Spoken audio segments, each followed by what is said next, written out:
Welcome to Scary Stories and Happy New Year. We're celebrating by counting down the final 12 hours until 2023. And while we count down the last dying breaths of a pretty horrible year, why don't we look back on some classic lost episodes from a much better year, namely 2018. I can't remember a single thing about 2018, and that's how I'm sure it was better than 2022. We got 12 hours of stories which I believe all date to summer of 2018, my most prolific period during my early phase. When that little number thing in the lower left of the screen gets down to 0, that means it's 2023. But before we can move forward in time, we need to go back to 2018 when the following happened. Bigfoot stole my projector screen. As told to, read by Peter Bernard. This story happened just last month.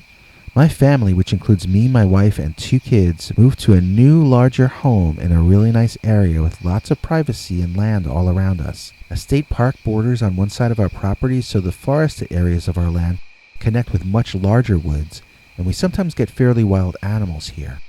We saw a bear a half-mile from our house our second week here, for instance, so there is some hardcore wilderness that isn't too far away.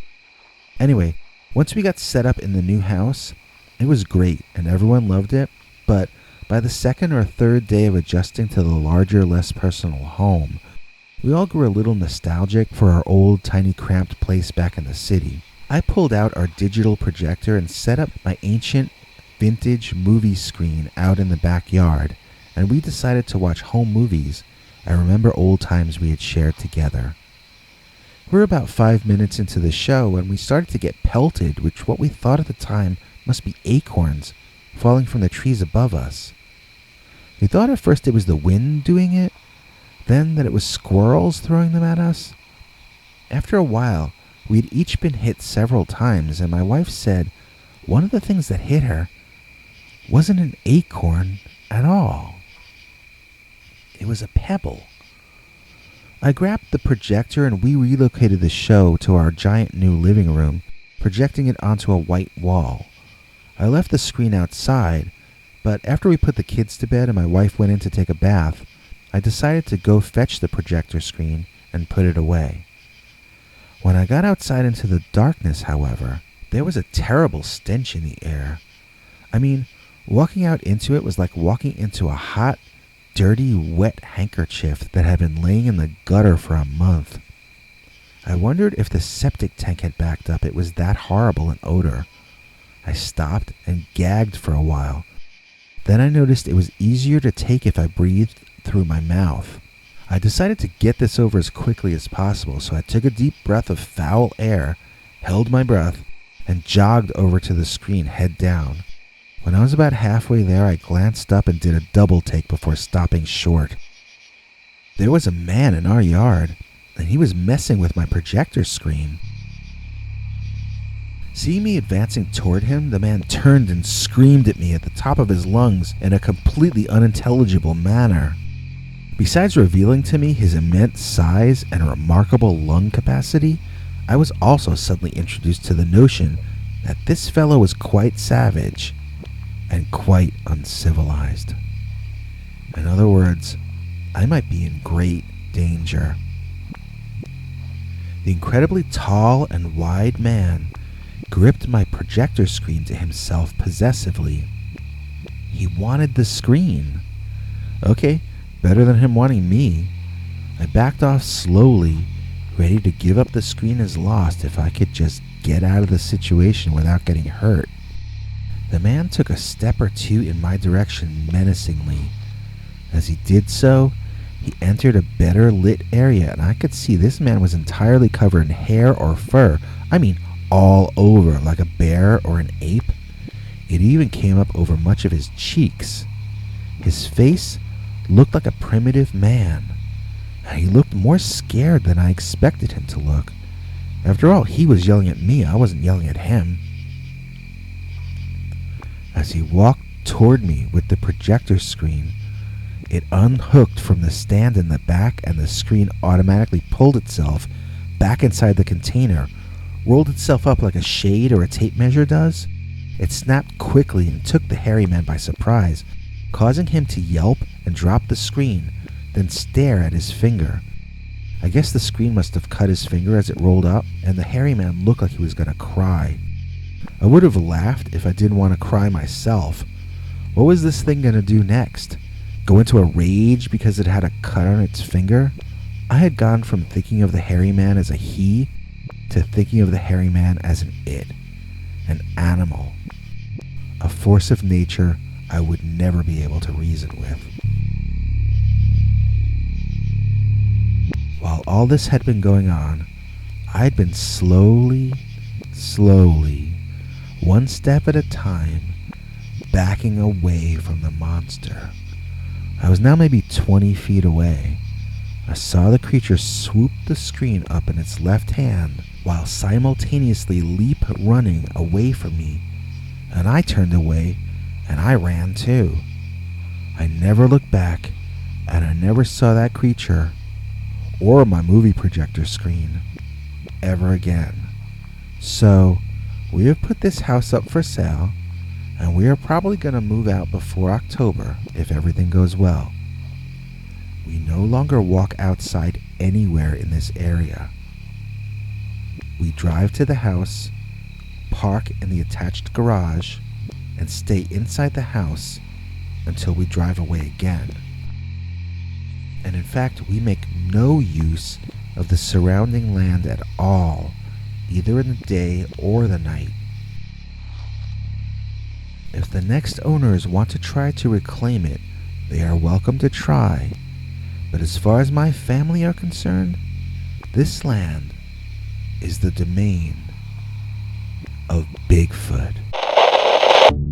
Did you know you can become a Scary Stories NYC paid subscriber for as little as $3 a month and get to hear secret scary stories that the public never gets to hear? It's true. Go to peterbernard.com to find out more. Dogman of the Future, as told to and read by Peter Bernard. I once went for a walk in the woods and got myself a bit lost. It was then that a strange series of events took place in which I ended up meeting what appeared to be an intelligent dogman who attempted to communicate with me. This all started when I went to stay for the summer with my Uncle Ellis in Pennsylvania last year. He lives in the woods north of Newberrytown. It's a small place with not much of a backyard, but as I said, it was in the woods and it was a 5-minute walk to the closest neighbor, so it felt like our own little world. I would walk in the forest every day, sometimes with Uncle Ellis, sometimes alone, but I never went anywhere alone that I hadn't already gone with my uncle. Until this day, that is. I don't remember when I made a wrong turn, and it wasn't intentional, but I found myself walking in an area that seemed completely unfamiliar to me. Not wanting to panic, I tried to retrace my steps, but soon found myself completely and undeniably lost. As much as I tried to stay calm, when I noticed the sky getting darker, I began to panic. I quickened my steps even though I knew it was a 50-50 chance whether I was speeding up, reaching my location, or speeding up, heading further from it. The sky had become a deep, intense, lovely blue color, and I remember this because I saw it through a hole in the tree cover. I continued staring, though, not because of the sky, but because of the brightly colored object that I saw in that deep blue sky. It floated right to the center of the patch of sky that I could see through the leaves. It seemed to be watching me back just as I was watching it. I had never seen anything so beautiful. Or at least that's what this voice in my head kept repeating over and over again. What was it? Was it a living organism? It seemed to be pulsating, and it swam through the sky like a deep-sea creature swims through the ocean. After a while, it seemed to have decided to land in the woods near me. I stood patiently, waiting for the next thing to happen, as though I had been asked to do that. I no longer felt panicked. I no longer felt any stress of any kind. When I saw the trees part, my heart, chest, and belly filled with excitement. I was about to meet the intelligence behind that light.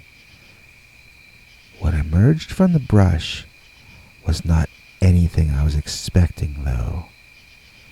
It was not a gray alien in a spacesuit.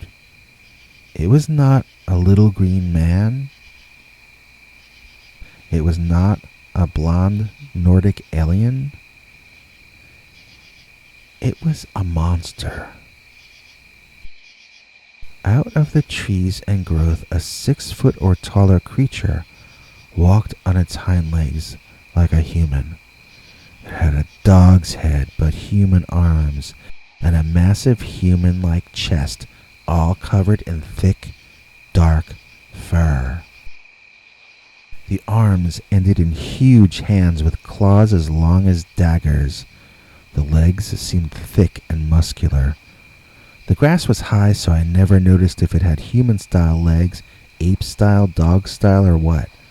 I was focused more on its eyes, which glowed an orangey yellow, and its long fangs, which extended beyond the upper and lower lips as though they were too long to be held in even the largest and most monstrous of mouths. I remember it drooled uncontrollably and would open its mouth occasionally, allowing its tongue to fall out like your pet dog. Then, the fangs would close again like prison bars and it would resume salivating. I was no longer feeling okay about everything. I suddenly had the impression that the light had put me into a trance, but the sight of this monstrosity was enough to break me from it, and now I wanted to run away. And so I did. But the Dogman called out to me. Before I go any further, let's parse what I meant by that last statement. I was facing away from the creature and I was not looking at it. I was also trying to put as much distance between myself and the thing as I could. For these reasons, I cannot say how the sound was created, but I heard someone from back in the direction of the Dogman call my name. Now I know that probably should have made me run faster, but it was so unexpected that I sort of stopped running, then resumed running, then thought about it, then turned around wondering if I should go back. I didn't have to, though, because my momentary confusion had allowed the creature to catch up to me. We now stood facing each other once again. The creature spoke to me once more. Again, another pause to parse the previous statement. The creature had communicated to me in a way that I heard words in English in my head. I stared at his mouth, and I'm not certain what I mean by this, but I couldn't be certain if the words were being spoken aloud by him or not. I know that should be something you can tell at a glance. Is this a spoken word? Is this telepathy? Is this being broadcast to me somehow? And yet I honestly could not tell you then, and I can't tell you now, how the animal or whatever it was managed to put thoughts and ideas in my head, but it did. It said, "Don't be afraid. We come in peace." I didn't believe him for 1 second. A giant, hairy, naked Dogman was telling me he was coming in peace?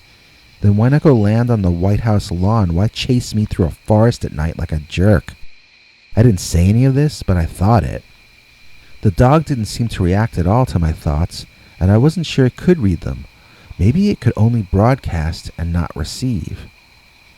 "It is time for your people to lay down your arms and live in peace," the Dogman said, or made me think he said. I answered him for the first time. "You'll get me to lay down my arms," I said, "after I breathe my last breath and not one moment before." "The time for fighting is over," said the hairy thing. "The time has come for an end to borders and arguments." "Now that's a load of globalist nonsense," I shouted at him. "Are you from the UN or from the EU? Either way, you'll never get Americans to live life your way." I then ran directly away from the creature, cutting through brush and bushes with thorns on them, but just not caring. The thing I was running from was so terrifying to me that I didn't even feel the pain of the cuts I was enduring until much later. I don't think the monster pursued me, I think it gave up. Part of the reason I feel that way is how easy it was to find my uncle's house at that point. Everything became instantly familiar again, as though a cloud had lifted. I was pretty shaken up, and I poured out the whole story to my uncle, who asked me to never go back in the woods again unless he was with me. He was always armed when traveling through natural areas, and now I understood why. You never know what you might encounter in the forest. You might even run into the Dogman of the future. We hope you're enjoying our Back to the Future Dogman special. Celebrate 2023 with some of our best Dogman stories from 2018, including this next classic. Welcome to Scary Stories, the channel that tells you scary stories. Scary Stories NYC presents adaptations of cryptid and paranormal encounters largely sent in by our listeners. We are not cryptozoologists or ghost hunters, and we have not investigated the veracity of any of these stories. We present this material for your entertainment and to help you open your mind to wonder. Welcome to another episode of Scary Stories New York City. We are in the middle of a thunderstorm in New York City, so if you hear loud thunderclaps in the background,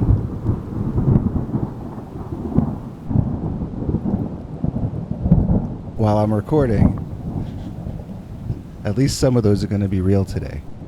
Okay, we have Nancy Livonian returning for a very scary story about a shadow creature later in the episode. But first, I'd like to start off with an all-new Dogman story. I saw my dog become a Dogman, as told to and read by Peter Bernard. I know the true secret behind the Dogman, but it might not be something that you want to hear.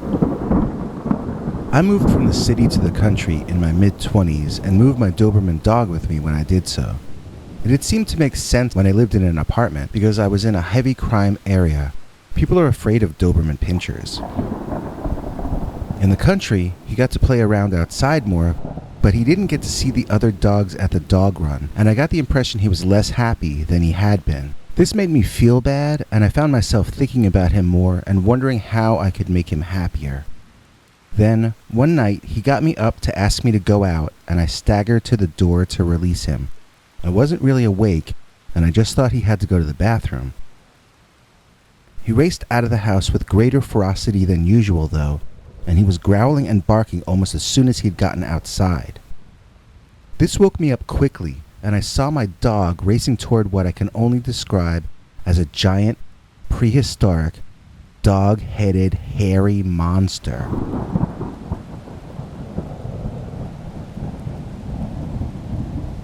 It was like a Sasquatch, except its head had a long snout like a wolf or a coyote, and its back legs were more like dog legs. The front legs were nothing like dog arms, though. Those were primate-style arms, and they ended in what looked like clawed hands. But it was taller than a man, and wider, too. My dog charged straight for it, as though he thought he had a chance in a fight against something that large. I, on the other hand, knew I would have no chance, so I did not take one step toward that thing. I shouted for my dog to come back, but he didn't.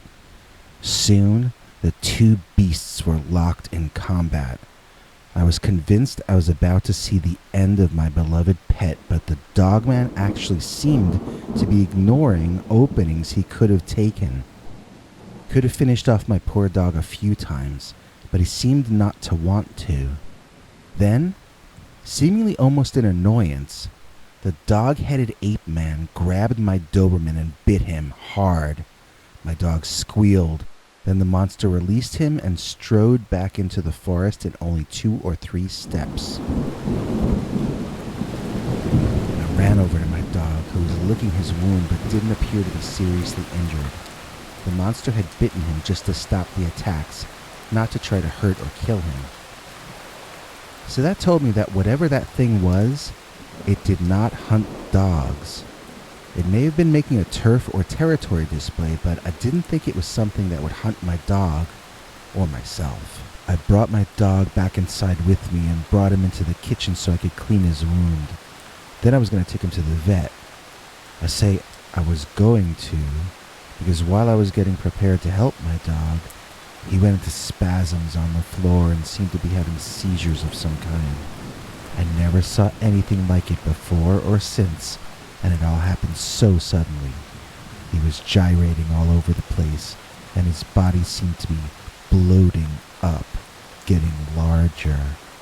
I was horrified, wondering if this was an infection from the bite, wondering how messy and bad this was going to get. The dog was up on all fours, running in circles one way, then the other. I ran down to the back door and the poor dog followed me outside. What I had thought was the creature bloating and dying was nothing of the kind. It was almost like watching a Macy's Thanksgiving Day parade balloon getting blown up. My dog was becoming larger. He grew larger than any dog I had ever seen. Then he reared up like a horse does, but unlike a horse, he never went back down. He roared a kind of roar or bark like I'd never heard before. Then he just ran off into the woods. I didn't call out after him, since I didn't even think he was really the same animal anymore. It was like how people can seem like one person up to a certain day, then suddenly they act like a different person from that point forward, and you never understand why. I knew it would be pointless to run after my dog, and besides, I didn't have the facilities to keep a giant monster dog as a pet. I would like to say that's the end of my story, as it sort of wraps up neatly, but the truth is, I see the dogmen in the woods from time to time, and it's not really a very comfortable atmosphere around here anymore. I can't get any other pets, obviously, so I feel kind of alone out here. I wonder, if that thing bit me, would I also turn into a monster like my dog did? Can a dogman be created both ways? My experiences seem to indicate that dogman is the result of a virus. That might explain why the sightings seem to be increasing over time. Maybe instead of people talking about the zombie virus that will almost certainly never happen, we should be discussing the possibility that the appearance of Dogman may in fact be the manifestation of a virus being spread through our canine community throughout the USA. OMG, lots more scary stories coming up right after this! Do you have a scary story you want us to read on the show? Just call our voicemail hotline, 804-LIST-SCARY. That's 804-537-2279. And now for something completely scary. That dogman is not a dogman. As told to and read by Peter Bernard. Okay, this is a story that happened to me around 10 years ago when I was a senior in high school, so forgive me if I can't remember all the details perfectly. It was a long time ago. Basically, I and 3 of my friends took a shortcut toward the mall that went through a patch of forest. We got involved in talking and ended up sitting on a rock in the middle of the path and chatting instead of continuing on our way to the mall. This part of the path was surrounded by a few trees, but mainly this very tall grass that was way over our heads. Maybe 9 feet high. I guess it was some kind of grass. It looked like wheat stalks, but I know it wasn't that. Maybe it was just some kind of tall weed. Anyway, it grew thick as a rich man's front lawn and tall as an elephant, and suddenly peeking out from right near the top was the face of a very large and apparently very tall dog. I'm using the word dog loosely. It was a canine-shaped head, and it seemed to have small, pointed ears on top. It was darkly colored, with front-facing, evil-looking eyes, just where you'd expect a dog or a wolf to have them. But a dog or a wolf doesn't hold its head 9 feet off the ground. To say that we were alarmed is to make a severe understatement. We were panicked, but we also didn't know what to do about it. We had wanted to head toward the mall, but the giant dog was now standing in that direction. Retreating in the direction we came meant a whole hassle, and we probably wouldn't end up getting to the mall at all. We were now all standing up on top of the rock, as though not touching the dirt would somehow make us safe. Maybe if it thought we were as tall as it was, it would go away. But it didn't. The dog face just stayed there, looking at us, curiously. It felt like we were at an impasse for an hour, but it was probably more like 10 minutes. The dog's head kept darting into and out of the tall grass, appearing a little closer each time we saw it. The consensus opinion was moving in the direction of us running back the way we came. Then, suddenly, apparently with no provocation at all, the creature pounced out into the pathway and confronted us, hissing. Yes, I said hissing, like a cat or a reptile. This was not a dog at all. The dark, canine-like head was connected to an equally dark, bipedal, upright-walking, dinosaur-like creature. It had man-like arms it held out in front that ended in yellowy, torn-up claws that seemed like they had ripped a lot of things apart in their time. You could see the creature was not covered in dark fur at all. It had a scaly skin with tufts of feathers in places, like around the neck. I think we thought it was a dog because our minds were filling in the blanks, trying to make sense out of a situation that was nonsensical. We were projecting a dog out there, but we never actually saw one. The ears on top of its head weren't ears. They were horns.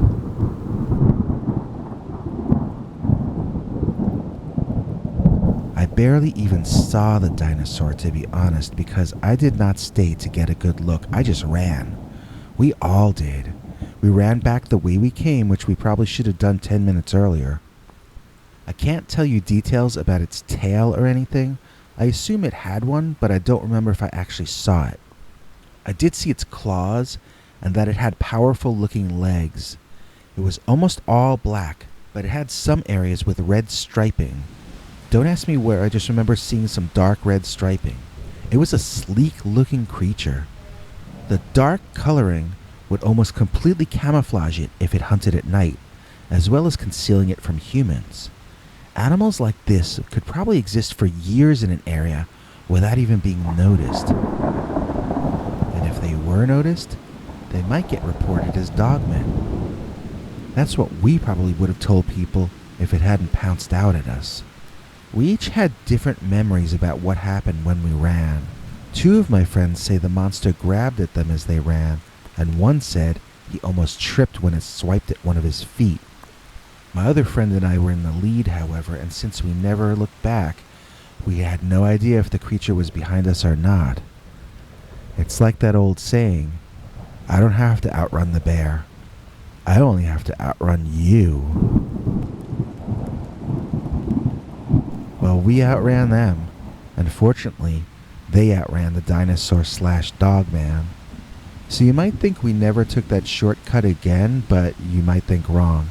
Instead, it became a dare to go that way, and we did it practically every time. The same with the other kids at school who had heard our story. I never heard of anyone else ever seeing that creature again, but maybe someone did see it. Maybe they just didn't run fast enough. In the description of this video, we've got a link to our new Scary Stories t-shirt. It's our classic skull logo, and it says Scary Stories underneath in the Kaiju Monster font. It comes in black and also black and other dark colors such as black. Good for ladies or gentlemen, hoodies too, whatever you need. Oh, I also should plug the new Those American Girls album. It's got Madeline Starr on it and Patricia Howdigi and Colleen Great, and all the songs are written by Those American Girls. This one has no cover tracks on it. The title is Those American Girls Turn Off the TV, and you can get it from the link or links in the description. The Giant Bird and the Dogman.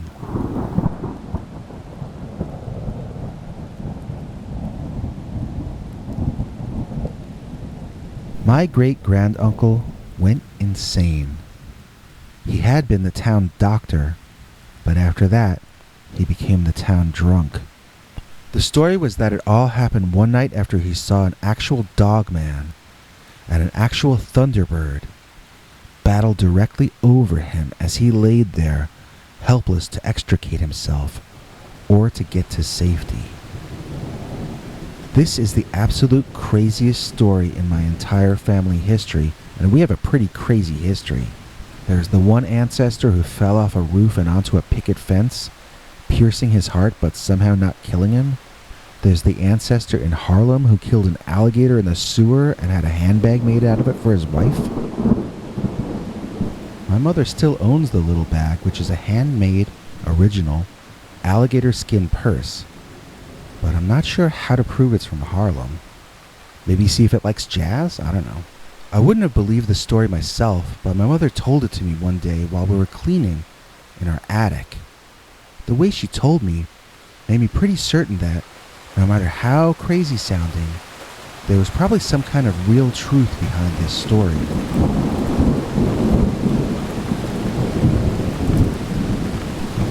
So this all took place in some tiny town in Texas. I think in the late 1800s or early 1900s maybe. According to the story, my ancestor was very cruel to his dog. He would beat the dog for the most minor of offenses. One time, when walking home from visiting a patient, the dog did something which bothered him, so my doctor ancestor started whipping the poor creature. Finally fed up after years of abuse, the story claims that the animal grew into a 6-foot-tall werewolf, who then chased his tormentor home through the woods, intent on revenge. I kind of wonder if that part of the story was a fable to explain the appearance of the werewolf-like creature. Maybe the dog didn't turn into a monster. Maybe my ancestor just randomly got chased out of the forest by a dogman one day. The creature is so rare and so strange that it would be natural for the local people to assume some sort of magic was associated with its appearance. According to the family legend, he fell out of the forest, exhausted, onto the ground, unable to run any further. He was about to be finished off by his own dog, transformed into a dogman through his own acts of cruelty. As he prepared to meet his fate, giant talons reached down from the sky, lifting him up and attempting to carry him away. It was not the dog at all.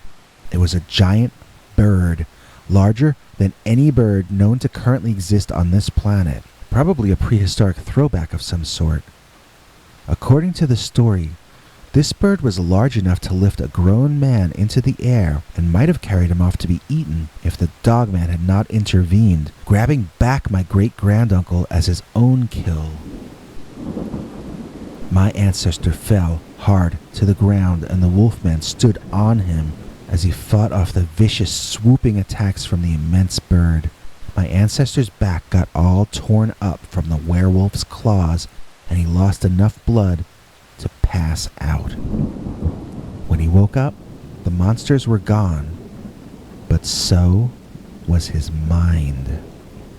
He was never the same again, never able to practice his craft as a doctor, and never able to function normally. So my mother paused dramatically at this point in the story and looked around the room for a while. Then she took off in one direction, opened a big box, and came back with something in her arms. "You know, your great-granduncle spent his last years in a mental institution," she said, even though she knew I had no way of knowing that. Then she handed me what she had gotten out of the crate and told me that was where he painted this. It was a painting, an outsider art kind of a painting. There was a bird. It was on a house, but it dwarfed the house. There was a wolf coming up to the house and the giant bird.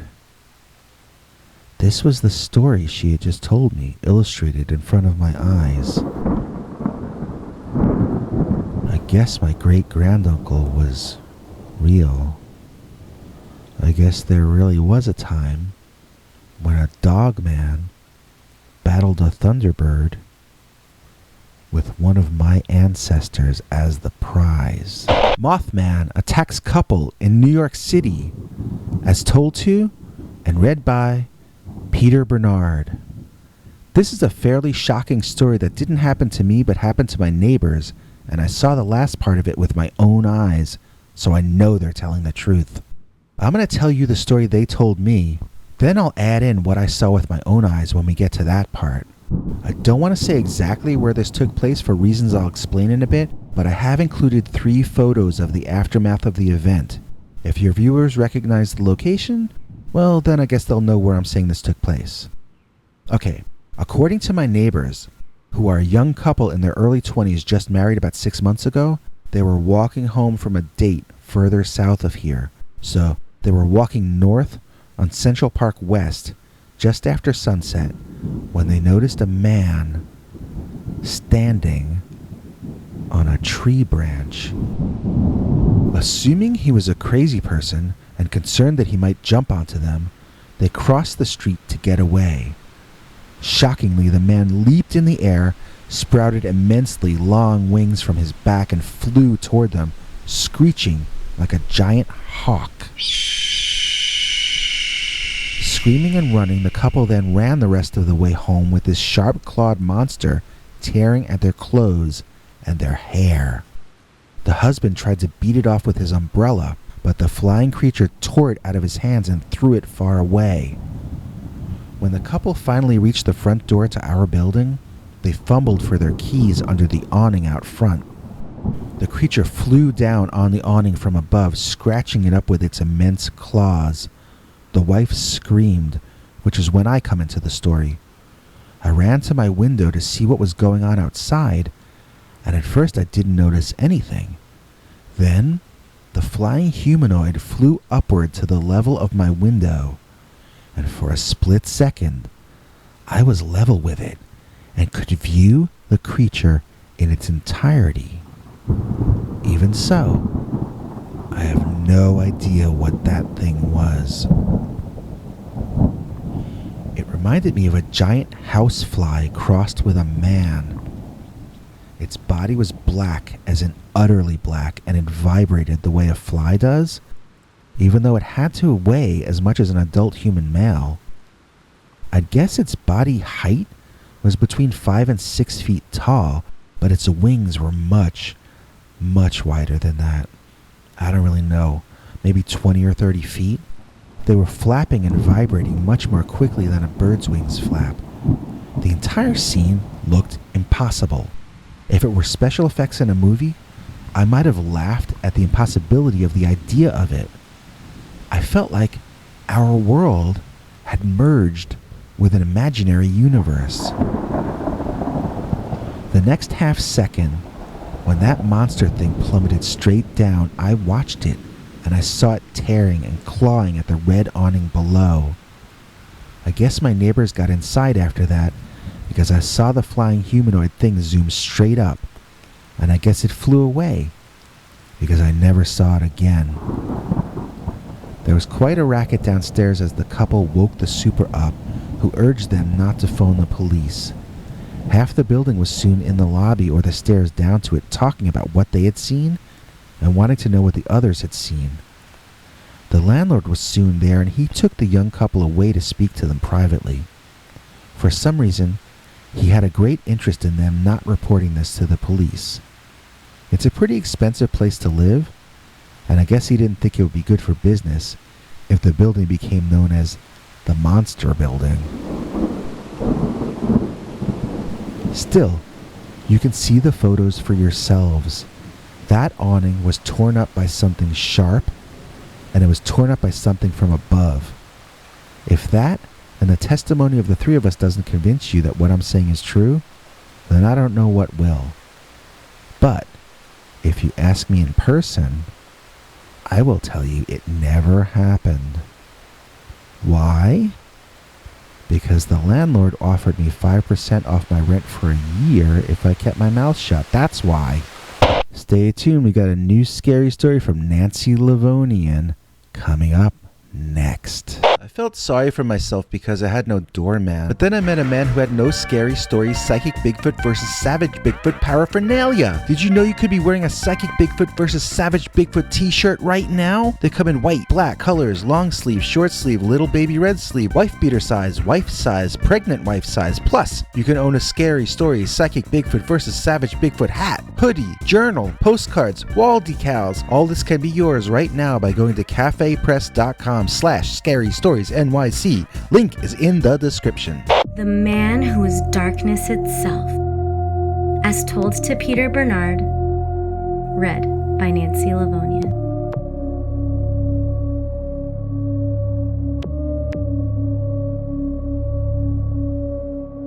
If I live till December, I will be 62 years old. This is a story that took place in the summer of 1967, so you do the math. Now, those of you who have studied ancient history know that 1967 was the summer of love, in which most young adults were experimenting with certain kinds of chemically induced experiences. But I have to assure you, I didn't try any of that till the 70s. At this point, I was a cigarettes and liquor kind of girl, as were all my friends. On that night, however, we were over at my friend Mary's house, and she lived with her parents still, so the only thing we were drinking that night was Great Shakes. Google that if you have the time. Great Shakes. It wasn't scary, but it was delicious. I was married and had been for almost a full year already, as soon as I graduated college. Back then, you married a man with a good-paying job, or you became a teacher or office girl.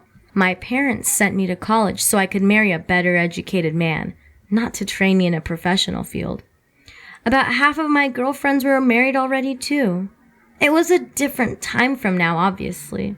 It's funny how priorities and taboos change over the years, because back then, the Ouija board was considered a kid's game, like Monopoly.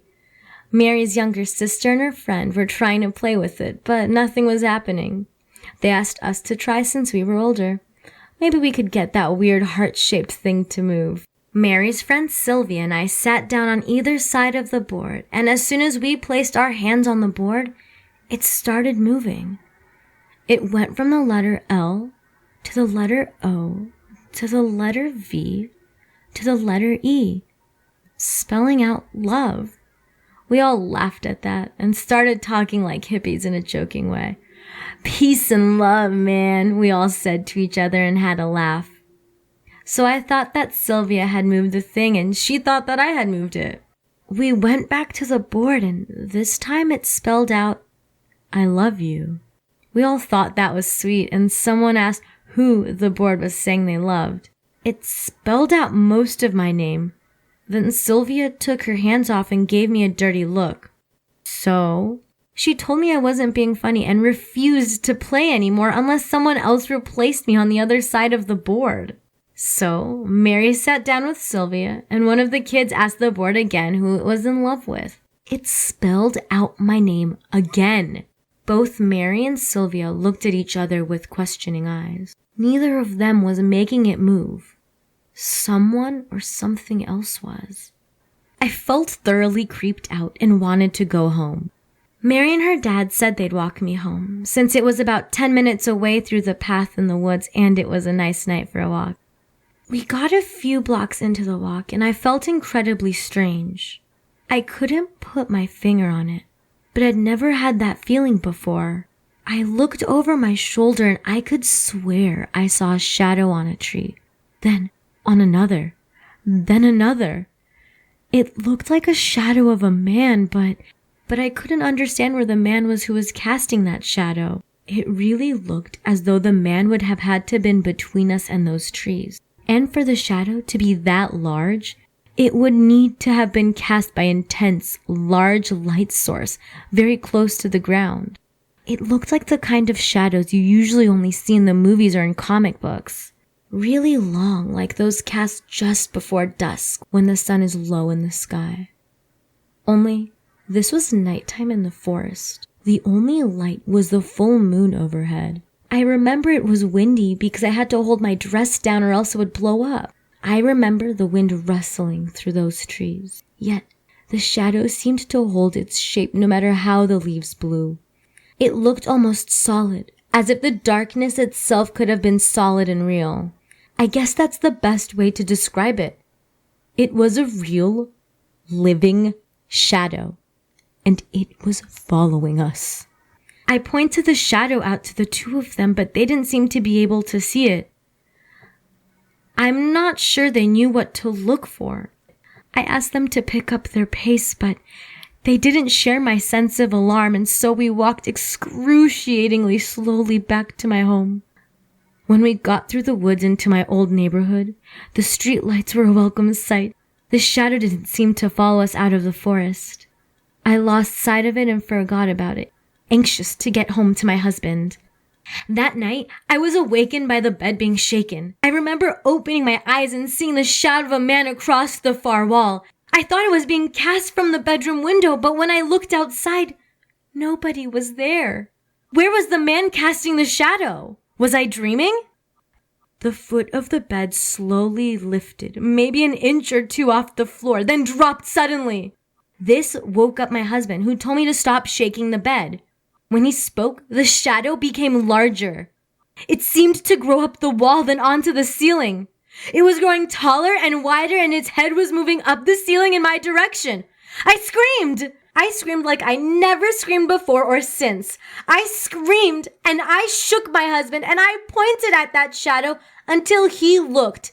And he saw it too. I had told him about what had happened earlier that night. It turns out he was listening to me, as he stood up at once and told that shadow straight out that I was his wife and I was taken. He was sorry if the shadow loved me, and he understood why he would, because I was a fine woman. But he saw me first, and he was going to keep me. He straight out challenged that thing to fight over me, but it just kind of went away. Like, it didn't slide away or fade out. It was just like 1 minute my husband was screaming at this thing, and in a while, the moment was past, and we both just went back to sleep as though nothing ever happened. The shadow thing never came back. I didn't play with the Ouija board for a while. But not because of what had happened. I think a couple years later, I played it with someone at a Halloween party, and it only said nonsense. So I never had a bad experience with it again. My husband, God rest his soul, always used to say that playing with the Ouija board is like opening the front door of your home and having a conversation with whoever walks in. This explains why it could be such a completely different experience each time you mess around with it. These days, I live alone, and I have plenty of locks on my door. I don't answer the doorbell unless I'm 100% certain I know who it is. And for similar reasons, I never play with the Ouija board. Did you know you can become a Scary Stories NYC paid subscriber for as little as $3 a month and get to hear secret scary stories that the public never gets to hear? It's true. Go to peterbernard.com to find out more. Bigfoot sighting predicted by a dream. I had a dream about that old Roddy McDowall movie in which he played a vampire hunter. In my dream, he and I were in a haunted house hunting for a vampire. I remember he stopped me from walking on a staircase, then pulled a chain hanging from the ceiling. A door opened up from the bottom of the stairs, like the compartment the monster's pet dragon used to live in. We walked inside, and there was a cold, cobweb-filled stone tunnel system down there. I noticed how the stones in the walls were taller than we were, and Roddy told me this place was built long before the birth of humanity by giants. No wonder it's haunted, I remember telling him. He nodded sagely, agreeing with me. We eventually found a chamber with coffins strewn about unceremoniously. This must be the lair of the vampires. I handed Roddy his stake and wooden hammer, which they always used to kill vampires in all the movies. He opened the first coffin, and smoke billowed out. Not dust, but an intense, thick smoke poured out, covering Roddy so completely that I couldn't even see if he was still there. Struggling to breathe, we both broke ancient-looking stained glass windows and climbed out to an outside that still looked like the interior of a movie set in an old Hammer horror picture. We could breathe easier here, and we laid on the ground recovering. Suddenly, Roddy began a horrible transformation, like the way Lon Chaney Jr. would transform on camera in time-lapse photography from the Larry Talbot character into the Wolfman. Only Roddy wasn't transforming into a werewolf. He was transforming into his old Planet of the Apes chimpanzee character, or a more realistic version of him. When he was fully transformed, he turned to me, glaring and growling. This was not the witty British chimp of the movies. This was a long-fanged, animalistic, half-ape, half-man creature. And for some reason, it was angry at me. I woke up in a panic, drenched in sweat. Pulling the covers from myself, I immediately got cold and began shivering. My bedclothes were completely wet from the bad dream, and since my room was cold, I was now losing body heat quickly and shivering uncontrollably. I got up to get dry clothes to change into when I saw it. Outside the window, I saw it. There was a man there. Or maybe there was an animal there? It wasn't Roddy McDowall, whatever it was. And whatever it was, it didn't like the fact that I was looking back at it. It charged at my bedroom window screaming. I don't remember anything after that until I woke up shivering violently and sneezing a few hours later when the sun had come up. I was laying on the floor freezing to death. I gave up on the dry clothes idea and jumped into a hot shower instead, bringing my body back to normal in no time and making the experiences of the night before seem nothing but imaginary. That night, when I went back to bed, though, something was knocking on my wall. Not once, not twice, but all night long. That was my last night in that building. I got a room in a completely different town the very next day, and I'm happy to say I have never dreamed of Roddy McDowall ever since. I saw men in black with black-eyed children. My story is short and to the point. I was at the mall with my mother last week, and as we were walking through the parking lot back to our car, we both saw what we both interpreted as men in black talking to children in hoodies. I said to my mother, "Those are the men in black," and she finished my sentence with me. Neither of us was joking around. Those guys seemed creepy. It was like some sort of tenseness or fear radiated out from them. There was two men, both very pale. I don't want to say Caucasian because their features were more, I don't know, Asian? Yet their skin was pasty white. I honestly have no idea where they were from. Although dressed like FBI men from the 1950s, I doubted they were from the government. At least, not the US government. Why would the feds send out two almost identical bald men who look like brothers? Were the kids they were talking to their family? Or were they bothering them? Should we call the cops, or was this really a more ordinary scene than we were imagining? To me, as noteworthy as what we were looking at was the feeling of dread and fear we both felt at the same time. It really seemed like a scary feeling was vibrating off of them, like heat coming off an old radiator in the winter. I've felt afraid before, but that was the first time I felt fear itself as a force of nature, or maybe a force of the supernatural. We stared at the people a little too conspicuously or too long, and they all turned their heads at the same time, slowly, until they were looking directly at us. I mean, both men and both kids turned simultaneously like dolls being controlled remotely. My mom and I stopped looking at them and almost ran to our car. My mother has a weird habit of parking as soon as we get into the parking lot, so then we have to walk the entire length of the lot to the shop. She says she does it so that we get more exercise. On this day, we both regretted that she has this quirk though, because it was quite a run before we were back at the car, panting and completely out of breath. Mom fumbled for her keys as I looked back and saw the four of them still at the same place off in the distance, still all staring at us, expressionlessly. Mom finally figured out her key situation and we got in the car. No sooner had we slammed our doors than the two kids in the hoodies appeared outside our windows. We both screamed. There was no way they could have walked there that fast.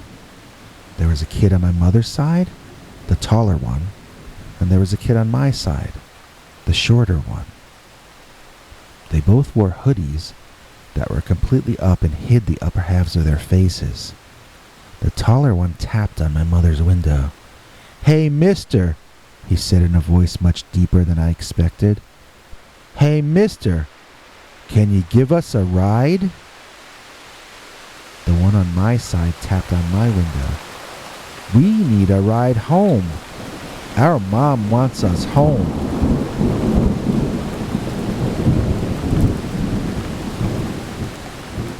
His voice was even deeper than the taller boy's. "Let us in, mister," the tall one resumed. They moved closer to the glass, and I could see now that the eyes of the boy on my right were alien-looking. They were larger than they should have been and entirely black, like some kind of insect. I don't mean they had less whites than human eyes, like a dog's eyes. I mean, they had no whites at all, and were entirely dark, like a mirror. I could see my own horrified expression in his eyes, just inches away, on the other side of the glass. I heard my mother scream, and I guessed she must have seen the same thing with the boy on her side. My mother backed out of that parking lot, then spun the car around in front of traffic on the highway and sped out of there like something you'd see in a car chase movie. She did it with her eyes wide open and her skin about as pale as those men in black we left back there. I kept trying to say something to her, but each time I'd open my mouth, she'd just tell me to shut up, shut up, shut up. So I did. She went home and took a Calgon bath, which means she really needed some time to herself. I'm still not allowed to ask her about the subject, though. And the only thing she has ever said about it, since that day, is shut up, shut up, shut up. Fortunately, we didn't get any visits from mysterious strangers after that, and I hope we left all four of those strange people back there at the parking lot of the shopping center. I hope that's the only time we ever encounter people like them, but if I did meet them again, I know I would look away immediately, ignore them as much as I could, and most important of all, I would never, ever look them in the eyes. Monster in my daughter's closet. My daughter came running into our bedroom and jumped in bed between me and my wife. It was the monster in her closet scaring her. Again. My wife wouldn't even get up to look anymore, but I took Jessica by her hand and led her back to her own room. We turned on the lights and searched her closet and under her bed. We looked outside her window where the monster sometimes looks in on her. The coast was clear. Even though she agreed the coast was clear, Jessica didn't want to try to go back to sleep in that room. She said this was the end for her. She needed to sleep somewhere else. I brought her back to our room and decided we'd figure out what to do in the morning. So when the sun came up, so did my wife Deborah's temper. She was completely intolerant of the idea that her daughter could be experiencing monsters in the closet. To Deborah, such a thing was a weakness, and one hid one's weaknesses. One did not display them. She lectured Jessica that she had to be brave and sleep in her own room, which only succeeded in making the girl cry, which infuriated my wife even further. After Ms. Important had finished telling us both how inferior we were to her great intellect, I reassured my daughter and told her I'd stay in her room that night on a cot and protect her from the monsters. We had a deal, and she went off to school in an okay mood for a change. Well, let me tell you, I got screamed at that night when my wife heard of my plan to protect our daughter from monsters that she viewed as imaginary. I told her it wasn't about what was real to her, it was about what was real to our little daughter, but she was fed up. She shouted at length about how she hadn't been getting enough attention lately and that the girl needed to learn to spend the night in her own room. It was like she was talking about someone else's offspring. She was only concerned about her own needs. So, against my wife's wishes, I moved a cot into my kids' room and we went to sleep. Until 2:39 a.m., according to the alarm clock, when something put its hand over my mouth and held me there. I could barely move. Something was holding me down. I want to stress, this was not like a night terror where we can't move our bodies. I was able to move, but my movements were restricted by someone or something of great size and strength, leaning down on me from overhead. But I looked and I could see nothing over me except the ceiling of the room. I was able to see Jessica in bed. She was sitting up with a terrified look on her face. She was looking at and around me. From her eyes and her expressions, it seemed that she could see whatever it was that was holding me down. I tried to talk to her, but there was still an invisible hand over my mouth. As I tried to talk, it pressed down harder, increasingly more painfully. Jessica, crying, ran out of the room and down the hall. There was a pause, then I could hear my wife bellowing at her to go back to bed. Jessica pleaded with her mother to come help me, but had the door slammed in her face.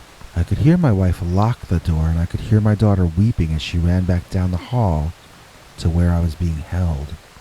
My daughter turned on the room light and screamed at the invisible attacker to leave me alone.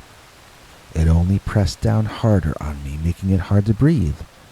I could now hear my wife screaming from down the hall to shut up. This was not working out well.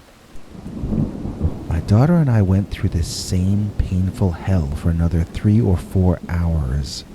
Then, as the sunlight came through the windows of her room, I felt the pressure on me slowly lighten and lighten until I was free once again.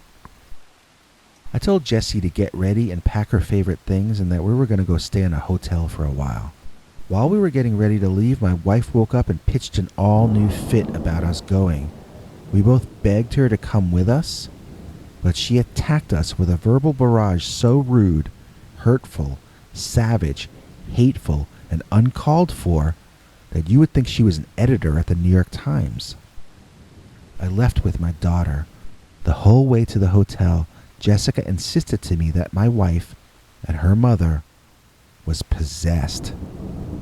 I wasn't sure if she was right, but I knew it hurt less to think of her as possessed than to think she actually meant those terrible things she said to us. So now our family is in disarray. My wife refuses to move or to consider marriage or family therapy. I won't grant her divorce, and she won't try to reconcile. So our daughter is stuck in this middle ground. She wants her mother back, but she refuses to set foot in the house that her mother refuses to leave. I don't really have any solution right now, but I will do everything to try to hold my family together. My advice to anyone reading or listening to this who has a kid experiencing monsters under the bed or in the closet, take them seriously.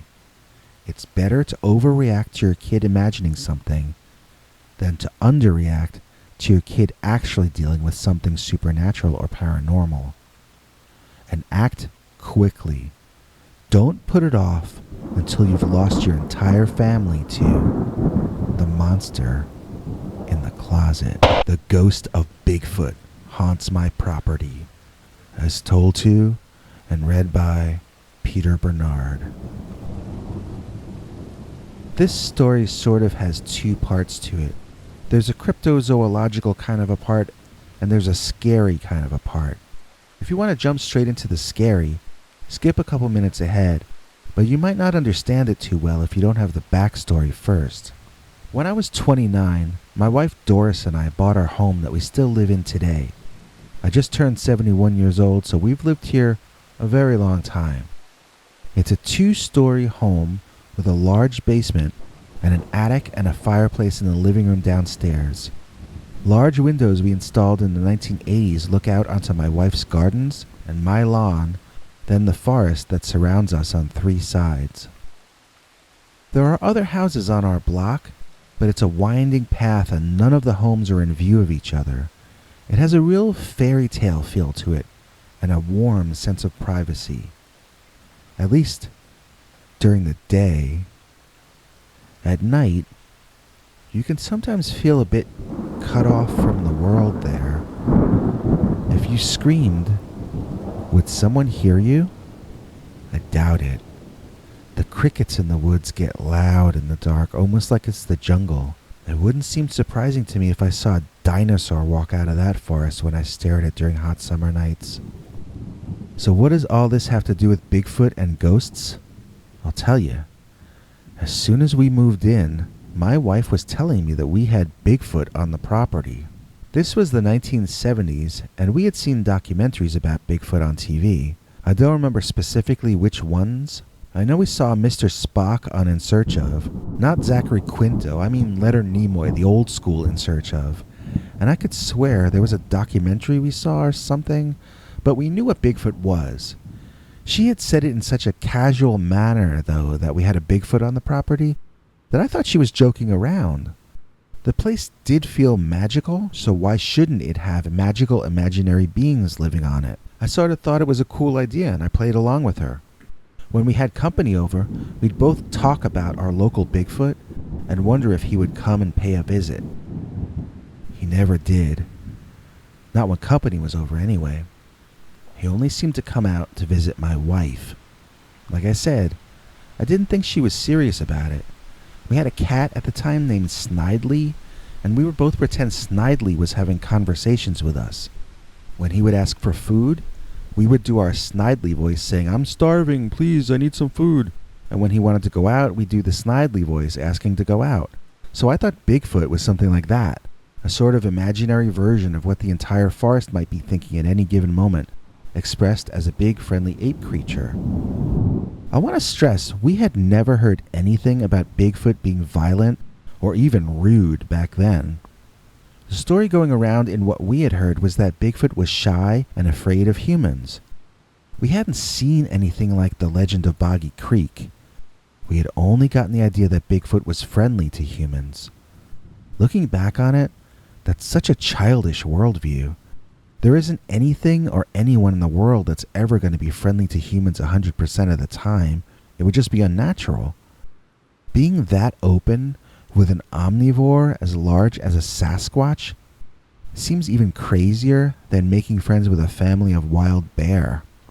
But this was the late 70s, and we were all a lot more naive back then, I think. So now let's fast forward out of the cryptozoological part of the story to the scary part of the story. This was either 2007 or 2008, right after I had officially retired. It was the first time I was really getting to spend a lot of time at home, since my business had kept me constantly on the road for decades before. One day, Doris came back from the woods with a plate of food in her hands and dumped it out into the trash. I was annoyed she was wasting good food and asked her what was going on. It turned out that she had been leaving food in the forest for almost 30 years for her Sasquatch friend, and I had never known anything about it. I'd been so busy working, she had easily been able to leave the plate and retrieve it while I was not there, and so I was never any the wiser. The difference now was that she said that Bigfoot hadn't eaten the food for 2 days in a row, and she was afraid he was sick, or worse. At this point, I started to wonder about my wife's sanity. My initial impression was that she had been wasting food for years but pretending her Sasquatch friend was eating it. Now that I was back living at home with her all the time, somehow she was waking up to the fact that nobody had ever been eating her food. Having me as a real companion full-time was causing her imaginary friend to go away. I wondered if this was a good sign, or if she should be seeing someone professional to talk about it. She didn't seem to notice my skepticism, and she poured out stories of 30 years of encounters with this creature. The stories were so detailed that I knew either this had to have been something real she was talking about, or else she was completely out of her mind. Maybe she was one of those pathological liars. Or else maybe there really has been a giant hairy proto-human caveman living in our neighborhood since at least the 1970s. As you can imagine, my mind was spinning and my emotions were as well. I decided to try to play it cool though. If she was telling the truth, then I should be taking her seriously. And if she was crazy or lying, then I should also appear to be taking her seriously, at least until I could figure out how to get her some help. Doris told me that the Bigfoot was very, very tall, over 7 feet tall, and he was twice as wide as a man as well. She said he had long hair like an orangutan, but darkly colored, and that his skin was gray. His posture was that of a man standing upright, not like an ape. On his dark fur were streaks of gray, which grew more numerous over the years until he had become almost entirely gray in the 2000s. He looked nearly albino by the end, but with dark eyes. According to Doris, he seemed less healthy each time she had seen him of late, so she had been anticipating something like this for quite some time. It was really hard for me to know what to think. Doris kept putting out food for another week until I told her it was time to stop. She didn't argue. We hugged, and she cried. I thought, well, if that was a psychotic episode, maybe it's over. Maybe we could just forget about it and move on. But then, one night, I was awakened by an intense zoo smell. It smelled like a large animal. I opened my eyes, and there, standing over our bed, staring down at me and my wife, was an immensely large, white figure.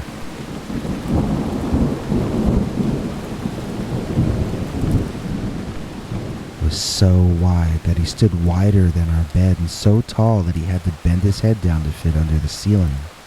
I gasped and sat up in bed, shaking my wife to wake her. As my eyes adjusted, I saw that it was a man all right, but his entire body was covered in long hair like the hair on someone's head. It was mostly white with darker streaks in it. The face of the man was incredibly ugly, like something from a horror movie. It didn't exactly look like an ape face.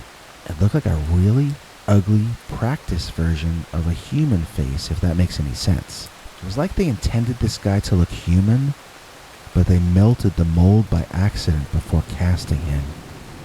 I wondered if all his people looked like him, or if he was strange looking even to them.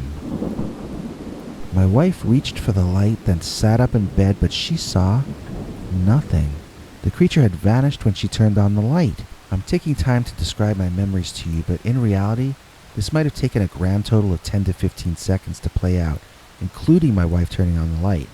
I was hyperventilating, and Doris had to calm me down before I could explain what I saw. She, bless her soul, believed me completely. She said it was final proof that her Sasquatch friend had passed on, and we both held each other and cried in relief. She thanked me for delivering the message from her friend.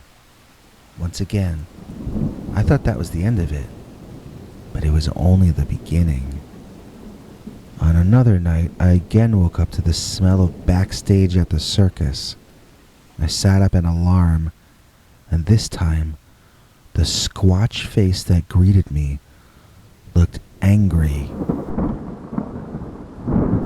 It roared at me, getting its long fangs inches from my face, saliva and hot, bad breath cascading over me. Without looking, I reached out my left hand and turned on my light. The creature did not disappear. It roared again, and I thought I was going to die. This was not a ghost.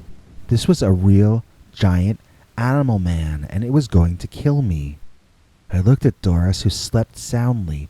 How had the noise not awakened her? I shook her shoulder, and she rolled over and turned on her light, and the creature was gone. I told her the monster had been there in the room and it had spit on me. She told me I was covered in sweat, and I just had a bad dream. Wait, now my crazy wife was humoring me? Now I had become the crazy one? I had to do something about this, but what could I do? A few nights afterward, the creature appeared to me again as I was sitting in the yard at night. I saw it in the forest. It had white fur. It was the same huge monster. How had my wife thought that this thing was her friend? I brought that very question up to her once, and it led to our first argument in years. She resented me saying that her deceased monster friend was not a saintly angel, and I resented her not believing what I was telling her was happening to me. Although I guess that part is justice for my years of not really believing her.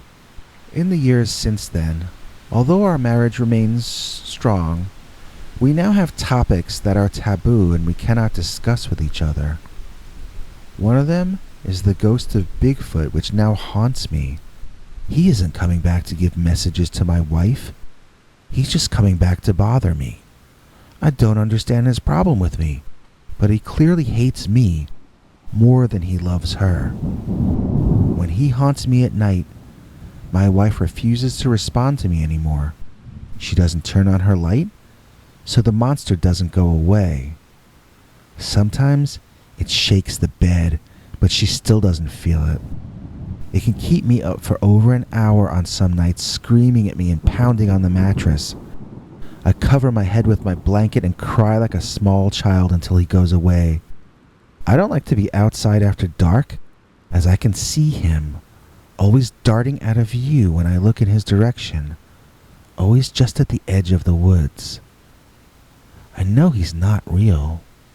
I know he's a ghost, but I know he means me ill, and I know he's absolutely terrifying.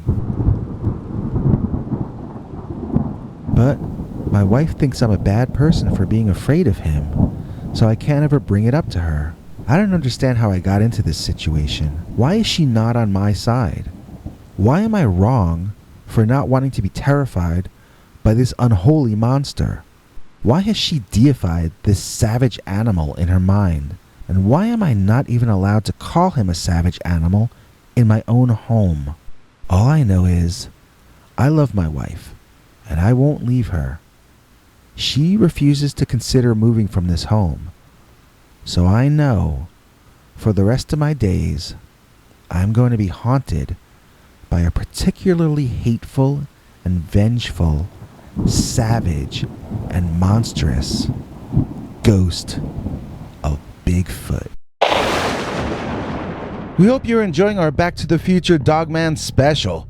Celebrate 2023 with some of our best Dogman stories from 2018, including this next classic. Welcome to our 11th Best of Dogman special.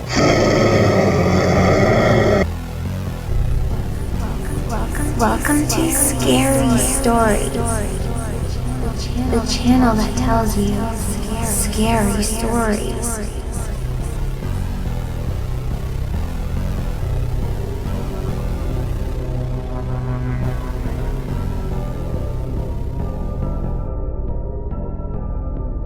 Welcome to our 11th Best of Dogman special.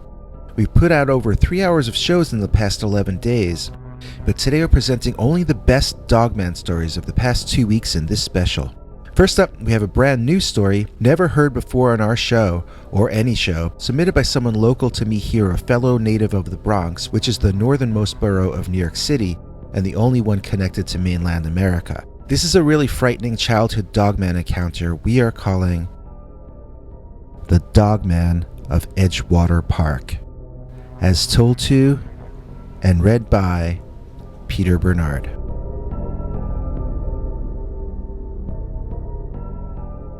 When I was a kid in the 1970s, I spent one entire summer with my friends in Edgewater Park, where they used to regularly see a werewolf-type creature walk into and out of the water on his way in and out of the local park.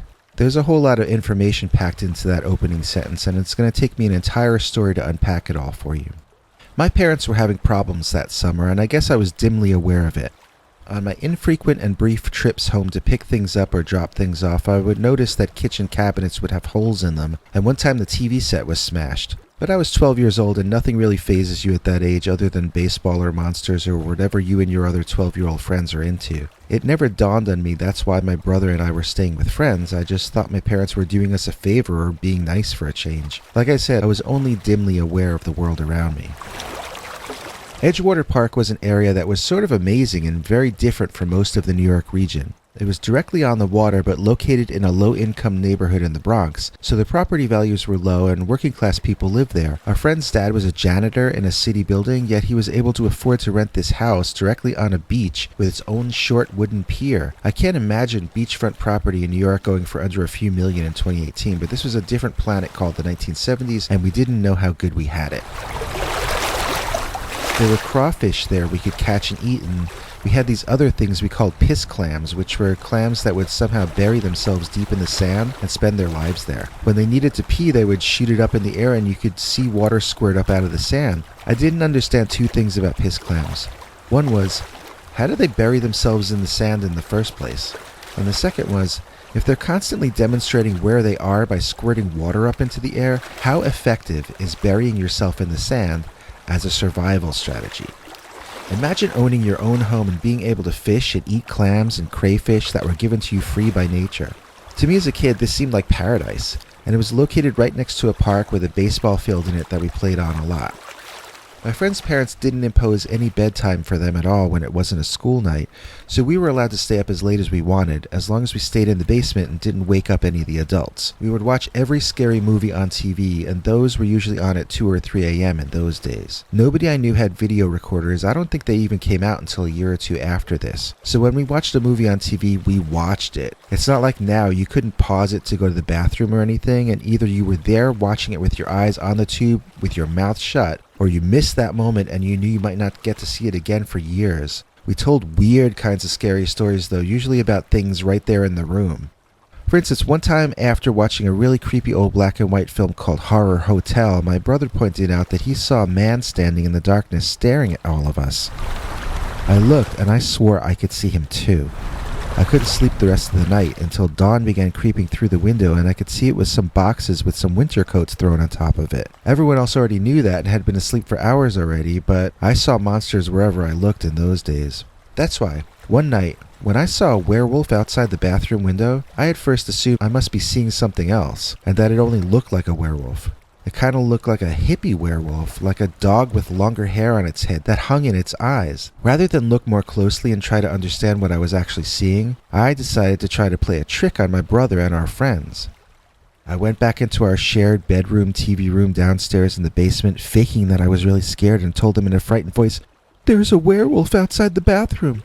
My brother was excited and suggested we all go check it out, but my friends were more nonchalant. "Yeah, we got a werewolf," said Johnny. "We call him Shemp, because his greasy hair hangs in his face like that guy from the Three Stooges. He lives in the park and he comes out to the water at night after everyone's asleep," added his brother Sammy, not taking his eyes off the television.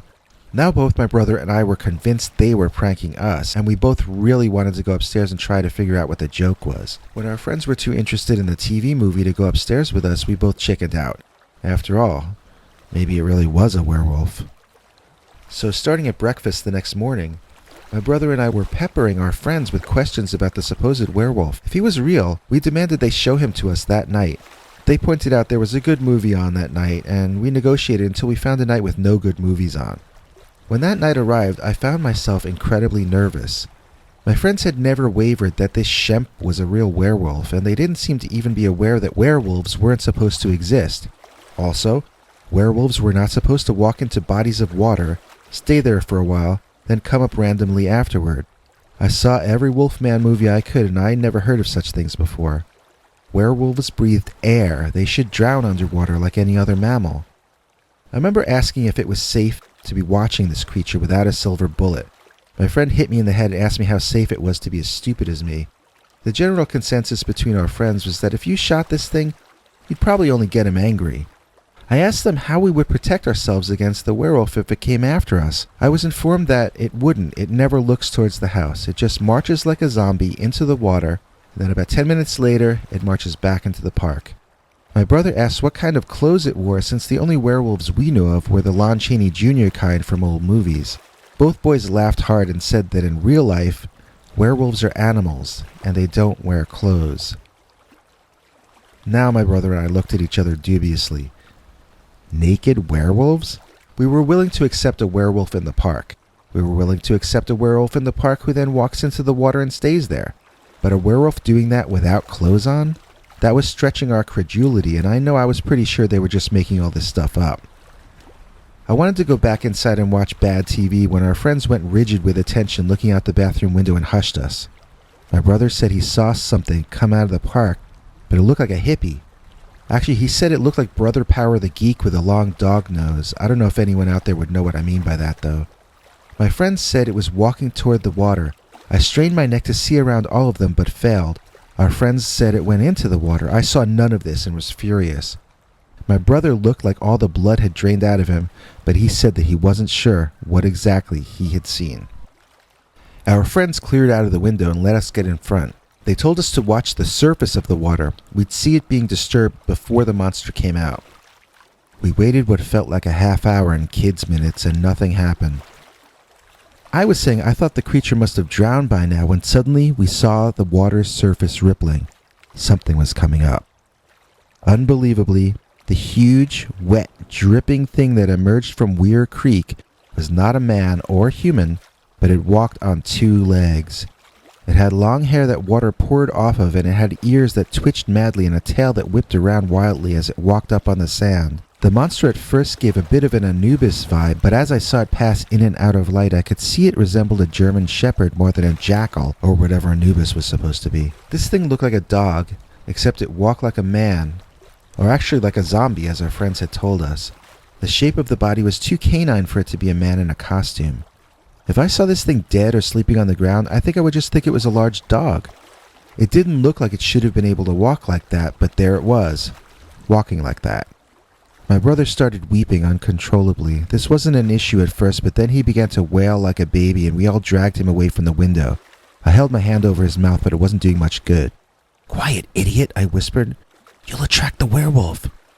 I'm not sure I even got that sentence out when there was a bang against the window so hard you could feel it in your chest. The werewolf, no longer in any way zombie-like, was now at the window, face pressed against the glass, eyeing us all as though we were its midnight snack. Now we all screamed and ran downstairs. When we got there, we were shortly followed by our friends' parents, who we had awakened and who were not in the best of moods. They demanded to know why my brother was crying and why we had woken them all up. We all shouted that Shemp was trying to break in the bathroom window, and you know what they did? They gave us a curfew of 10 p.m. for the rest of our time out there. I don't even think they looked in the bathroom to see if we were telling the truth or not. Adults can be very prejudiced against kids sometimes. So, I never saw Shemp the Dogman again, but I know he was out there every single night, going into the water for whatever reason, and coming back to go wherever it was he spent his days. How completely impossible was that? We're talking New York, right on the edge of New York City. There's no way such a creature could live there. Even as a kid, I thought it seemed more like a dream than a reality. And since then, Shemp has moved permanently into my dreams. When I have nightmares, there is Shemp again running up to the bathroom window of my mind. Now he represents all my fears and anxieties. He's become a symbol for things that shouldn't be there in my life. He's everything I'm afraid of. And yet, I'm certain he's real because it was with my own 2 eyes that I saw the Dogman of Edgewater Park. The Men in Black and the Dogman, as told to Peter Bernard. This story happened a long time ago. I was afraid to tell anyone before, but I'm at the end of my days now, so if they want to kill me, they'd only be saving my family some money for my medical care. This is the true story of how I saw what you now call Dogman, and how I was then pursued, harassed, and bullied by the Men in Black. The Men in Black and Dogman both took my life and tore it apart in front of my face. They robbed me of my chance for a happy and full life, and they left me with nothing but fear, rage, and paranoia. I hope you take heed as I tell you what happened to me, and I hope that if you ever see Dogman or the Men in Black, that you are able to get away from their sight before they become a fixture in your life from then on. Dogman is a sign of evil being present in an area, and the Men in Black? The Men in Black are the living embodiment of that evil. Back in the early 1960s, I had just come to America from Ireland and got a job working in a restaurant managed by a distant relative in New York. I made friends with a very rich regular customer and got myself a better job working in one of his offices.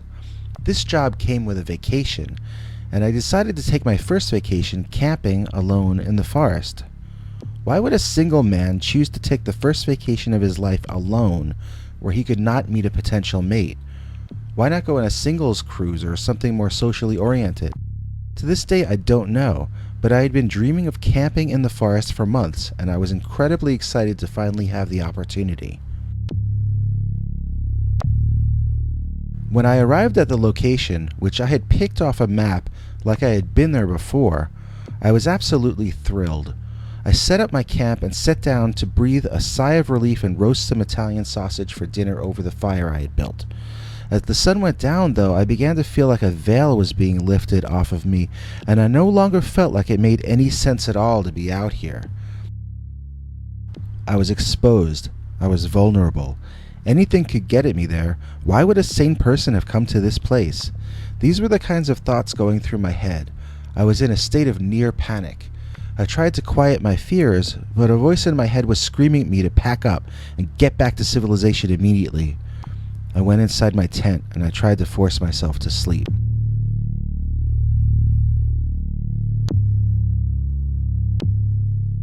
I think I had actually slept a little because I remember waking up to a light so bright that I could see it just as brightly when I closed my eyes.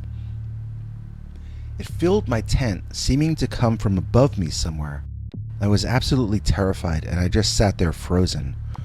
And then, just as quickly as it had come on, the light turned off. And I continued to sit there in the pitch dark, completely frozen. What was that? I still to this day have no idea what that was or even how that effect could have been caused. A light so bright it makes your eyelids irrelevant yet doesn't damage your eyes, and it appears randomly in the middle of the woods? What was that? So I was unable to sleep, but I laid down, shaking hard in fear like I was freezing to death. I felt like I had no blood in my body. I was so scared. At points I wanted to cry, but I was unable to unfreeze enough to accomplish that. It was around then that I started to hear the howling.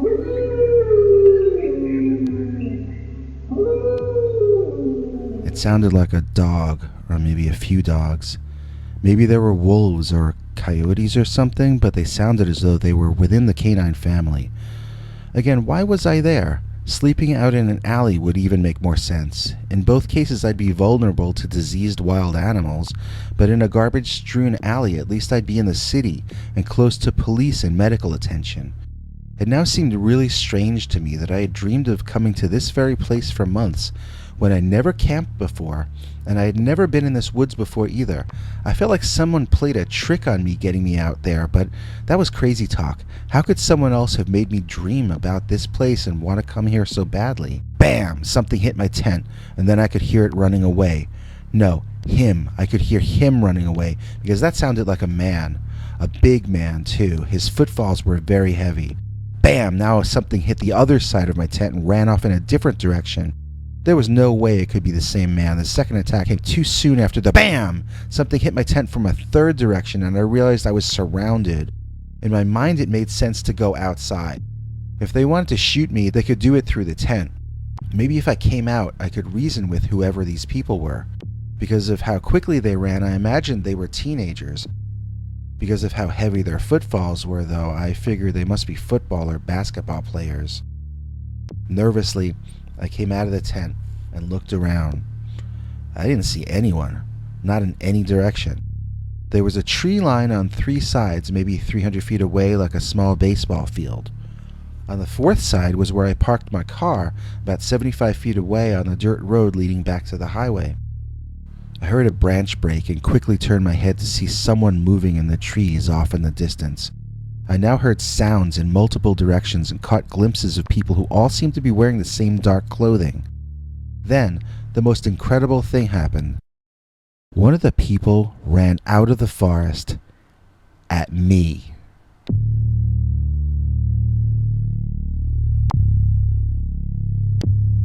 It was as though they weren't there, and then they were. He burst out of the woods like it was a starting gate. Suddenly he was running toward me, and his tongue was hanging out of his mouth. He had a wild expression in his completely opened eyes, and his mouth was filled with long, sharp teeth like a wild animal. My eyes and brain focused on this man wearing dark gray, running at me, looking insane. He had some kind of headgear on that made his head look like a dog's head. His clothes, they weren't clothes. They were fur. This was a fur-covered man with a dog mask on, that's what I was thinking. Then 1 second later, the guy made eye contact with me. And he screamed.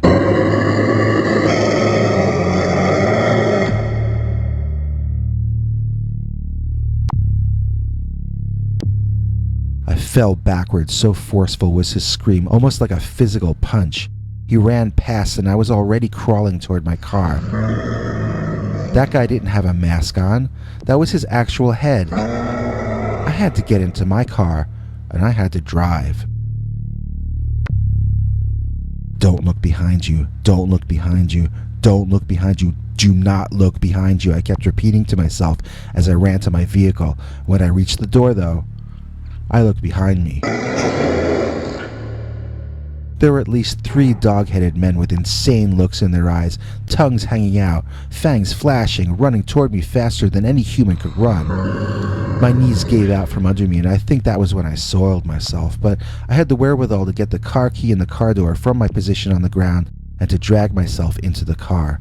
I got the door shut just as the dogman overtook my car, slamming into it in 3 places and causing a crack in one of the windows. I was crying and hyperventilating, trying to start the ignition before I passed out from the stress. I had to turn it a few times, but I got the car started and I drove. At this point, I noticed that these dogs were literally trying to chew their way into my car. They had made some progress, too, while I was trying to get the engine started. At this stage of the game, exhaustion, frustration, and fear gave way to extreme annoyance and indignation. I screamed, floored the car, started swerving back and forth, trying to cause the hairy men to slip off or slam into trees next to the dirt road. I was now laughing like a Peter Lorre character, only barely clinging to the last bit of my sanity. There was one of them, one of the dog-headed monsters, clinging to the front windshield with his face directly in front of me, his body blocking my view of the road. In my near insanity, I studied every single hair on his horrific head. It did not have yellow eyes as I've been reading about in Dogman accounts online lately. It had dog eyes, but wide-eyed, angry or terrified-looking dog eyes. It made expressions I've never seen on any canine, seeming to glare at me 1 second, then grin whenever it detected fear in my face. It gloated, it smirked, it bared its teeth to great effect. Then it would seem to smile and almost laugh, followed a second later by smashing its head into the windshield, trying to get through and bite my face right off my skull. I could see and sense that this was his goal. Bam! One of its fists slammed hard into the windshield, awakening me to the fact that he did indeed have hands. What I mean by that is, his paws were not paws. They had claws that I think were retractable like a dog, but the claws were at the ends of fingers on a furry hand.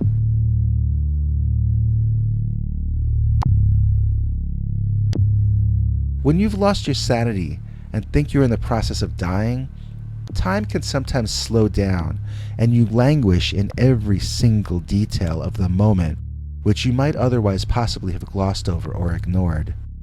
This thing in front of me had massive shoulders, like a circus strongman, but without any body fat at all.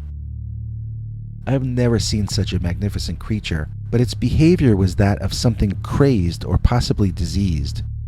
It seemed driven into a frenzy. It seemed driven more by hate than hunger. It wanted to kill me, but why? For sport? There was no joy in its eyes. It was deriving no enjoyment from this. Why would this thing hate me enough on first sight to want to kill me, and in such a savage manner? And why would at least 3 of his brethren have joined him? To my left, the driver's side window cracked loudly, a white lightning bolt type shape appearing from its top and extending down past the bottom of where I could see. Outside the window, a different dog-headed man grinned in a sick way at me and started headbutting the glass. This one had lighter gray streaks mixed in with its darker fur and reminded me of my pet from when I was a small boy. I didn't want to be killed by this dog who brought back such sweet memories.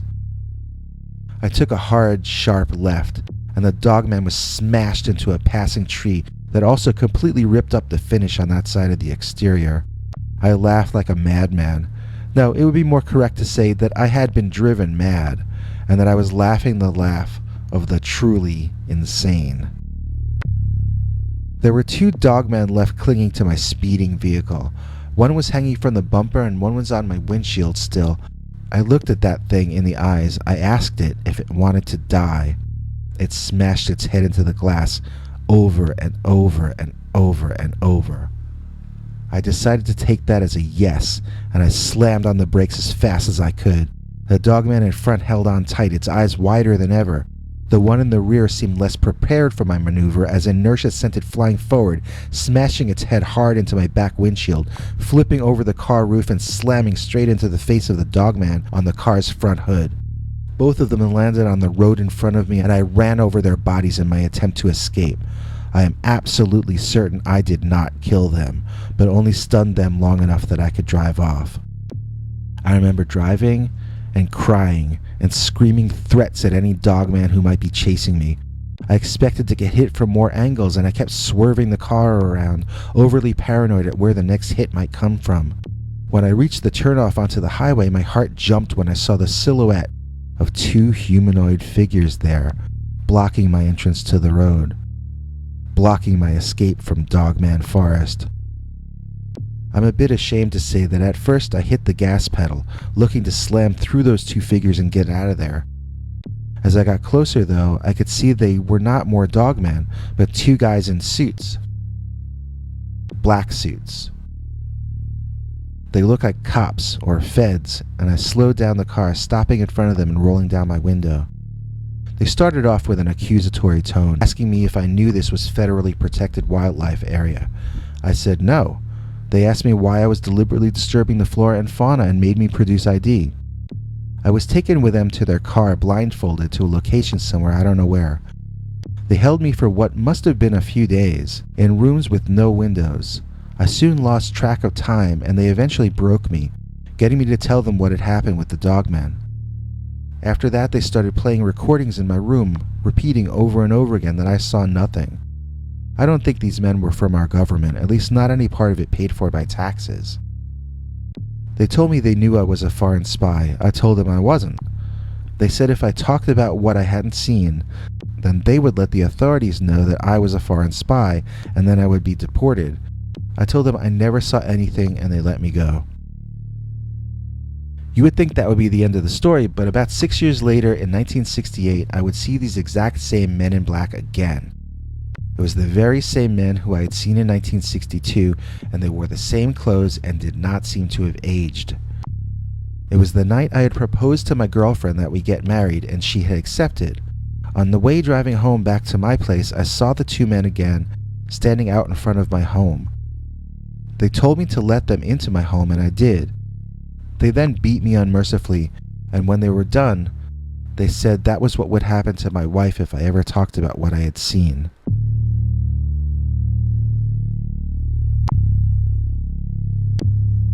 Now, this was 6 years after the incident, and I had never told anyone about any part of that.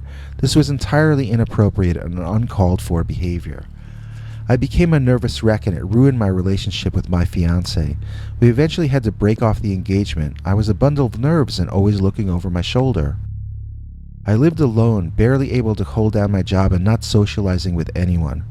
By the early 1970s, I had calmed down enough that I decided to get a dog.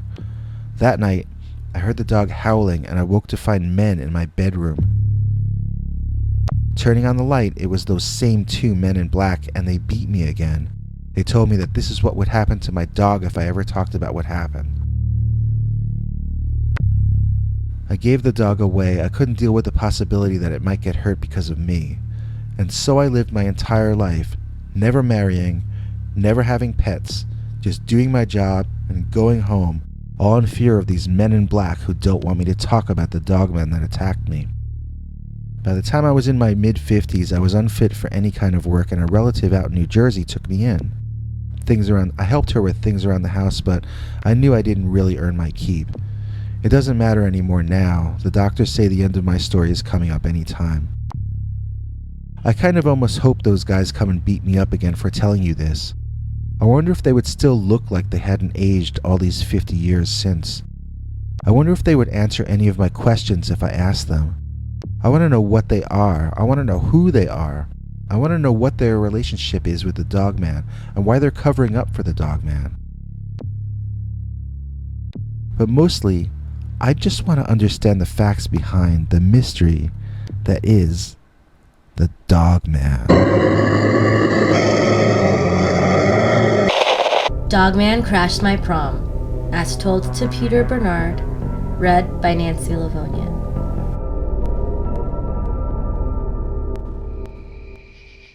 Okay, I saw Dogman once.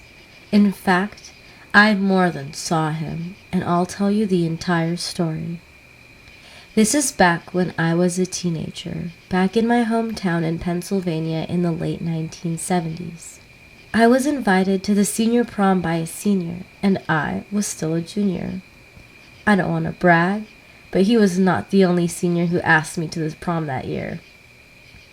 The problem was that my mom absolutely forbade me to go to the prom until I was a senior myself. I remember her ranting and ranting about why I was banned, but none of it made sense to me back then, so I remember none of what she said now. The boys were 1 or sometimes 1.5 years older than I was. I still can't understand what her problem was. However, a really popular senior who I actually liked both as a friend and as a guy asked me, and I was really happy and excited to go with him. I made a deal with my best friend and her mom that they would cover for me and tell my mom that I was sleeping over with them. And then I snuck out from there in my party dress for the evening's fun. It was actually a good night. Everyone there was in a good mood, and there were no bad vibes. A few of the couples found a way to sneak out the back of the gym, which was across from the swampy forest area. We decided to join them. At first we necked against the wall of the gym. I don't want to make it sound too sordid. We were kids, mentally more than anything. To us back then, necking meant a lot of hugging and maybe an occasional kiss on the lips. It was really innocent, but we certainly thought we were being very wild at the time. As more couples came out, my date and I felt increasingly self-conscious, and we decided to take a walk into the forest for more privacy. Now, I think I mentioned already that it was a swampy forest. There was a path through there that stayed dry most of the year, but sometimes, some years, the entire forest could stay muddy for weeks at a time. I didn't know which version of the forest we were going to find, and I didn't like the idea of sliding in my Sunday go-to-meeting shoes into a swamp and ruining my one nice party dress. Plus, I had never been in there during the night, and it looked like monsters might live in there.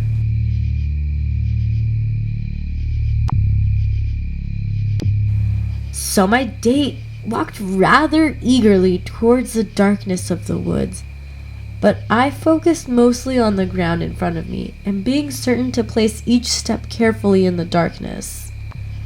These were the first high heels I had ever owned, and honestly, I had only mastered walking slowly in them, even on a flat surface.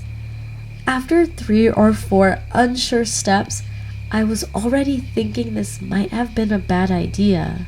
"You're probably going to have to carry me back to the gym," I said, trying to make it sound like a joke. "I'll carry you right now if you want me to," my romantic senior responded, and I leaned into him, allowing him to put his arm around me. It was more so that he could catch me if I fell than for any other reason, but he was a good guy, and I knew I could trust him not to take advantage of the situation. At one point, we stopped to talk, just at the edge of the path into the darker woods. I looked down the dirt road, and it looked pretty muddy with puddles further on in. Turning to the boy, I asked him if we could turn back now. He thought I was scared, and I guess there was a little of that too.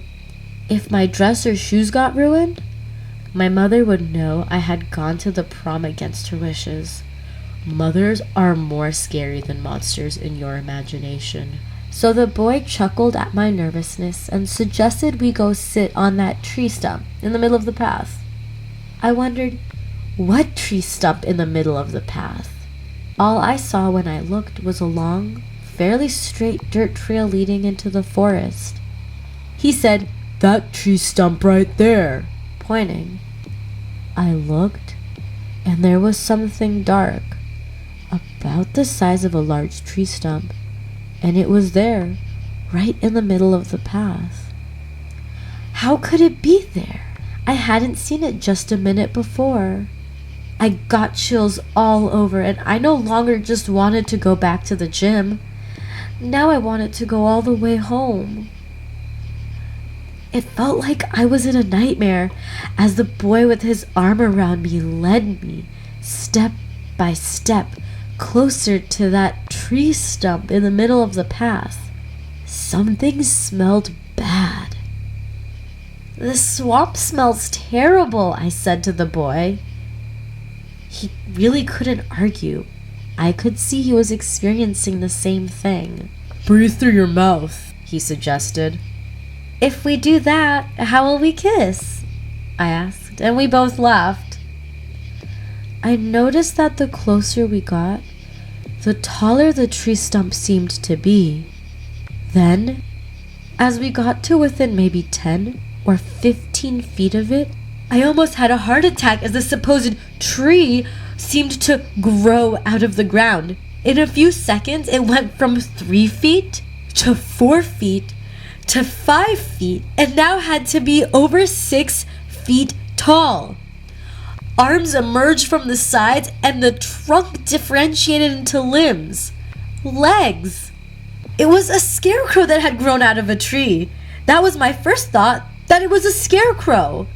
It seemed to have a hat on in the darkness.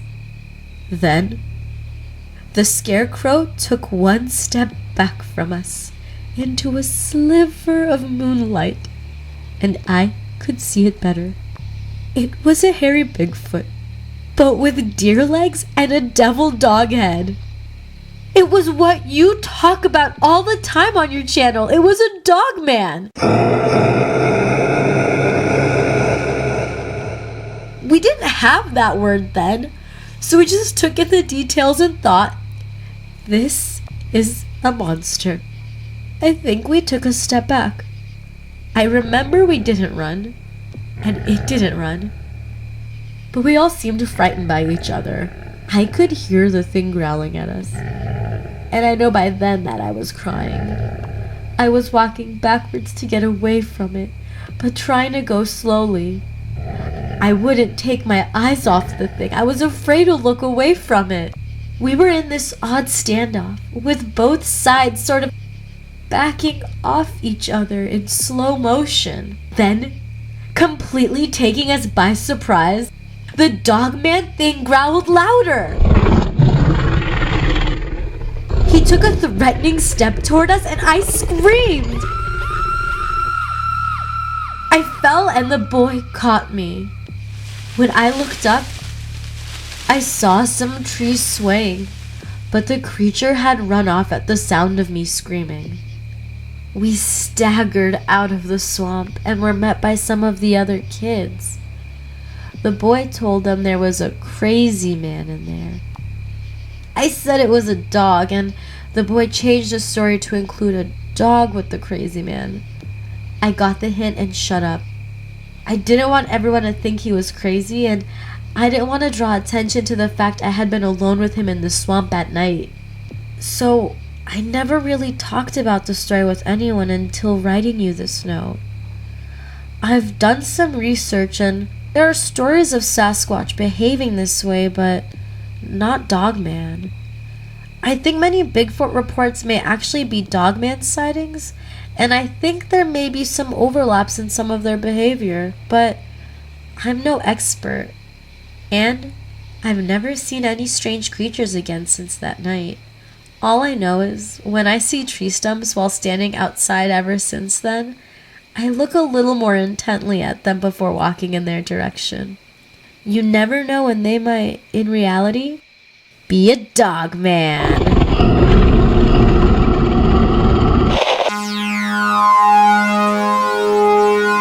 May Day Dogman, as told to and read by Peter Bernard. Dear Scary Stories, this story takes place on May Day and is a true story that happened to my parents. If you decide to use it, please run it on May the 1st. Thanks. Today is May Day. What does that mean? Google it and you'll be told that May Day is an international distress signal created in the 1920s and formally adapted worldwide in the 1940s. The internet will also insist vigorously that it has nothing to do with the month of May, but is a reference to the French way of asking for help, May Day, which sounds like Mayday. If you try to read further, you might find references to the ancient pagan holiday of Beltane, which happened on the 1st of May, a holiday of rejuvenation. Third, and usually buried way down the list, you'll find that May Day was actually the day when American workers put their foot down and demanded an 8-hour workday. Before that, you had to work 10, 12, 16 hours in dangerous conditions. Children were expected to work full-time to earn their keep. The average lifespan of a child laborer was his or her early 20s. This could have been your life too in 2018, except a bunch of anarchist and socialist workers got together and insisted they be treated as human beings by the corporations of those days.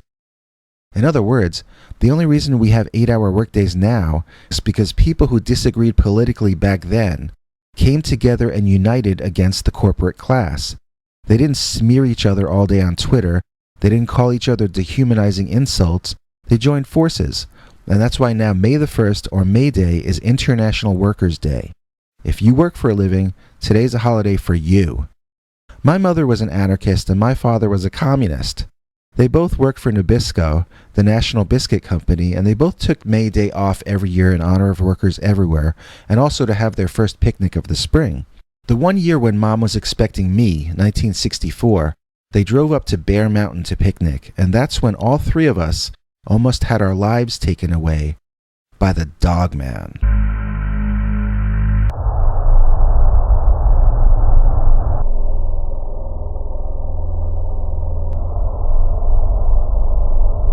I say all three because my mother was carrying me at the time. It was fairly early on, though. I don't know if she would have been showing yet, maybe just a little. So my parents drove upstate to Bear Mountain and found a secluded spot that looked like they could have their own private patch of forest to play in for the afternoon. Marching into the woods, each carrying a picnic basket, they were surprised that the trees didn't open up into a clearing as soon as they had thought they would. They had circled around the area before deciding on this location, and they had seen the clearing they wanted to picnic in with their own eyes from a distance. Both of them were certain they should already be there in the clearing, and yet they were still trudging through dense forest, which seemed to be getting denser and darker. They decided to retrace their steps back to the car and head off in a different direction. Clearly they had gotten turned around somehow. Now, when my mom would tell the story, she would talk about how she felt like everything was somehow off, and that she was frightened they wouldn't even make it back to their vehicle safely. Mom believed in magic and fairy tales. She was kind of a pantheist and felt like life and divinity were everywhere. They just weren't always interested in being on the same side as humans most of the time. My father, on the other hand, was a materialist and an atheist, and he never mentioned feelings when telling this story. He just said they retraced their steps, got back to the car, then stood there trying to imagine which would be the correct way to reach their destination. Soon, they found themselves back in the forest, not knowing once again if they were heading the correct way. My mother was terrified, my father determined. This time, however, they did find the clearing. It was a bright and sunny day. Mom tried her best to relax, but felt they were being watched from within the wood line the entire time. And not just from one direction either, but from all around. She decided not to ruin the afternoon and didn't mention this to my father. They had the best picnic that they could and relaxed as much as possible. Mom packed enough food for 4 people and they barely ate half of it. Eventually they fell asleep after their meal and they had a little nap.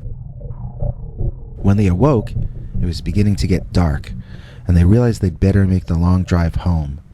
It was a Friday and they were off the next day, but it was still a long drive back to the Bronx where they lived and they'd better get going.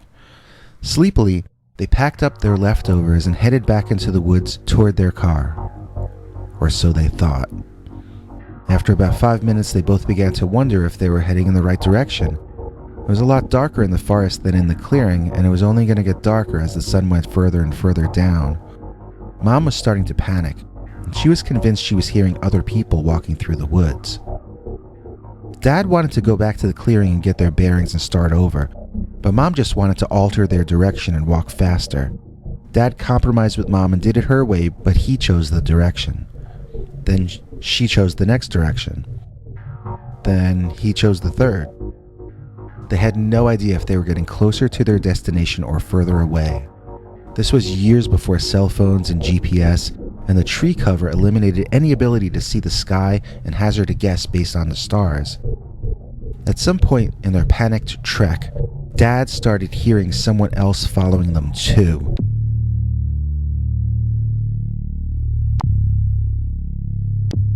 He shouted into the woods that whoever it was should show themselves.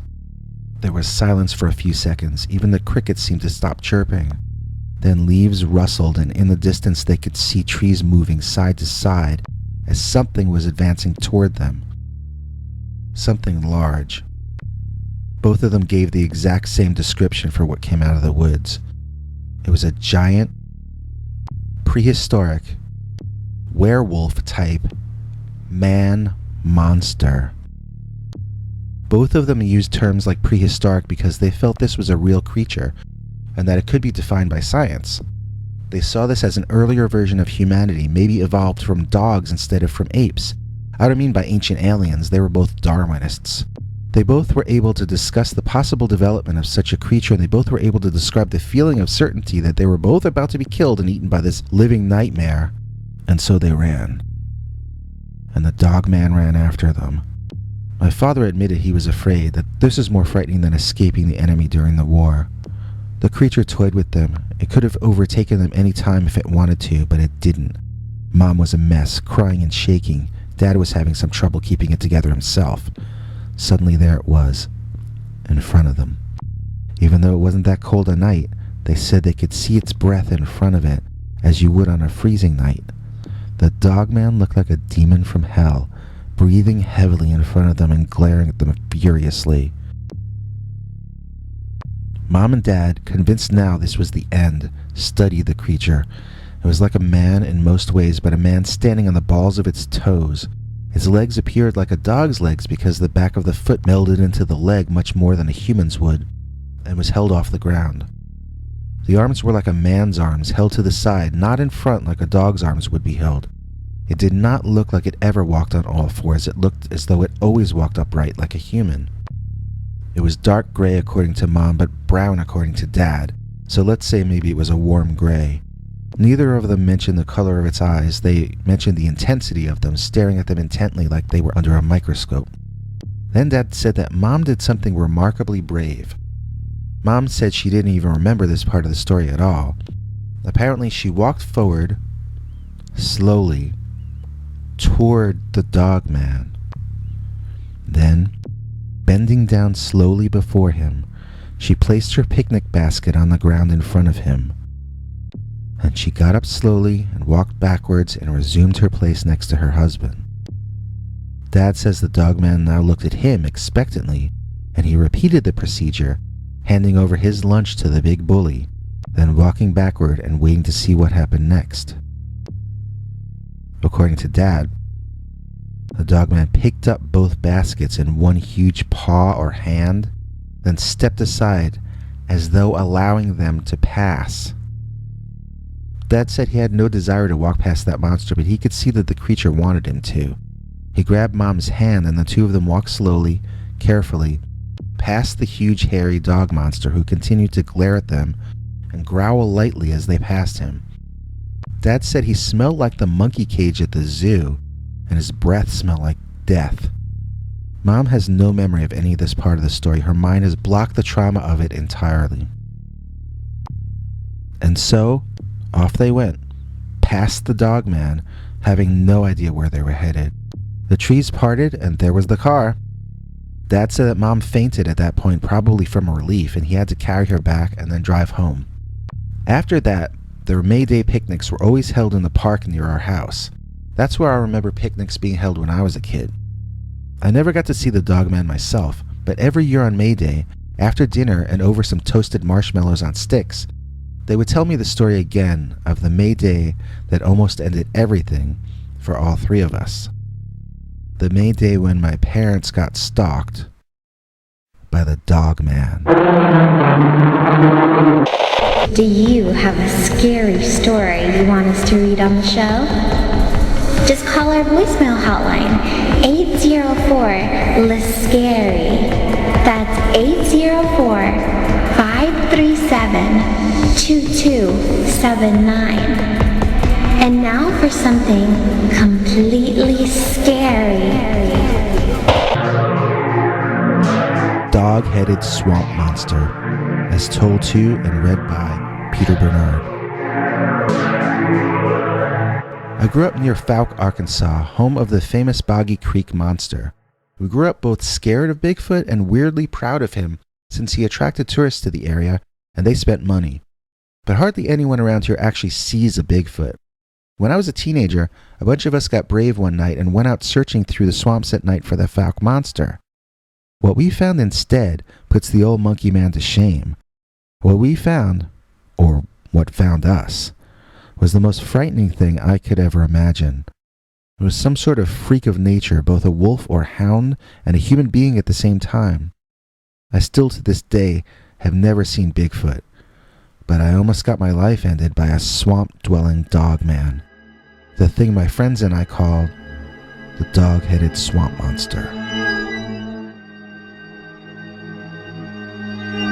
Now, this happened around 14 years ago, like 2004-ish. We did talk about it to our family and friends, but they laughed at us and we stopped talking pretty quick. I've been reading and listening online about Dogman, and I know that in the past people would actually report sightings of strange creatures to the authorities. These days people are more likely to report it on a podcast than a police station, And for that reason, I think that's why fewer people believe any of the tales. Other than torn and muddy clothes, we didn't have any evidence that what happened to us really happened. One of my friends suggested we tell Linda Godfrey, who had written a book about upright walking canids. We felt she most likely would have wanted us to reveal our names. If we did that, our families would wring our necks. So for these reasons, hardly anyone has heard the story I'm about to tell you.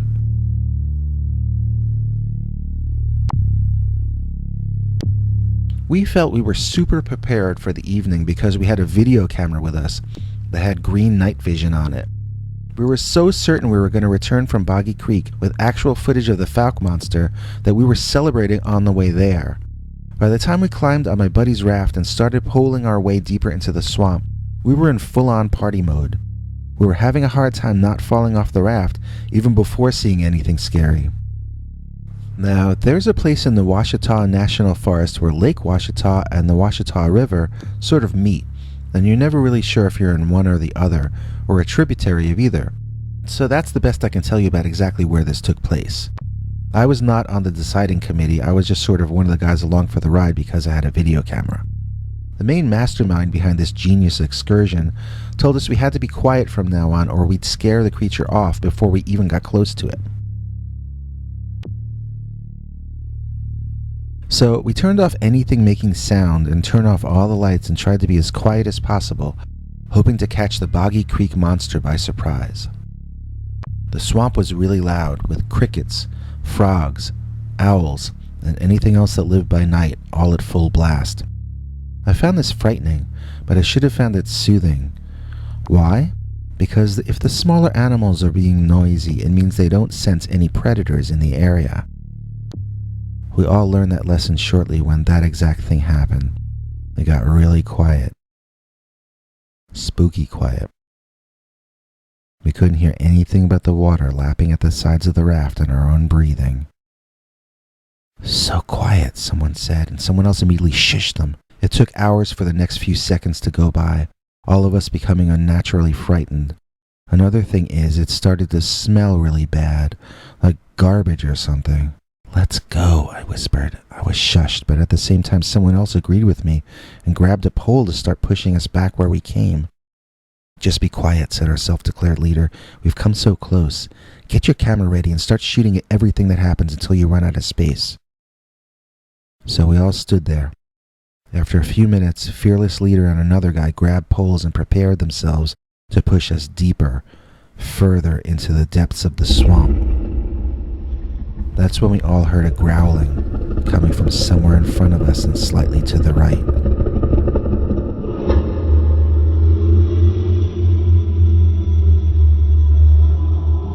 I should explain that we were going down a somewhat narrow tributary, and sometimes it looked like a river between two areas of land, and other times it looked like we were sailing between small, muddy islands.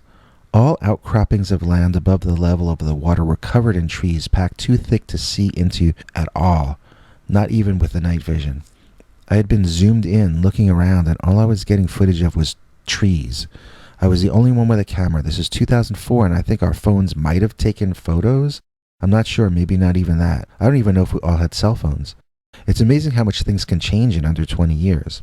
Anyway, there we were, stuck in 2004, unable to get to our iPhones and Androids here in 2018, depending on me to get the video with my little handheld Canon or Sony digital video camera.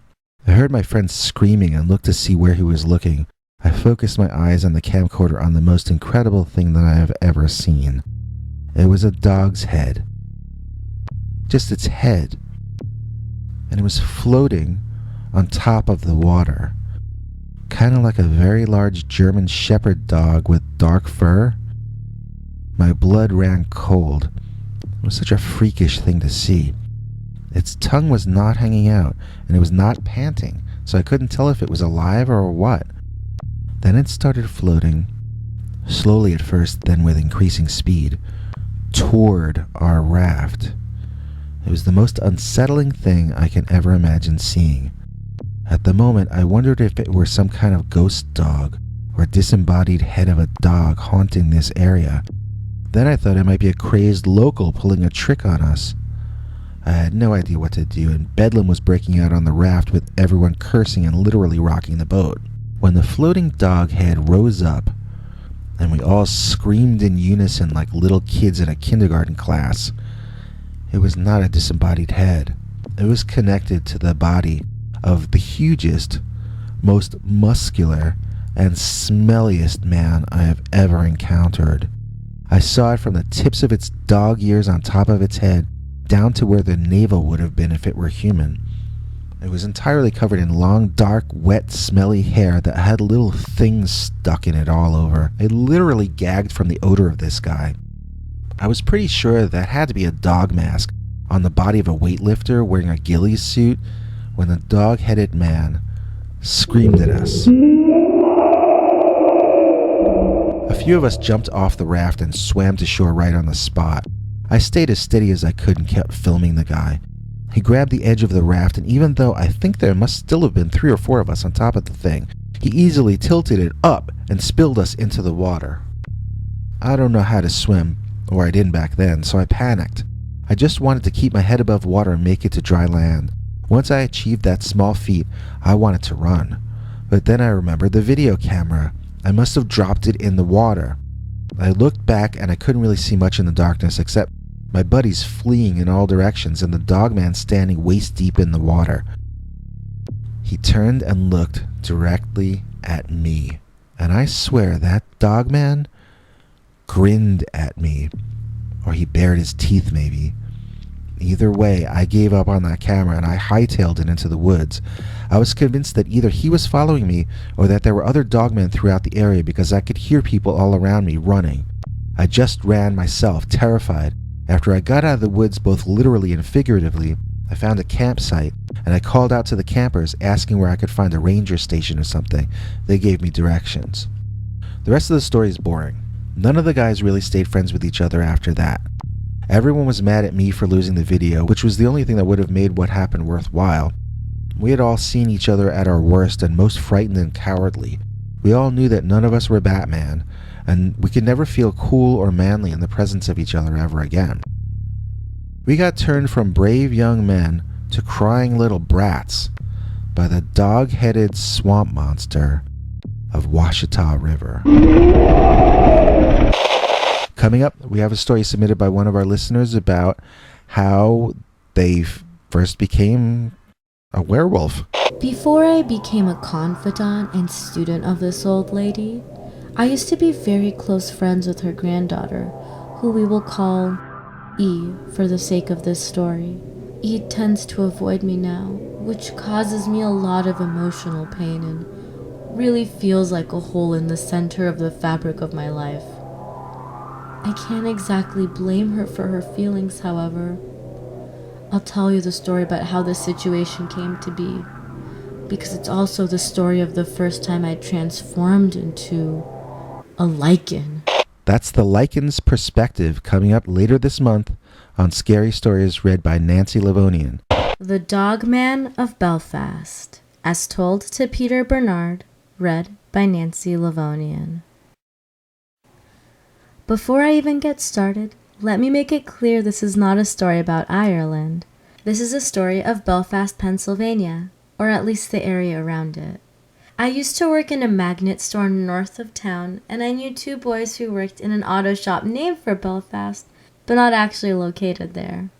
Since we lived in Aluda and worked near each other by Belfast, we'd often hitch rides to work together. Sometimes, when the weather was nice, we'd walk all the way there and home. We knew a shortcut through Jacobsburg State Park, so we could make it in 40 minutes if we needed to in the morning, and we could stretch it out to a 2-hour walk on the way home. Now, both of these boys were friends, but when I was around, they didn't act very friendly toward each other. They were constantly insulting one another and showing off, both of them trying to be my favorite. I pretended I didn't notice, but I did. I won't say I encouraged it, but I did nothing to stop it either. My days were pretty boring outside of them competing over me. Besides, they would do it no matter what I said just because their hormones told them to. So one evening, we're walking home through the park and it starts to get dark early. I realize a summer thunderstorm is brewing and I want to find shelter. The boys start arguing over the subject, so I leave and wander off the trail. I don't know what I was thinking. I just didn't want to get my new outfit wet. Amazingly, I found this cave entrance that was like 7 feet tall and made for perfect protection from the coming rain. I called the boys over and they argued about which one of them would have found the cave first if I hadn't. I pointed out that my skirt had gotten rained on and redirected their attention back to me. They started shyly talking about how nice I looked, unsure of how to talk to a girl, but trying their best. I shrugged it off, saying I had to dress nice for my job at the store. That was a total lie. My boss at the store told me I could wear jeans. I dressed nice for the walks to and from work, and for the moments when the three of us would be trapped in a cave in the woods during a thunderstorm. Like now. Okay, so I was on my teenage girl ego trip and getting stereo compliments when suddenly things went all surround sound for a minute. We heard the sound. It was an animal sound or a human sound, and the only word I can think of to describe it is a roar. It was the most terrifying thing I had ever heard in my life.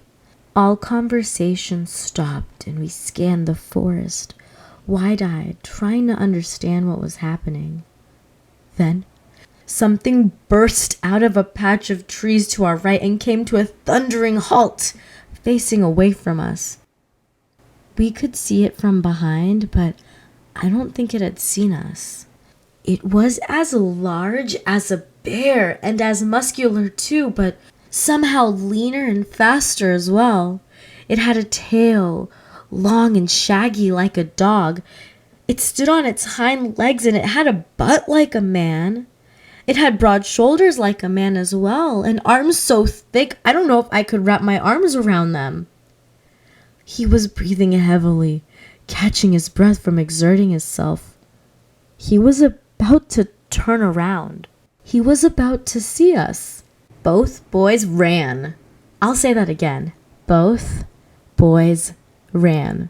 As in, ran away to mommy, leaving me alone to fend for myself against King Kong over here. I figured maybe I could go hide in the cave. After all, a scary monster would never go inside a scary cave, would he? Of course he would. The deeper I ran in the cave, the louder I could hear the monster getting closer from behind me. Now, the cave split into 3 passageways, 2 where I'd have to bend down to get through, and 1 where I could stand and run. Logically, I should have taken one of the smaller passages so the hairy man couldn't follow me. I was panicking though, and as I had made clear before, I was trying not to ruin my outfit, especially my new shoes. So I ran into this tunnel and straight into a wall I didn't see, and some rocks fell from the ceiling, and the short version is that my ankle is banged up and my foot is caught under a heavy rock. It's not the worst pain I've ever felt, but it's not pleasant, and I can hear the thing from the hair factory approaching. I kept almost lifting the rock enough to get my foot out, and then each time it would slip and I'd hurt myself all over again. This was not going well, and as the sounds of the monster grew even closer, I began to see everything that had ever happened to me playing out in my mind. I felt bad about a lot of the things I had done. I remembered every regret I'd ever had. I wondered if heaven was real, or hell, or reincarnation. I wondered how bad it was going to hurt when the monster found me here. I felt very sorry for myself and I began to cry. I saw the shadow of the beast first, and the creature itself came into view, bringing a warm breeze of body odor and funk. Is that why they call him Skunk Ape, I thought? Then I looked up and saw. This ape was not an ape. I think my jaw dropped open as I was looking at a big giant dog, or a hairy man with a dog's head at least. His legs were like a dog's legs, but far more muscular. This was the most perfect looking man I'd ever seen, and yet it wasn't a man at all. I noticed the dog thing's expression was as surprised as mine must have been. We both were the last thing we were expecting to run into. Slowly, his eyes changed from surprised to suspicious. He smelled the air of the cave furiously and started growling. "There's no one else here," I told him in a soothing voice. "It's just you and me." He leaned down and sniffed me all over. I held myself as still as I could, trying not to show fear, but just one of his teeth was the size of my entire hand. After sniffing for a while, he seemed to calm down a bit and stopped growling. Now he just looks confused. I made a motion, trying to look as pathetic as I could, showing him that I couldn't get this heavy rock off my foot. He lifted it for me, then picked me up and carried me out of the cave in the same way a man might carry an injured person. This was the most remarkable thing that could ever happen to anybody. He placed me down gingerly, and although the ankle was a bit sensitive, I discovered I could put weight on it, and I attentively took a few steps. I might be limp for a day or two, but it wasn't anything severe. I looked up at the Dogman in amazement and awe, not knowing how to thank him or exactly what was going to happen next. The Dogman looked in my direction, and he looked unhappy. Then I heard the last sound I could possibly want to hear. He was growling again. The world spun around me and I dropped to my knees. Why would this creature rescue me and then growl at me? Then again, it was a werewolf. Werewolves don't exist, so technically they don't have to behave logically, do they? Once again, I prepared to meet my maker. The Dogman charged directly at me. I nearly fainted as this massive man monster leaped over me, continuing behind me into the forest. That's when I actually did faint. I have no idea what was behind me that the Dogman charged at. Was it another predator? Was it game? I'll never know, as I walked home alone and don't take that shortcut anymore. But that doesn't mean I don't dream about going back there. When those two boys both chickened out on me, the Dogman came to my rescue. I know he's a monster and a killer, but nature decided that for him. He can't be blamed for being wild. That was the day I learned to tell the difference between the boys and the Dogman. Dogman of the Heat Wave. As told to and read by Peter Bernard. Back in 1977, I was 13 years old. My family lived in the Bronx, and although we weren't rich, we were usually fairly happy. One exception to that rule was the summer of 1977. I think it was July that year, but it might have been August. We had a heat wave that was the worst of my childhood. My family couldn't afford to run the air conditioner all day long, and after the third day over 90 degrees, the air conditioner didn't really do its job anyway. My father had an uncle that we never met who lived upstate, and he arranged to send us kids, me, my sister Izzy, and my brother Manny, aged 10, 12, and me at 13, up to stay at his place in the country. When we got there, we realized it was a farm, but he wasn't farming anything. There were no animals, nothing was planted, but he lived in an old farmhouse next to a forest, and there was a barn and the remains of a silo that we were told to stay away from because it was falling apart and dangerous. The barn wasn't in very good shape either, but we didn't inform our uncle of that since it was the only cool place we could hang out in during the heat wave. So, the first night there, my sister woke up the whole house screaming, and we ran to her, and she was screaming about a Dogman who rumbled at her through the window.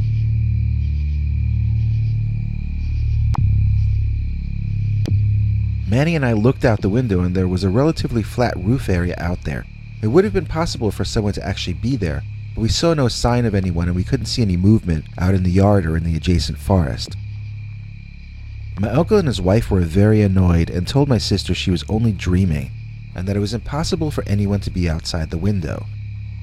Manny and I defended Izzy and offered to climb out on the roof outside the window to demonstrate how someone definitely could have been there. This only made the adults more unhappy, and we were ordered back to our room and to go to sleep. We went back as ordered, waited a few minutes, then silently snuck back into our sister's room to sleep on her floor and guard her. Nothing else happened that night, and the next morning our aunt was actually nice to us when she found us sleeping on the floor by Izzy's bed. She could see that we were tight-knit, and so that night she prepared our larger bedroom to also accommodate our sister, and her bed was furthest from the window. Our uncle was furious that his wife was now humoring children. His reasoning was that she was encouraging Izzy to wake him up again tonight. We informed him that he didn't need to worry. If a monster tried to get our sister, we'd kill it ourselves. I don't know why, but that didn't make him seem any happier. So, that night I was the one who woke up, not my sister. I heard a tapping or a light scraping noise at the window, and when I looked there, I saw a man who looked like a mangy dog. He looked like a character from a Disney movie who had seen better days. Although it looked like he was supposed to be entirely covered in hair, he had big clumps missing on his face, and I forget if it was his neck or his shoulder, then some on his chest. I reached over and started hitting Manny, who punched me really hard on my wrist in his sleep and didn't wake up at all. Izzy was too far away and I didn't want to wake her anyway. I certainly did not want to wake my uncle. For all our talk of guarding our sister, my brother and I had never actually worked out a plan about what we were going to do if an actual monster actually came to visit. I decided it was up to me. I had to scare the wolf thing off. I stood up and started saying stuff that was as close as I could remember to what an exorcist might say. "I cast you out, demon," and that sort of stuff. The hairy, sick-looking manimal outside the window didn't look scared of me at all. He looked curious at first. Then as I started to say the Lord's Prayer, his eyes turned angry, and he lifted his nasty-looking lips to show off his even nastier-looking set of monster fangs. I heard it growling through the glass, and then I felt something else, something disorienting in my belly. I felt hot, incredibly hot. The next thing I remember, I was in my uncle's attic, sitting in an old, partially broken wooden chair. I didn't find out it was the attic until later, but that's where I was. The door to the attic was closed, and they told me it would have been impossible for me to have closed it myself. My uncle and aunt sat Izzy and Manny down and asked them point blank, "Who locked your brother in the attic last night?" And both my siblings answered in unison, "The walking Dogman." Now, all dogs walk, or all healthy dogs, but what they meant was a dog that walked like a human. Our aunt was dissatisfied with that answer, though, and both of them were denied dessert that night. I refused mine in solidarity with them, and we all got ready for a night of more serious monster watching. We did not see the Dogman that night, but we did see him 2 more times. One night during the heat wave, my uncle roasted an entire pig. I had never seen such a barbaric scene before, but it created quite a party. People drove in for miles to attend the dinner party.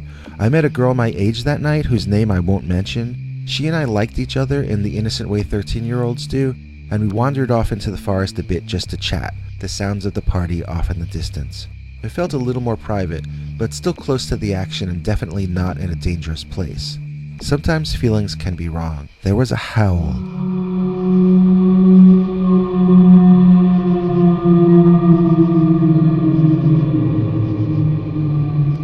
And it was close.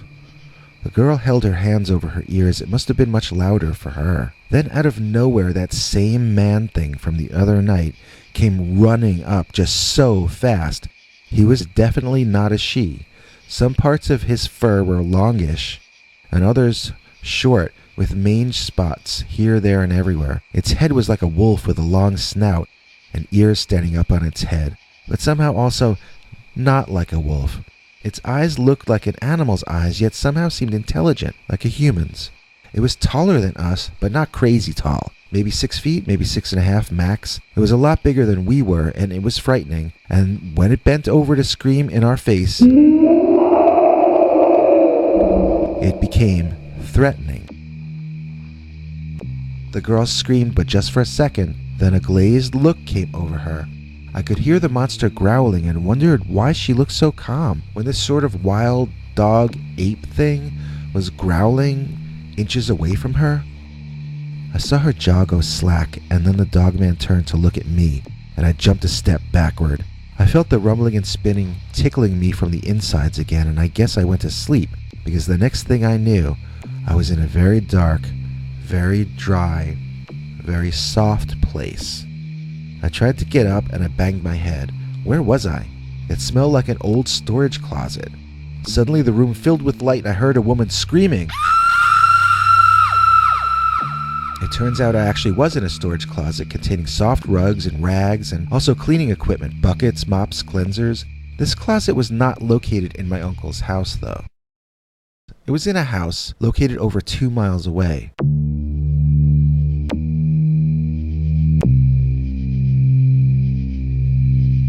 The mother of this family called my uncle and told him I broke into her home. My aunt came to pick me up, apologizing profusely. She said they were having a party. Nobody realized I'd gone off to cause mischief. I kept trying to defend myself and tell the actual story, but I was hushed every time. It was so hot. People's tempers were very short. I was sent to bed without dinner. I never saw that girl again. I don't know if that means something bad happened to her that night or just because I never asked her last name, I wouldn't know how to check up on her. Life was not as fun the last 2 days we were there. And fortunately, the heat wave ended just as my uncle's patients did as well. The night my parents arrived to pick us up and drive us home, we could not have been happier to see them. We all had a big meal and then got ready for the long drive home. At the last minute, my sister realized she couldn't find her favorite doll and began stressing out. I took her up to the bedroom to search around with her for it. I found it under a bed and grabbed it. As I lifted it up, smiling to show Izzy, she let out a cheer. The smile dropped off my face though, as I saw, looking through the window directly behind Izzy, that same scraggy-looking Dogman. Izzy saw the look on my face and froze up. She could see I was looking past her. She started turning her head to see, and I told her, No, Izzy, don't turn around. Just run downstairs and let's go.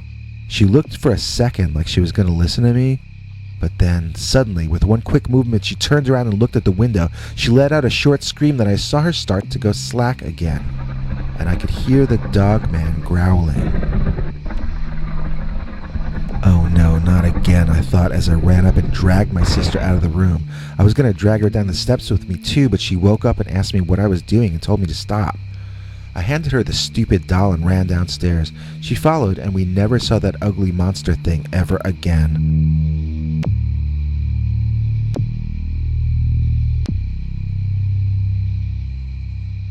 The heat wave was done, and the Dogman receded into ever more distant memory. But I still can't help it. Every time there's a heat wave in New York City, it brings me back to 1977, the summer when my siblings and I were haunted by the Dogman. Dogman in the root cellar, as told to Peter Bernard. My family moved every 3 or 4 years when I was a little kid, depending on where my father could find work. When I was 11 to 13, we rented a very old house on the outskirts of town. School was in town and within walking distance, plus we were surrounded by woods and friends of our own age. My sister and I both remember this as the most fun time of our childhood. Now, this was back in the 1950s, but the house we lived in was old, even to us back then. It had been a small family farm earlier on, as in maybe 10 years earlier. A freshwater stream ran through the back and we had a well and a root cellar. The root cellar was built into a nearby hill. It was basically a small cave with a door on it, all inside a little hill. Inside we kept stuff that we wanted to keep cool and dry. My mother would buy food in bulk and store it there because shopping was a bit of a hassle for us without our own car. So we'd get a load of potatoes or rice or whatever delivered into the root cellar, that sort of thing. I used to love the root cellar because it seemed like the house of an elf or a fairy or something. It seemed pre-human, like it had always been there. So, one day we were playing outside and my mom called out to tell us dinner was going to be late and we could play a little longer. It had just started to get a little dark and a little scary too. We were just 2 kids, me 11 and her 9, and we were alone with a very large and living forest around us with trees reaching up far into the sky. We usually weren't allowed out this late, so that added to the excitement. We couldn't waste this opportunity. We decided to tell ghost stories to each other in the encroaching darkness, but neither of us could remember how any of them went, and we utterly failed at scaring each other in the slightest. So then my sister started challenging me, asking me if I was brave enough to go sit in the root cellar alone in the darkness. I challenged her back. She told me it was probably haunted in there and a ghost would reach out and touch me. I told her spiders would crawl up her back and I saw her expression crack. Ghosts were theoretically scary, but spiders were definitely scary, especially to little sisters. So she said if I could sit there for a minute, that she would go second and we had a deal. I thought we should have a word to shout out in case we needed the door open in an emergency. I was untying the rope, holding the doors shut as we were finalizing the details of our agreement with each other regarding our bet about sitting alone in the dark in the root cellar when BAM! The doors of the cellar burst open from the inside and knocked me and my sister both backward onto our butts. My sister screamed and I possibly might have as well. What had come out of the cellar? Looking behind us, we saw, running away at unfathomable speed, the big bad wolf from the Three Little Pigs cartoon. I mean, it was not a cartoon. It was a tall, hairy man monster with a dog's or wolf's head and a very long snout with very tall ears racing away on its hind legs like a man. I believe it had a tail. It was not clothed. The fur was dark brown or black. It was hard to tell in the twilight. My sister and I ran in the house and cried to our mother about what happened. She ordered us to go back out and lock up the root cellar, but we cried and refused, saying there was a wolf man out there. She went and did it herself, then came in and gave both of us fairly harsh spankings for causing extra work for her, then sent us to bed without dinner. How had the thing gotten into the shelter if the door was tied shut from the outside? The shelter did not lead to a cave system or anything.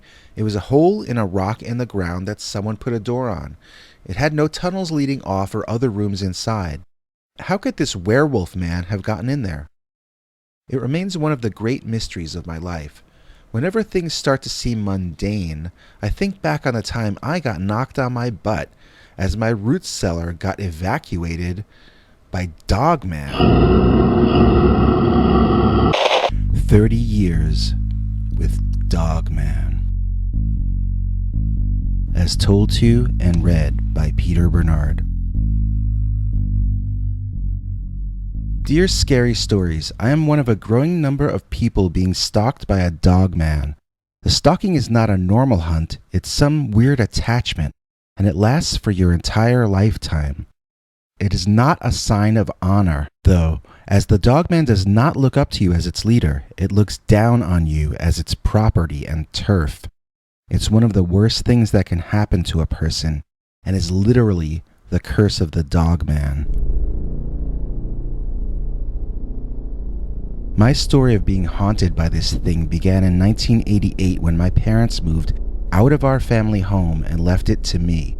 The very first month I was alone there, I began to feel like I was being watched. It reached the point where I set up trap cameras around the vicinity of the property so I could see if anyone was loitering around for some reason. The next day I went to check the cameras and every single one of them was missing. So I knew for sure someone was around at that point. I just figured it was a human, that's all.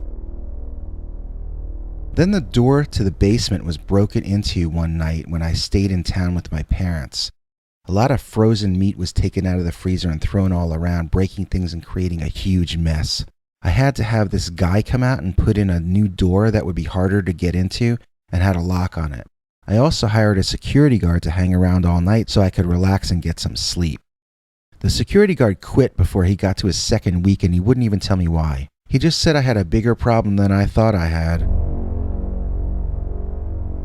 I was at a loss what to do, so my parents offered to come stay the night and we could all take turns watching outside to see if we could discover what frightened off the security guard.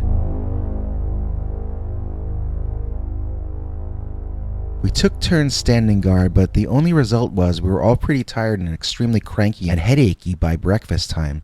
We saw nothing out of the ordinary. Things were quiet for a while and I completely forgot about all of this. I thought maybe the prowler was as scared of the security guard as the security guard was of the prowler. Maybe it went away. Then I was awakened at night one night by loud howling in the woods outside my place. It was the strangest howl I had ever heard in my life. The animal making that sound must have been immense.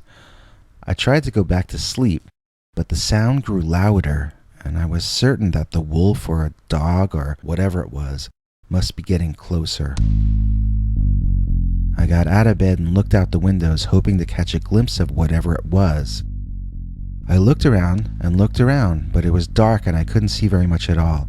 I might be looking right at the thing and not know it really. Then suddenly, bushes and trees parted dramatically, and as though it were making an entrance into a movie, a huge man with a dog head walked out of the forest.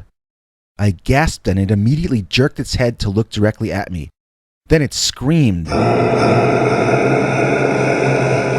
I yelped and I took a step back from my window, but it was too late. The thing had seen me and already had begun running toward my house. Now, below, I could hear the monster banging on my back door, trying to get inside, snarling, scratching, and kicking. Idiotically, I decided this must be a dream, and I dove back into bed, pulling the covers up over my head. I guess the Dogman eventually went away because I fell asleep. The next morning, I was on the phone begging my parents to let me sleep over for a night or two, or maybe a week. They told me I had to lick this thing on my own, that it was my house, not the animal's house, and so forth. I don't think they realized what I was up against. How could they? I mean, they probably thought I was imagining the entire thing. I wasn't all that sure that I wasn't. Well, my mother persuaded my father that it wouldn't hurt to let me stay there for one night, and the next morning when I got back to my place, I was horrified to see that the back door had been broken into. It was a glass, metal, and screen door, and whoever or whatever had broken in had cut itself. There was blood all over the place. These days, my first thought would be to get that blood somehow to a scientist for DNA analysis, but back then my only thought was about immediately getting a new high-security door installed. Whatever was trying to break in stopped after it cut itself, and nothing else was disturbed in the house that time, but I still felt sort of violated by the incident. I really wished I had someone else living there with me. Failing that, I started going out a lot more, dreading going home after my nights out. After a few months of socializing, I had a steady girlfriend, and we were getting more and more serious. I still had only had her out to my house during the day, and I hadn't yet explained to her why I preferred spending nights out or at her place in the city instead. It was coming time to have to explain it to her, but I couldn't think of any way to say it that didn't sound crazy. I finally relented and invited her over for dinner one night. I hadn't seen the Dogman in months at that point, so maybe he was gone. Maybe there was nothing to worry about. That night, things went pretty mellow. We were having a very relaxed time, laughing at each other's jokes, and feeling a big sense of relief that here she was at my house and everything was still fine. Until... that is, she went into the bathroom. And there, staring at her through the bathroom window, was what she described as the reanimated head of a dead dog. Yeah, this was not just a hairy man from the forest with a dog's head. This was a hideously ugly, flea-bitten, smelly, diseased-looking, hairy man from the forest with a dog's head. I don't remember if I made that clear before. I wanted to drive my girlfriend home, but she was too terrified to go outside until the morning. I couldn't blame her. We spent the night unable to sleep, as every half hour or so we'd be shouted at from outside by the thing, or it would run up, jump on the back door, then run away. One time we heard glass break and my girlfriend told me to go down and check on it. I refused, and she called me a coward. I couldn't really argue with her, but I was still not going to go downstairs. I didn't own any weapons, really, not that I kept in my bedroom in those days at least. I was shaking and tears were running down my face, which my girlfriend reacted to with disgust.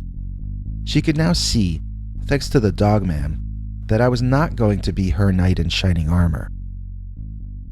Once the morning light shone through the windows, she was gone, out of my life forever. That night, I drank all the beer in the house out of depression and went to bed early. Then I was awakened by the idiot dog that walks on its hind legs, howling outside my window again. That was the last straw. I ran downstairs furiously and rummaged through the kitchen for the largest knife I could find. Then out the back door I ran, screaming like a lunatic. I ran into the middle of my backyard, and I screamed ridiculously and furiously at the night. I demanded the Dogman come out, show itself so we could fight. I screamed that I was going to kill it, and I held the knife high. I was so angry my mouth was foaming. When I was met with silence, I laughed triumphantly and bellowed that the Dogman was the cowardly one, not me. I was ready to fight, but the Dogman is only interested in scaring off pretty girls. At that moment, the Dogman emerged from the forest. He must have been right there watching me the entire time. I really had never realized how tall that thing was, or how wide. It really did look like a dead thing somehow walking. There was something about its eyes that were not right. They almost looked fake. Or maybe like shark eyes a little. It looked filthy, like it had pancake syrup all over it. It dawned on me that it was more likely blood than syrup, and I felt kind of sick.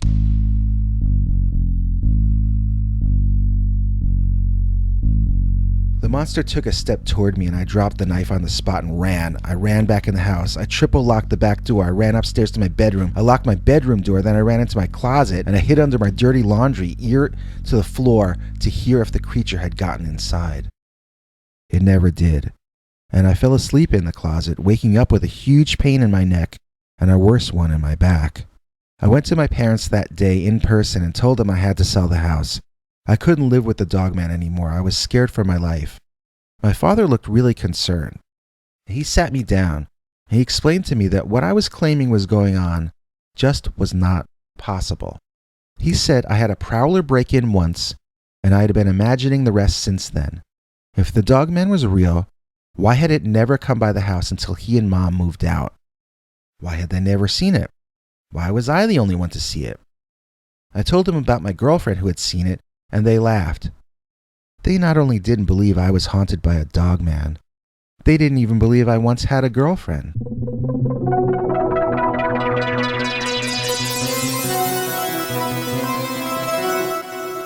This was the beginning of a long downward spiral for me. I pretty much lost all self-esteem, and I lived with the Dogman occasionally breaking in, trashing my refrigerator. I couldn't have pets, I couldn't have girlfriends, and I went a bit crazy. About 10 years ago, my mother passed, and about 7 years ago, my dad joined her. It took me a few years of living there in the house alone, with the unending torment of the Dogman almost every night, to realize that I didn't want to live that way any longer. One especially violent night, when the creature tore up the entire downstairs of my place, I calmly walked out my bedroom window, shimmied down the drain on the side of the house, and just walked into my car, got in, drove off to a motel while the monster kept raging and destroying everything inside. I was free of the thing. I sold my house and property dirt cheap, and I bought a tiny home of my own out in the country over 100 miles away from the Dogman house. That's what I had come to think of it as. The Dogman house. Not the house of my childhood, not the home I grew up in, not something to pass down to the next generation. I was going to be the last generation of my family thanks to the Dogman. He had taken my home from me, my heritage, the memories of my childhood and family. And he could have them. I just wanted a chance for a new present and a new future. I was so happy in my new home. I got a dog, and I built him a doghouse with my own 2 hands. I had even started going into the city and socializing a bit again, although not as fervently as when I was younger. Then, one night last year, I came home from a club, and my dog was gone. He was not in his doghouse, and his chain had been snapped. There was no way he could have done that himself. It was too strong a chain for him. I spent days searching the woods behind the house for him, but I never found anything. I didn't want to get a new dog until I knew what happened to the last one. I wanted to make sure the next one would be safe, but safe from what? I had no idea. And then, it came back.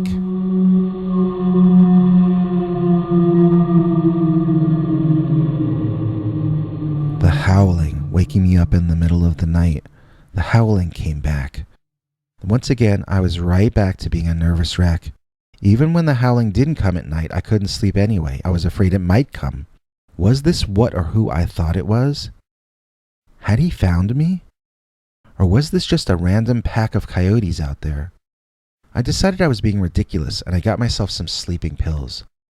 The first night I took the sleeping pills, I was awakened by a crashing sound downstairs. I got out of bed, and my legs gave out.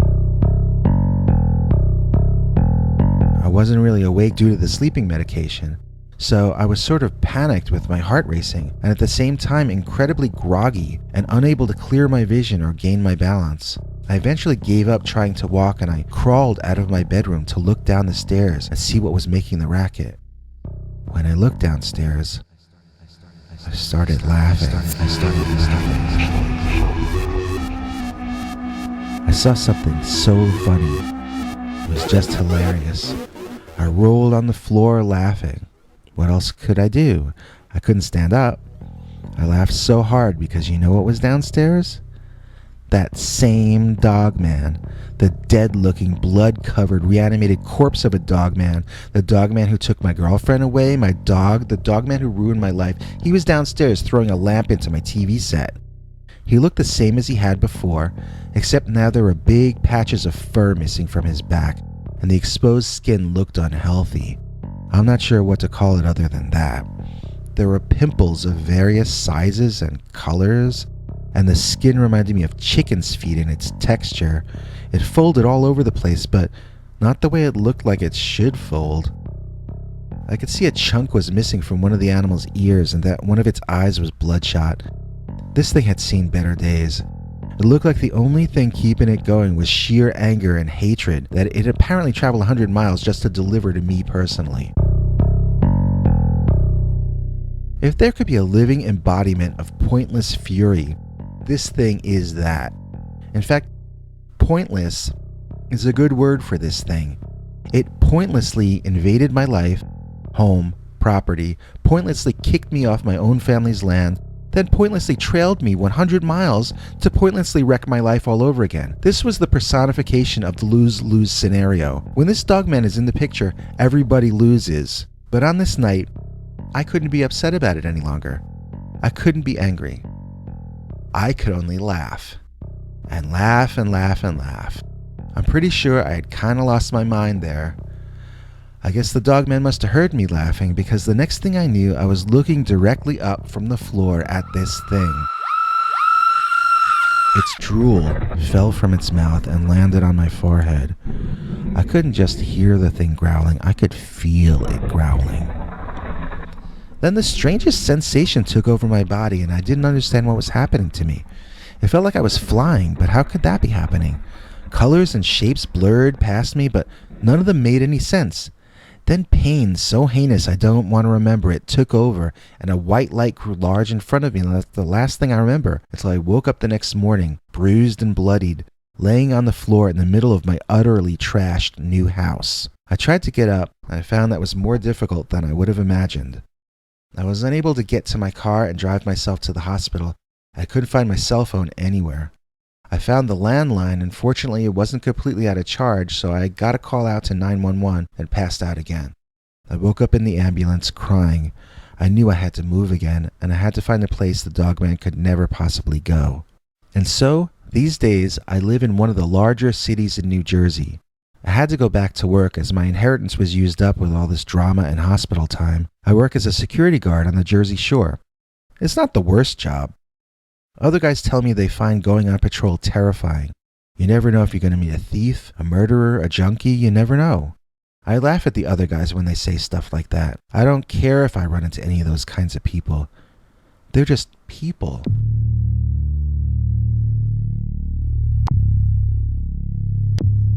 All I care about is that when I go out on patrol, there is absolutely no chance that I will run into that same insane Dogman again. That same lunatic, monster, dead-looking, smelly, possessive jerk of a Dogman who thinks he owns me. Bigfoot Attacked My Tiny House. Scary Stories by Peter Bernard, Volume 1. Now available on Amazon in paperback. Forward by TV's famous Timothy Green Beckley, better known as Mr. UFO. We hope you're enjoying our Back to the Future Dogman special. Celebrate 2023 with some of our best Dogman stories from 2018, including this next classic. Welcome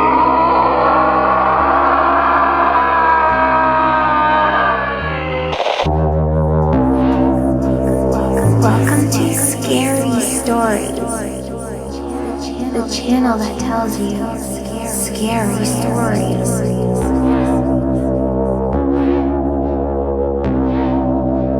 As a special thank you for our 4,000 subscribers, here are our 13 scariest Dogman stories ever. This is a true story, and it's got a kind of a surprise ending, so this is one I really advise you to stay tuned all the way to the end and make sure you listen, because it leaves you with something to think about, I think. So this is a story I think is pretty cool, and it's called The Dogman of Coney Island, as told to and read by Peter Bernard. Back in the early 2000s, I dated a young dancer who lived out in Coney Island near the amusement park in Brooklyn.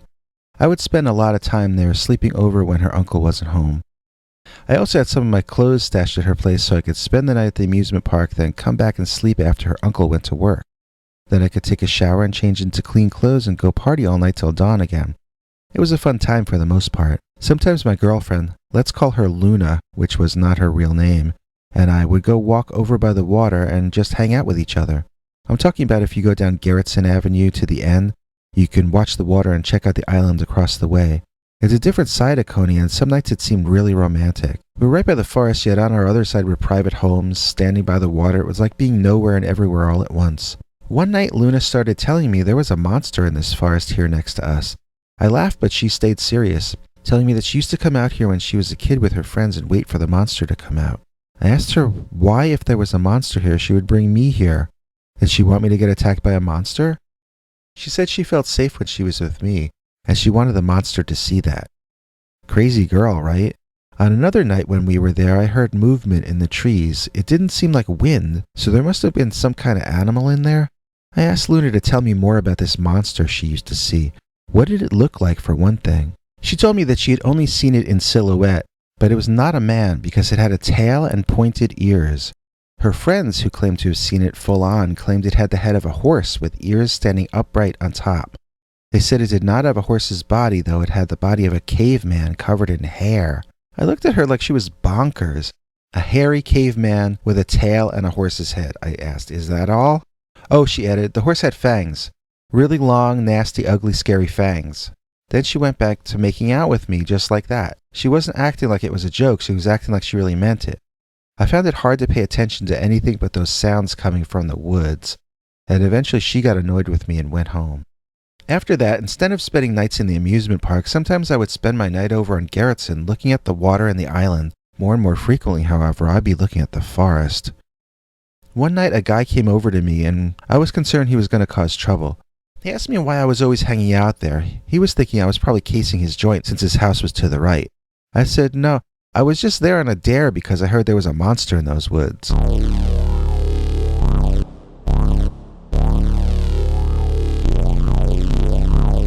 That changed his attitude very quickly. His eyes got wide and he looked at the forest. I could see sweat forming on his forehead. His tone changed. Instead of being accusatory, he sounded in denial and almost apologetic. He insisted there's no monster in those woods, but told me it wasn't safe for a kid my age to be hanging out around here and I should go home. I said I would, and he went back inside. All of a sudden, I was convinced there really was something weird in that patch of trees, and being utterly bored, I decided that night would be the night I would finally find something out. I walked about 3/4 of a block away from that guy's house so that I was pretty sure he couldn't see me anymore. Then I cut a sharp right and walked between some trees directly into that way overgrown mini forest. There were parts where your feet couldn't find ground. There were so many intertwined and tangled plants growing into, under, over, and around each other. There were bugs everywhere, crawling, flying, biting, stinging, and mostly annoying. I heard birds in there that I didn't recognize the calls of. Maybe they were owls, because I only know how owls sound on animated TV commercials. I basically saw, heard, smelled, or was touched by every form of life I could think of except a big, scary, fang-faced monster with a horse head. After a while, I found a tiny clearing with a rock on it, and I sat down and began daydreaming. What a weird place to be. Of all the places in Coney to be, I was on this rock. I wonder how many people even knew this rock existed. Maybe only a handful out of all the millions of people in Brooklyn. On the other hand, maybe this was a secret rendezvous of famous lovers in the past. Maybe my butt was touching the same rock that famous butts had once touched. So, I was off in this reverie when I started smelling something really bad. I looked around because my first thought was that I must have sat in something that died. I stood up and spun in a circle, but I saw nothing around me out of the ordinary. I noticed that the crickets had stopped. At least I think they had. I think there had been crickets, and then they stopped, but suddenly I couldn't be certain. Maybe there never were crickets? And then I heard something moving in the bushes. It was not a cricket. It was something very large. I backed away from the sound, and my legs wanted to run so badly. My entire body ached to be allowed to run, but my mind held us all in place. We were going to see what walked out of those trees. We were going to see what the monster of Coney Island really looked like, and we were going to then run for our lives. This was a genius plan. The thing is, when that creature walked out of the forest, it was nothing like what I expected it to be. It bounded out of the forest. It practically flew into place in front of me. It was huge, like a very large man or even larger than man, but it looked very muscular. But it was fast. It jumped in front of me so fast I saw it spit flying backwards. It did not have a horse's head. It had a wolf or a dog head.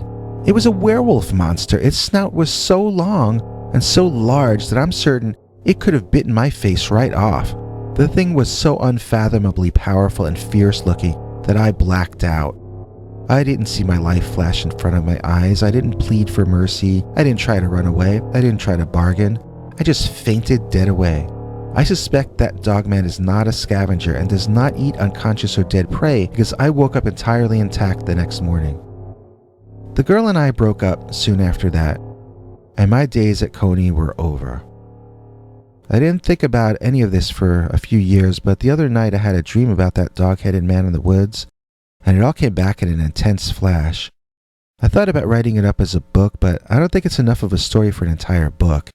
I thought about trying to write it up as an article for a magazine, but what magazines are left in the world anyway? So I ended up just writing it down for you to tell on your show. It's amazing how, no matter how many years pass, you can remember something and it feels like it's happening to you all over again. I used to stand there on Garrettson Avenue looking at the island across the way, just thinking, or just as often trying not to think. When I was writing up this story, I checked some maps online to see if I could nail down exactly where this happened and make sure I was naming the correct streets and so forth.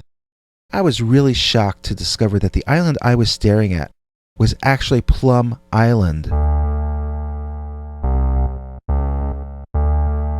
I had no idea. That adds an extra layer to this story I had never realized before in all these years. It really gives me a chill from head to toe right now as I'm writing this because I wonder if what I saw might somehow have something to do with Plum Island, which is a place that there are more conspiracy theories about than I could list here. But one of the most persistent rumors is that they create hybrid creatures there. Look at this map. See how an escaped creature could easily swim to the wild area and start a new life? Heck, this highway goes through the island. I bet the monsters could walk out. But anyway, I don't know what's real or not about that place, so maybe the dog-headed ape man I saw has nothing at all to do with Plum Island. Maybe it's just a huge coincidence that I saw a monster when I was within view of that place. It definitely seems worth mentioning though. And that's the true story of the Dogman of Coney Island. Dogman in the Thunderstorm, as told to and read by Peter Bernard.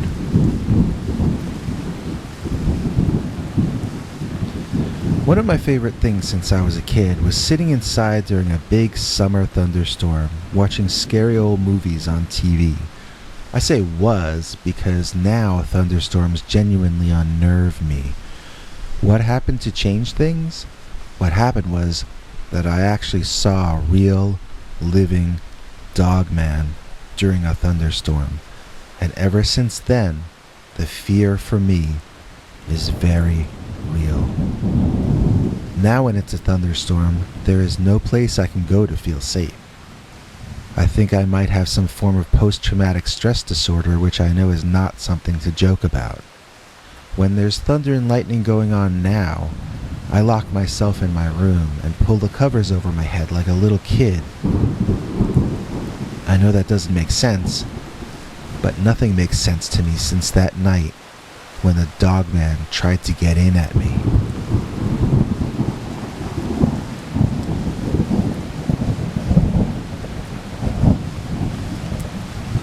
Let me start this story at the beginning. I was asked by a friend of a friend to watch this big old house that had recently been purchased by a young but rich showbiz couple who were going on a European vacation. They were in the process of renovating the place, but there were still rooms upstairs where it seemed nothing had been disturbed for generations. The new owners showed me a sliding panel leading to a secret passage to the basement they had found by accident, and speculated that there might be more secret passageways and rooms in the old place.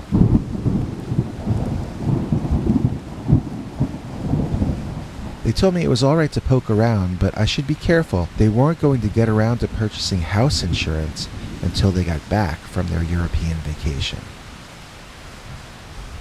They were delaying any further renovations or reconstruction work until they got back so they could supervise.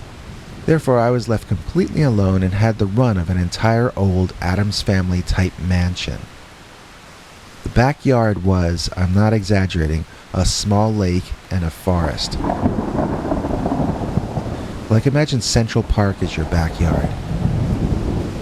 It was a wild and unkempt backyard though. I walked a few hundred feet into the forest one day looking to see if there might be a shortcut to the next town over through those trees. It got so overgrown that after a while, I realized I would need a machete to get through, so I turned back. When I took a shower later, I realized I'd become covered with ticks during my 5 minutes in the forest. This place had reverted to nature very quickly after the last owner died. Not having access to any car, I took to getting food delivered from one of those internet food delivery services, and pretty much just hung out downstairs in the air-conditioned TV room with the big picture window, looking out toward the jungle, I mean the forest. That is, until the day of the big thunder and lightning storm. This wasn't just a big summer storm. This one stretched on all day and until dawn the next morning. Between the VHS and DVD collections my host had left here and YouTube, I had picked out an all-day marathon of spooky movies, all with at least one rainy scene in them to keep the theme going. I was like my own Robert Osborne for that day, curating a rainy day scary movie festival that nobody in the world would get to see except me and Dogman. I forget what I was watching. I think one of the old Universal horror movies. It had Lon Chaney Jr. in it as the Wolfman, but it also had Glenn Strange as the Frankenstein monster. Or, wait, was it Bela Lugosi? Either way, during one scene I heard a loud wolf howl that I had never heard in that film before. I shrugged it off, assuming this was a restored version of the film. Later I distinctly heard the howl again, but this time from my left. I was shocked and stood immediately looking out the window to see what had made the noise. Right away I started laughing at myself though. The soundtrack must have been remixed into stereo, and this couple had a surround sound system installed in this room. I laughed at myself for being such a prole that a surround sound movie had me scared, and I settled back into the film. After it was done, I took a bathroom break and even took a shower, making some rain fall inside as well. I needed to relax a bit after the weird stereo howling from before.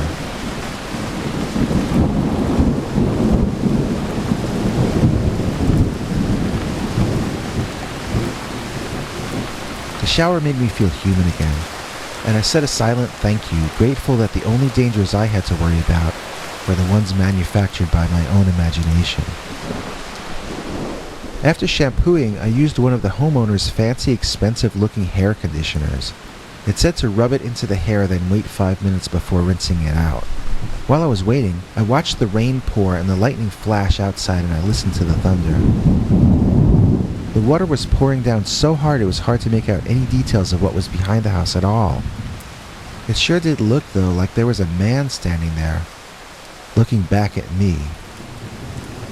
It must have been an illusion, because why would a man be standing in the backyard near the woods in such a torrential downpour? I must be seeing something else that the rain is distorting to look like a man, I announced to nobody at all, but I was unable to convince myself that this was the case. What the hell was that over there?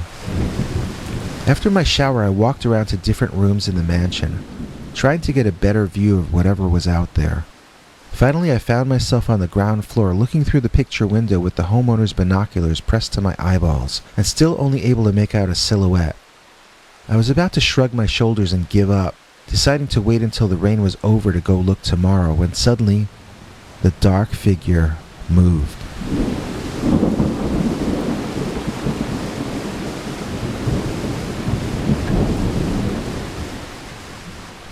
I think I screamed a bit, and I know I dropped the binoculars, which fortunately were hung around my neck.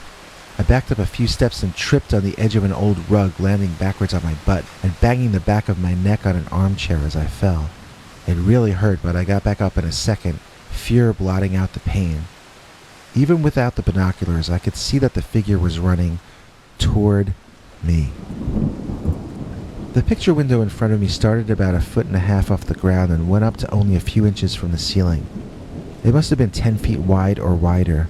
Unless that was bulletproof glass, whoever was running toward the glass would probably be able to run right through it if he was crazy enough.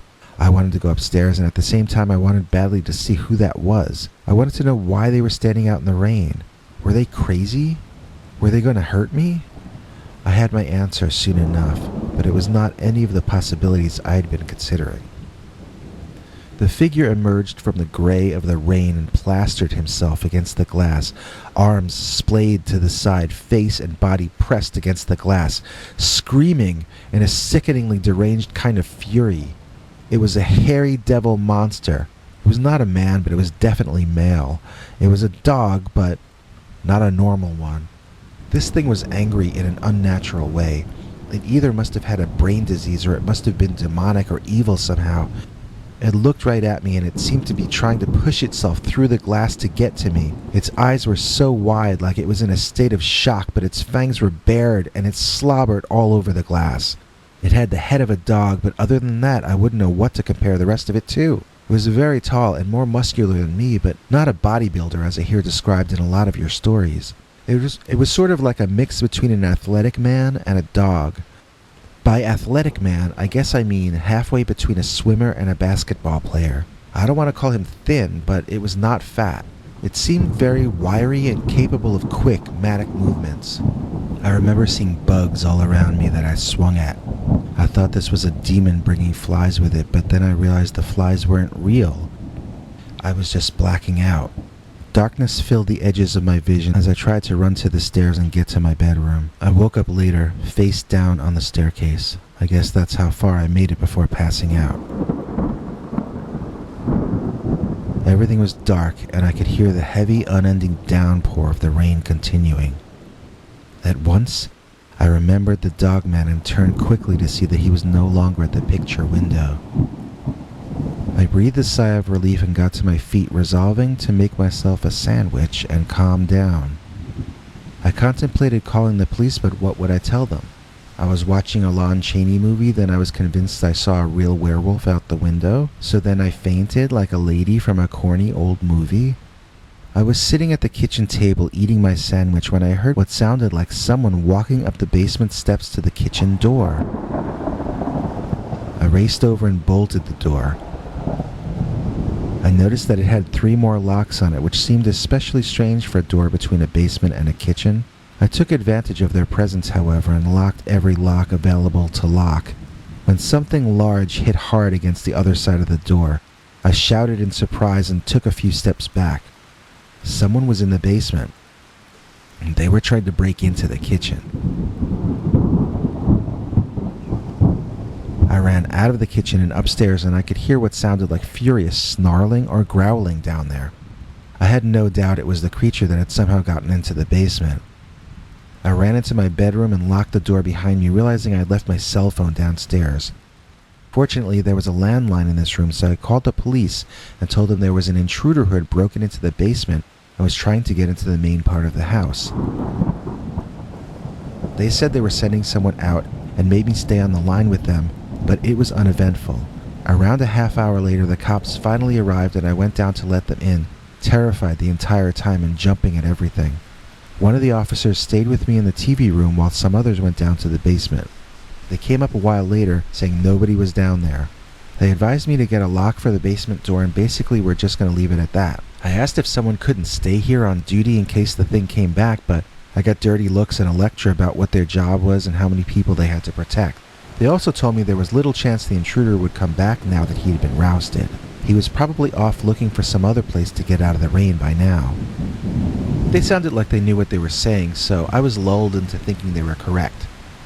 I bid them a good night and off they drove, disappearing into the dense rain. I tried to resume watching movies, but I was way too nervous and paranoid by this point.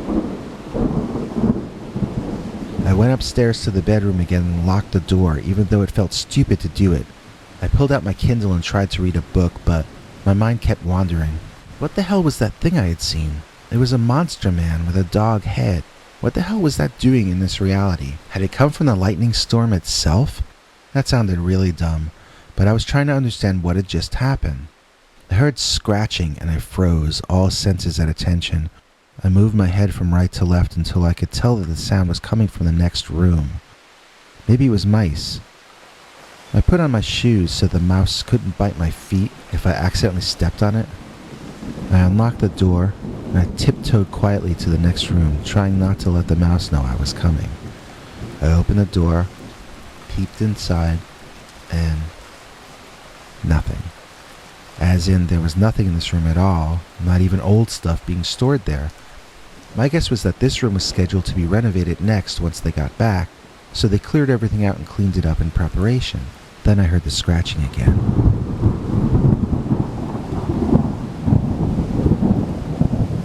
Now it sounded like it was coming from my room. Returning there, the sound once again sounded like it came from the next room.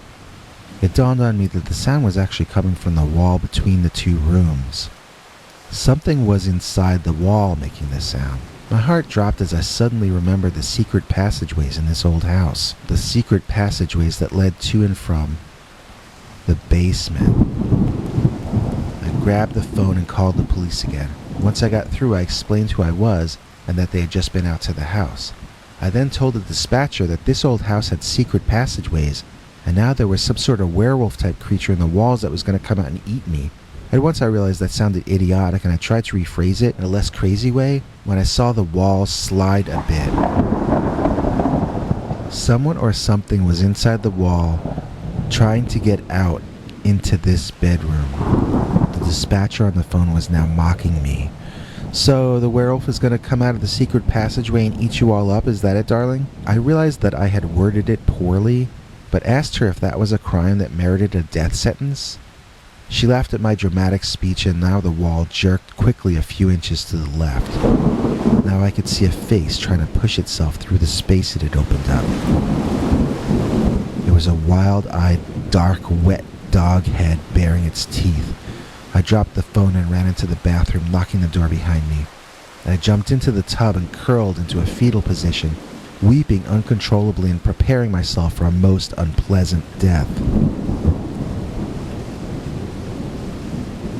I prayed that the bathroom door would hold, and I prayed that the madman who built this house hadn't put any secret passageways into and out of this bathroom. Outside the door, I could hear the creature breaking things, and I just cried. The next morning, the sun was up, and I could hear birds singing outside. I ached all over from my night in the tub, but it was silent throughout the house. Unlocking and opening the bathroom door with great fear, I was met at once with an overwhelming odor of wet dog. This caused my knees to buckle slightly and my head felt woozy. I really did not want to come face to face with that creature. Slowly, holding onto the walls and breathing with my mouth, I made my way around the house and downstairs. There were 2 lamps knocked down and smashed, but other than that I didn't really see too much damage.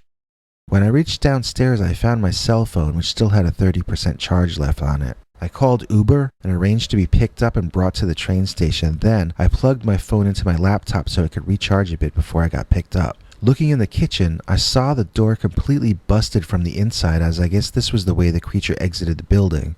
The pantry had been raided. Food and ripped up boxes were strewn all over the floor. I took a picture of it and texted it to the homeowners, explaining that I had to get out of the house immediately, but that the place was unsecured due to a break-in. They texted back that a neighbor was on his way over to take over for me, and I Ubered my butt the heck out of Monsterland. So the couple wanted me to pay for the broken lamps and doors as though I were the one who broke them. Fat chance. They act like I could have possibly caused that damage. I'd like to know how. Did I transform into the rampaging Hulk after being exposed to cosmic radiation, perhaps? After I told him the Dogman story, also known as The Truth, my friend who got me the house-sitting gig unfriended me from Facebook.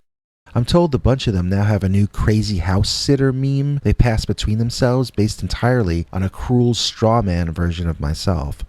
But humans will always be annoying, so you can't let them get to you. The main thing for me is, I survived the ordeal.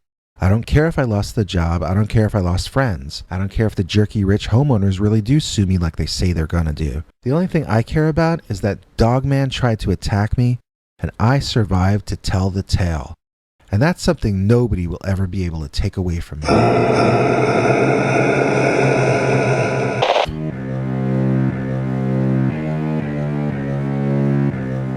The Lycan's Perspective, as told to Peter Bernard, read by Nancy Livonian. The following story is adapted from emails sent to us by a listener of Scary Stories. They have granted us permission to expand their letters into a story, as long as we do not alter the facts or identify this person in any way. What you're about to hear may sound completely unbelievable, but all we are doing is telling you the narrative that we have been told by the real individual who says it actually happened to them. If they assert that this is real, who are we to say otherwise? To quote William Shakespeare, "There are more things in heaven and earth, Horatio, than are dreamt of in your philosophy." Dear Scary Stories, I have been watching your Dogman videos for a while and thought you would like to hear a true story told from the point of view of one of these creatures. Since I transform into a half-human, half-canine creature, I am in a unique position to tell you this tale. Before I begin, I want to say I find it very offensive that you would call all of us dogmen. In fact, dogmen are canines who turn into human-like dogs. They do not always exist in that form. In other words, if a dog transforms into a werewolf-like creature, we call that a dogman. Then, there are people like me who transform into wolf or dog-like creatures. There are two kinds of us, and we call the two species werewolf and lichen. I am a lichen. I just wanted to make sure that you understood all this. Now, on to my story. I have a familiar who is a cat, but also not a cat.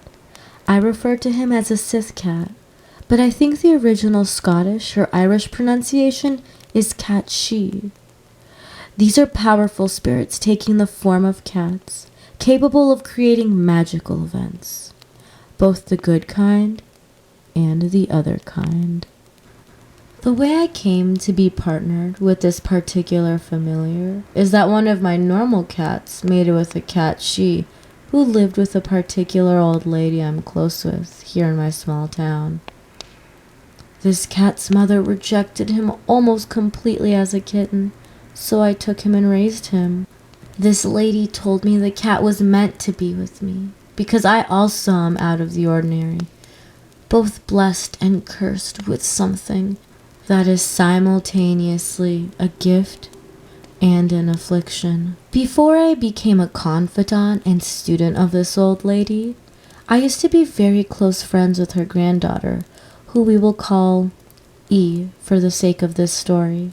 E tends to avoid me now, which causes me a lot of emotional pain and really feels like a hole in the center of the fabric of my life. I can't exactly blame her for her feelings, however. I'll tell you the story about how this situation came to be. because it's also the story of the first time I transformed into a lichen. It was a snowy day during the weekend after Valentine's Day when my first transformation happened. I was on a walk with E. She and I were hanging out like we usually did back then. We would walk around the small town her grandparents and I live in and just talk. We would walk back and forth between the fireman's station and the biggest tree in town.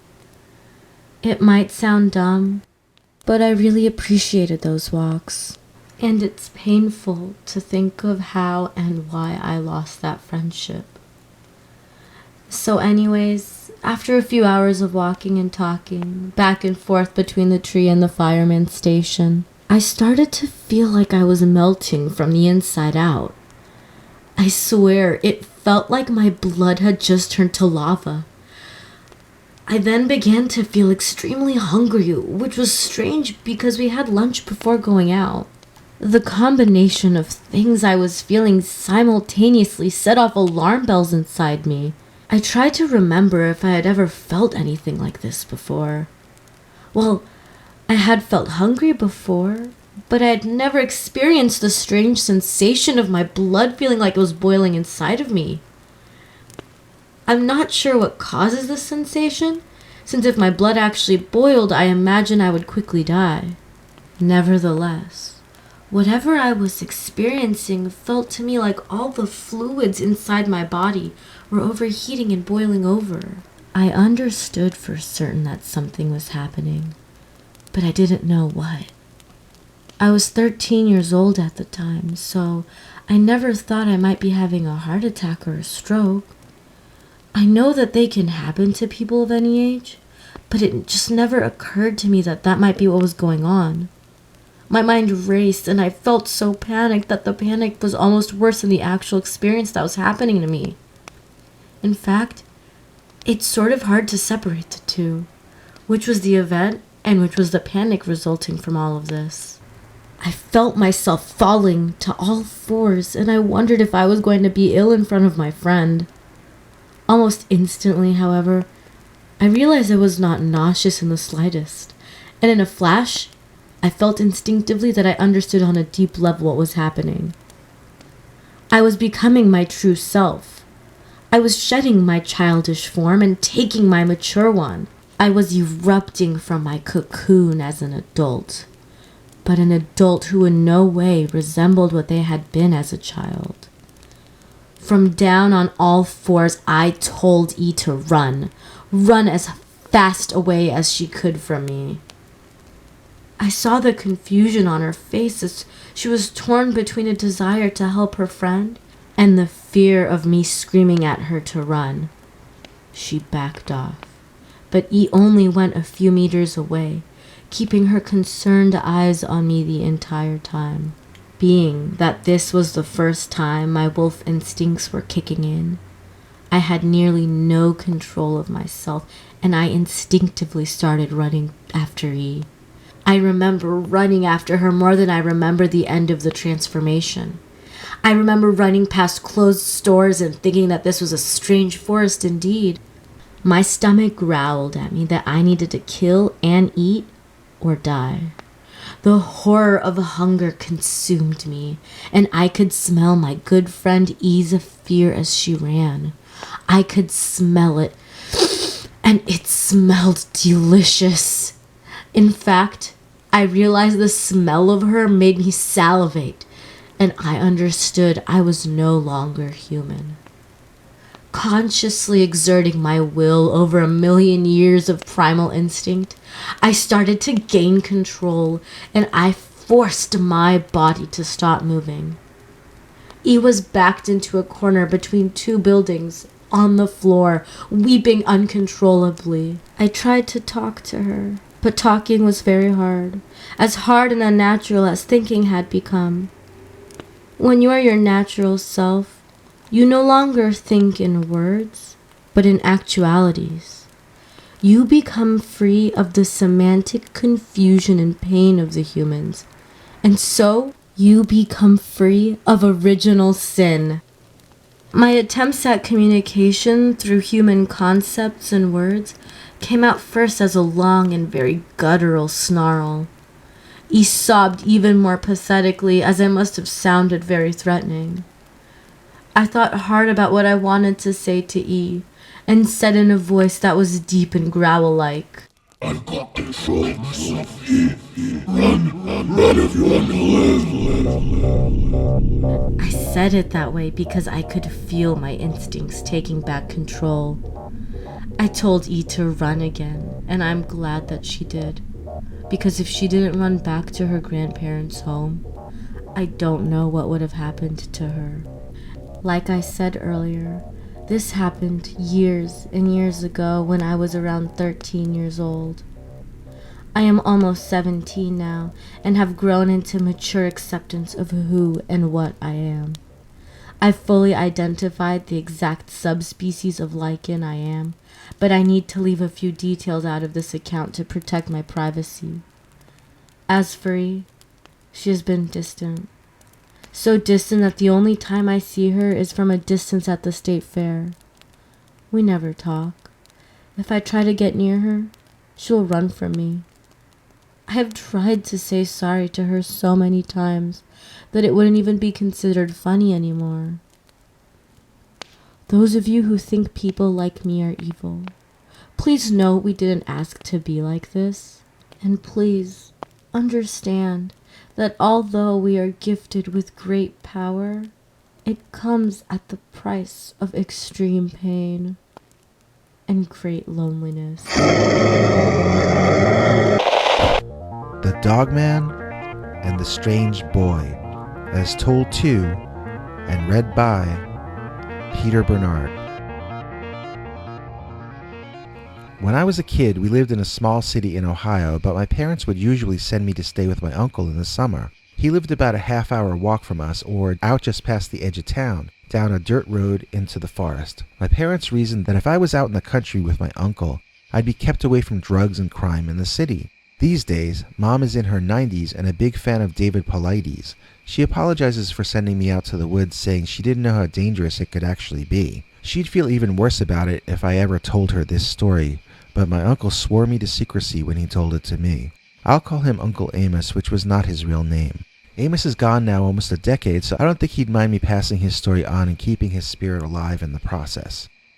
Okay, so I don't remember ever having problems with predators around my uncle's home, although he did remind me constantly to watch out for cougars or mountain lions. I never actually saw one myself, but Uncle Amos would say, just 'cause you don't see him doesn't mean you weren't near him. We never saw coyotes or wolves. However, this one summer, we heard howling in the woods nearly every single night, as far as I can remember. My uncle thought it was a pack of dogs, warning me that former pets gone feral can form packs that do more damage than a dozen wolves. Most animals kill for food, but a pack of former pets can kill for sport like humans. To Uncle Amos, that was against nature, to kill for no good reason. He felt only humans, and animals driven insane by humans, could do such a thing.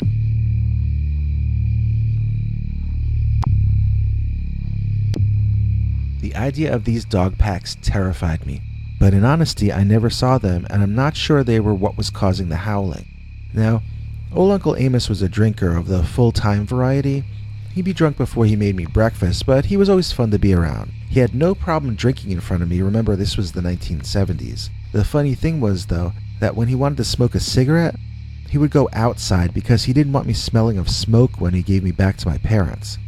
So, one night when Uncle Amos was out having a smoke, I noticed he didn't come back in 10 minutes like usual. Sometimes he would go for as long as 20, so I shouldn't have been nervous, but I was. Trusting my instincts, I looked outside and my uncle was nowhere to be seen. I wanted to call out for him, but I was afraid he'd been taken and that calling out would only make me a target too. I did what my uncle told me to do in an emergency. I went in the house, double-bolted it, turned out all the lights, then went in my room and did the same. About a half hour later, I could hear banging at the front door and my uncle shouting for me to let him in. It was a huge relief to see him and I hugged him, but he pushed me inside quickly and shut the door behind him, shaking all over. His hands were shaking so hard that I had to lock the locks for him. I got him some of his liquor to calm him down, but he pushed it away, insisting that he would never touch another drop until the day he died, after what he had just seen. I begged him to tell me what happened, but he said he needed to take a nap first and he could tell me after. Needless to say, he slept straight through till the morning, and we didn't get back to the subject of that night for a few more days or even a week. Uncle Amos really had stopped drinking, but he also was a lot less fun in his new incarnation. Now he was more like my parents and interested in normal grown-up stuff. He even got a job soon after that and became even more boring.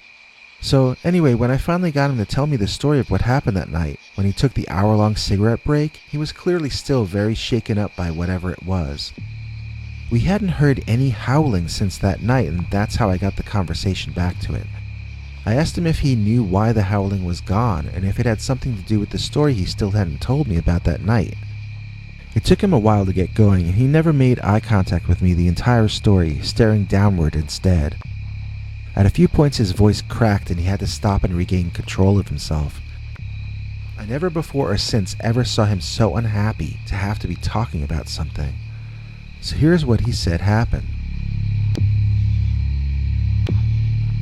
Uncle Amos went outside for his cigarette break as usual, but he heard something moving about in the bushes and it caught his interest. He kept watching in that direction in case whatever it was revealed itself. It seemed small, but not squirrel small, more like wild pig small. Since he had been hearing those howls, he paid particular interest in case something dangerous was about to run out at him. Instead, what he saw totally blew his mind. A little boy emerged from the forest. It had light skin and long dark hair that was all over the place. The kid couldn't have been more than 10 years old, he said. It seemed to be wearing either rags or animal skins wrapped around itself, but he saw my uncle almost immediately and sped off into the forest. Amos instinctively stomped out his smoke and raced after the kid. He was thinking he was on a mission of rescue. This boy was either a runaway or abandoned in his mind, and he was going to try to save his life. They ran through the woods for a while, and as my uncle came to a clearing and was about to catch up to the boy, he saw the kid run directly up to what he described as the largest German Shepherd dog he had ever seen in his life. My uncle said he gasped and stopped in his tracks. The dog was prehistorically large. He said he watched as the kid launched himself onto the animal's shoulders. Then, eyes boring directly into my uncle's eyes, he said the dog stood up on its back legs and now was well taller than he was. The growling of this immense beast was so strong that my uncle said he felt the vibration through his toes. Continuing to glare, the monster howled in my uncle's face.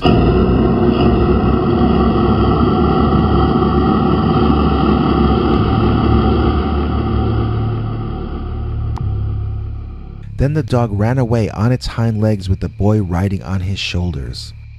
Having finished the story, my uncle fell into a pool of tears. He said his knees gave out, and he stayed there for a while, kneeling on the ground, unable to close his mouth or think clearly. Eventually, he remembered he had to take care of me, so he made his knees obey him again and came back home exhausted. He asked me to forgive him for taking so long to relate the story, but I was peppering him with questions.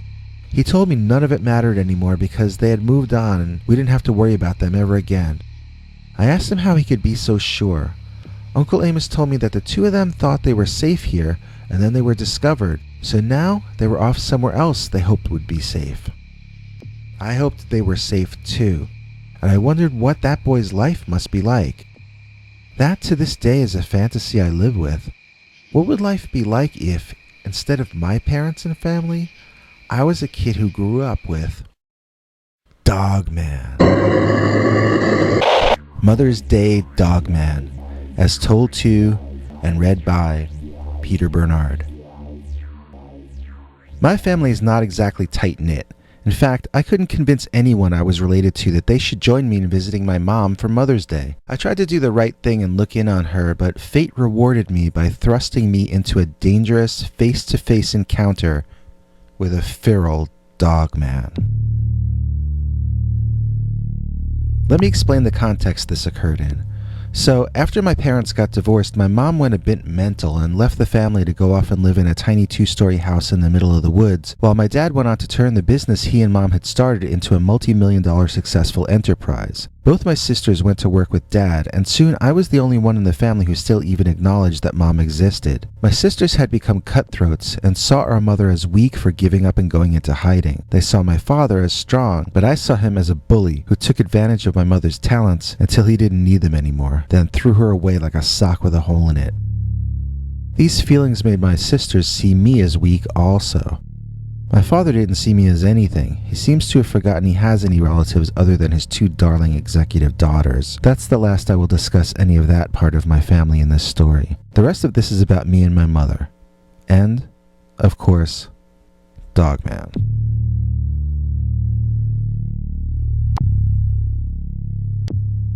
I drove out to the house, which I eventually found almost on the border of Canada, halfway up a mountain. It was 10 to 20 degrees cooler there, which she hadn't warned me about. I had planned to spend the weekend but only brought summer clothes. I ended up walking around with one of her blankets wrapped around me for most of the weekend. So, the first night I got there, it was a bit overwhelming for Mom having me there, and we called it an evening pretty early, then hit the sack. By the next morning, she seemed a lot more like her old self and even made breakfast for both of us. We sat around talking over coffee for an hour or two after, then settled into the living room for an afternoon of mindless channel surfing and talking, very selectively and gingerly, about old times. By the evening, after dinner, Mom brought out her old hand-carved wooden chess set, and we sat down for a chess tournament. This was something we hadn't done since I was a kid.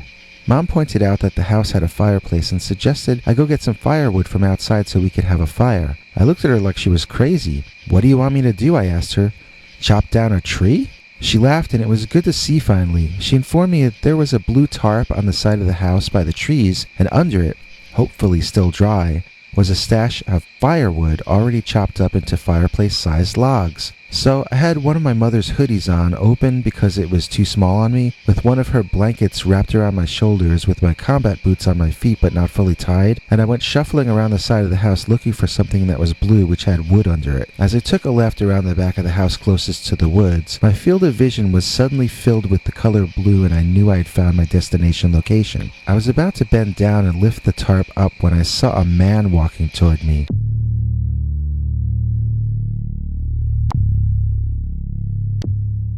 I gasped and froze, and so did he. We made eye contact, and I could now see that this was not a man staring back at me. Those were not human eyes. They were alien in some way, and yet familiar. I felt kinda nauseous when my brain put it together that these were dog eyes looking back at me from a dog head, but on the body of a creature that stood like a man. It was basically Bigfoot, except if Bigfoot had a dog head. It was frozen in shock, as surprised to see me as I was to see it. I yelped a bit pathetically and stepped back, my eyes filled with tears. The dog stopped looking afraid when it realized I was. Now it sort of looked, for lack of a better way to put it, the thing now looked like it felt superior to me. It stood up as tall as it could, and I was looking up to see its eyes. Then it bared its teeth, and it began to growl. The creature bent down further until it was finally eye level with me. It curled back its lip to show me its fangs more clearly, and saliva dripped out. This was the worst nightmare I ever had times 12, but all of it was actually happening. I wanted to walk backwards into the house, but every step I took back, the creature took one forward, its leering grin seeming to get wider the more scared it was making me. When I was about 8 feet from the door, I turned and ran back inside, slamming the door behind me and locking it. My mother asked me what happened, and I said nothing. She asked me where the firewood was, and I realized I had never gotten any. My protective mode kicked in, and I didn't want my mother to know there was a mythical but very real man-eating predator right outside the door of her home, so I started telling her I'd rather have the chess match up in bed. Mom said the fire would be warm and cozy, but I said so are blankets and covers. Anyway, eventually I won, and I got her upstairs into her bedroom where I locked us in when she wasn't looking. I tried to act like everything was cool, but I was trembling all over. The chances of the thing trying to break in seemed small to me. It was gonna do it. It would have done it already, right? Right? How could I tell what that thing was going to do? I didn't have any idea what it was, so how could I predict its behavior? We played chess for hours, and every time we took a break, I'd look out the windows, searching for any sign that the creature was there or that it had left. I saw nothing, or at least I noticed nothing. Finally, about 3 a.m., Mom had to crash and sent me to her guest room. I turned out the lights and sat down on the bed looking out one of the windows. I kept thinking I was seeing eye shine from the woods, but always out of the corner of my eye. When I would look directly at the location, I wouldn't see it, but then I'd look away and once again be certain that something was there looking at me. It was hard to sleep that night, but I must have, because the next thing I knew it was light out and I was waking up. Over breakfast, I tried to talk Mom into coming to stay with me for a while. My roommate had moved out a couple months earlier, so I had the space. Mom reminded me that I'd been kvelling about how much I enjoyed living alone now that I could finally afford it, but I just kept pressing her to come out of the forest and back to human civilization. She looked me in the eyes and asked me a question that made my jaw drop. "Is this about the wolf?" she asked me point blank. So she knew about it. "What is it?" I asked her, a bit relieved not to have to keep this secret to myself any longer. "Can you explain to me what that thing is?" "It's the freaking wolf, man. What do you think it is?" she responded. "What kind of stupid question is that?" I tried for a while to formulate another way of asking. What is a wolf man? I asked, searching for semantics to match my internal questions. "What is a wolf man?" she asked me incredulously, then slapped me in the middle of my forehead. "Son, you've become so smart that you've come full circle and you made yourself stupid." She mocked me for a while that I had thought she was living here and unaware that a 6 or 7 foot tall Dogman was hunting in the area. I asked her why she would want to stay there. "So the wolf is at the door?" she asked. "So what? I've had a wolf at my door for my entire life. He doesn't scare me. He doesn't even try anymore." She chuckled to herself, and I knew she wasn't going to come back to the city with me. To this day, my mom continues to live in that house, and I continue to live in the city, keeping my extra room open for her arrival. But it'll be a full year this Mother's Day since I invited her, so I guess I should give up hope. I'm going to see my mom again for Mother's Day this weekend. The difference is that this time, she's driving into the city to come and see me, and she promised to leave the Dogman at home. I met Dogman's baby mama, as told to and read by Peter Bernard. Dear Scary Stories NYC, my story takes place in NYC, in a wild area called La Tourette Park in Staten Island. You might not think of Staten Island as a very natural place, since it's part of New York City. But actually, La Tourette Park is connected to some other wild areas like Bloodroot Valley, Walker Pond, and High Rock Park, plus at least 3 cemeteries that I can think of off the top of my head. So altogether, it forms quite a bit of forest and rivers in nature. I know for a fact that the area is large enough to support a very large predator since, with my own eyes, I came face to face with 2 baby dogmen and their fierce, overprotective mother. I call that dog woman Mother Nature when I talk about her, as in the old commercial, "It's not nice to fool Mother Nature." If you're under 90, you might not get that reference, but maybe you can search for it on YouTube. Okay, this story happened when I was a teenager, years and years and years ago, probably before most of you were born. I lived in a place called Lighthouse Hill, which was practically inside the park, and I spent my entire youth there. My friend Hector, who later died overseas, would get these fruit-flavored drink cartons at a cheap store in his neighborhood, and I would get pork rinds or something, and the 2 of us would make a day of it trying to find new places we had never gone before inside the trees. There was one day that for some reason I was in there without Hector, just by myself, wandering around. Maybe he was sick or something, I don't remember. Anyway, I saw 2 puppies playing. They were barking, but it sounded like little squeaks, and they made me laugh. They were the darkest puppies I'd ever seen, yet their eyes were bright yellow. I thought they must be some sort of special breed and wondered how they were living in the forest like this. They ran off deeper into the woods and I followed. I was intrigued and I had half a notion to bring them home with me if they didn't lead me back to their mother. I followed them and they ran around me dancing and yipping, and I felt part of their family. They really were the most charming and funny little dogs I had ever seen, and very intelligent. They had triangular-shaped ears on top of their heads, but the ears drooped over. Their hands and feet were very large proportionally, but that could be said about all puppies basically. I knew they were special, but I didn't sense anything strange about them. The puppies ran past a tree and disappeared on the other side. I followed them, and once I was past the tree, I had a chance to meet their mom. Their 7-foot-tall, feral, angry mom, who was standing on her hind legs like a human. Their mom introduced herself to me with a swipe of her huge claw at my face, missing by less than an inch and sending me backward into the tree. It was the size of a large man's hand, or even larger. I mean, one of those guys with a hand big enough to hold a basketball in it. Imagine that, but with thicker fingers and 3 or 4 inch dagger-like nails or claws sticking out the end of each finger. I clocked the back of my head on the tree as I fell, and it was nighty-night for me. I have no idea how long I was out, but when I came to, I was sitting at the base of the tree, my legs splayed out in front of me, and the Dogman puppies were still playing off in the distance in front of me. It was an uncomfortable position, but I knew better than to move. Panicked, I tried to make my eyes look like they were still closed, and I tried not to move my head or look like I was awake, but my eyes scanned around until they fell on her. Mother Nature. There she was, watching her kids play. Now she turned and looked at me. A shudder went through my entire body as I tried my best not to move. I closed my eyes and told myself to think sleepy thoughts. I could hear the mother Dogman approaching. She was sniffing me now. I could smell her breath, which smelled like dead animals, as you might expect. I was just praying that it wasn't about to smell like dead me. I'm asleep, I told myself internally. I'm unconscious. I'm totally relaxed. I am asleep. I won't be moving for hours or days. I am so sleepy. I was trying to hypnotize myself into staying still, and it seemed to be working. I couldn't smell the mother in my immediate presence anymore, and then I heard her walk away. I was so relieved, and yet I was still in a terrible situation. If only those creatures would go away and leave me alone, I would run home and they'd never have to worry about me ever again. I prayed for the Dogman family to go away, but I didn't really expect an answer, since I wasn't very good at the whole church thing, and I figured I'd be way down on the list for having my prayers answered. I was right.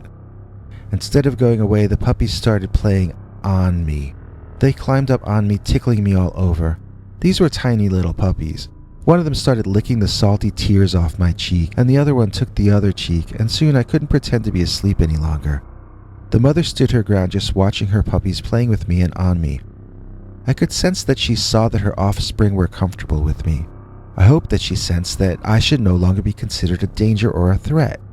Mainly, I hoped she would let me go and not kill me or maim me before she left.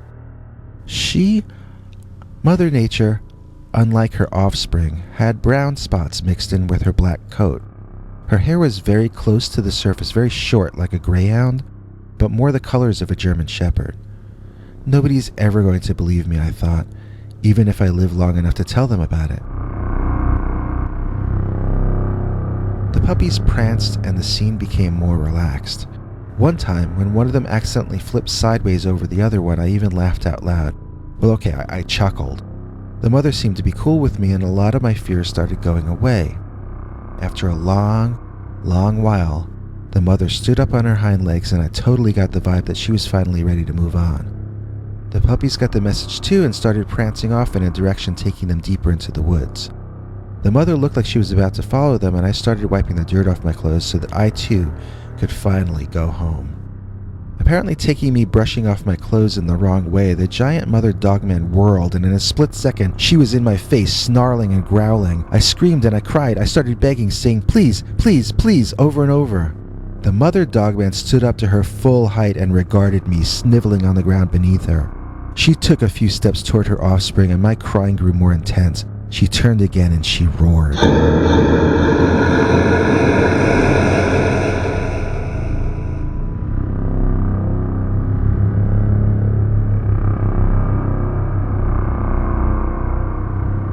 "I know already," I shouted back. I know, I won't follow, I get it." I was reduced to a crying wreck curled in a ball, weeping into my knees. I don't know how long they were gone before I noticed. This made me laugh, but not out of relief.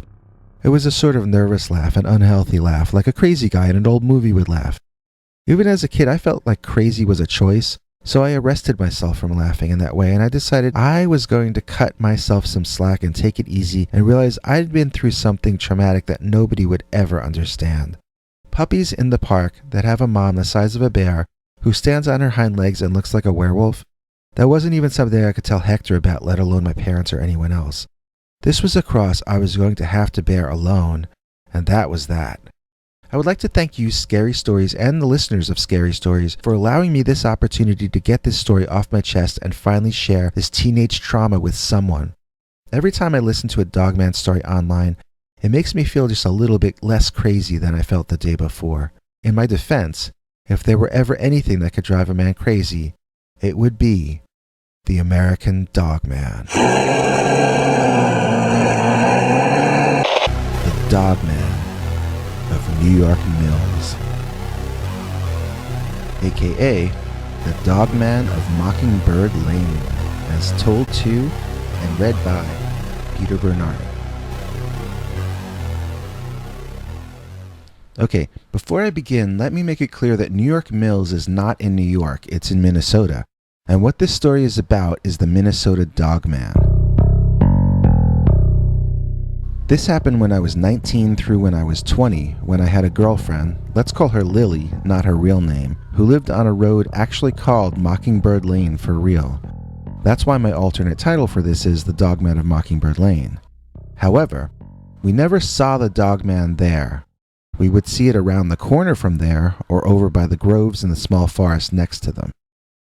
The forest is a bit thick and I don't remember ever going inside it, but there was a path cut by the edge of the forest where it met the rows of trees in the grove that my girlfriend and I would walk down to be alone around sunset on days in the spring and summer that year. We only went out about 11 months, but it was a good time and I mostly have fond memories. The dream would turn to nightmare pretty fast each time the Dogman would show up though. Let me tell you about the first time. I had gotten a job at the gas station around the corner from Mockingbird Lane. I wanted money to spend on Lily, and I wanted her parents to notice that I wasn't afraid to work. Back then I had hopes of marrying that girl someday, although it was not to be. So anyway, I was around her neighborhood more than I was around my own, and sometimes she'd meet me for lunch and we'd go for a walk through the grove over to the forest together. So one time Lily made us a picnic and we were sitting on a big old tablecloth she had brought with her and spread on the ground between the rows of trees. On it she spread out sandwiches and lemonade and we started eating. Almost as soon as we started, something felt wrong somehow.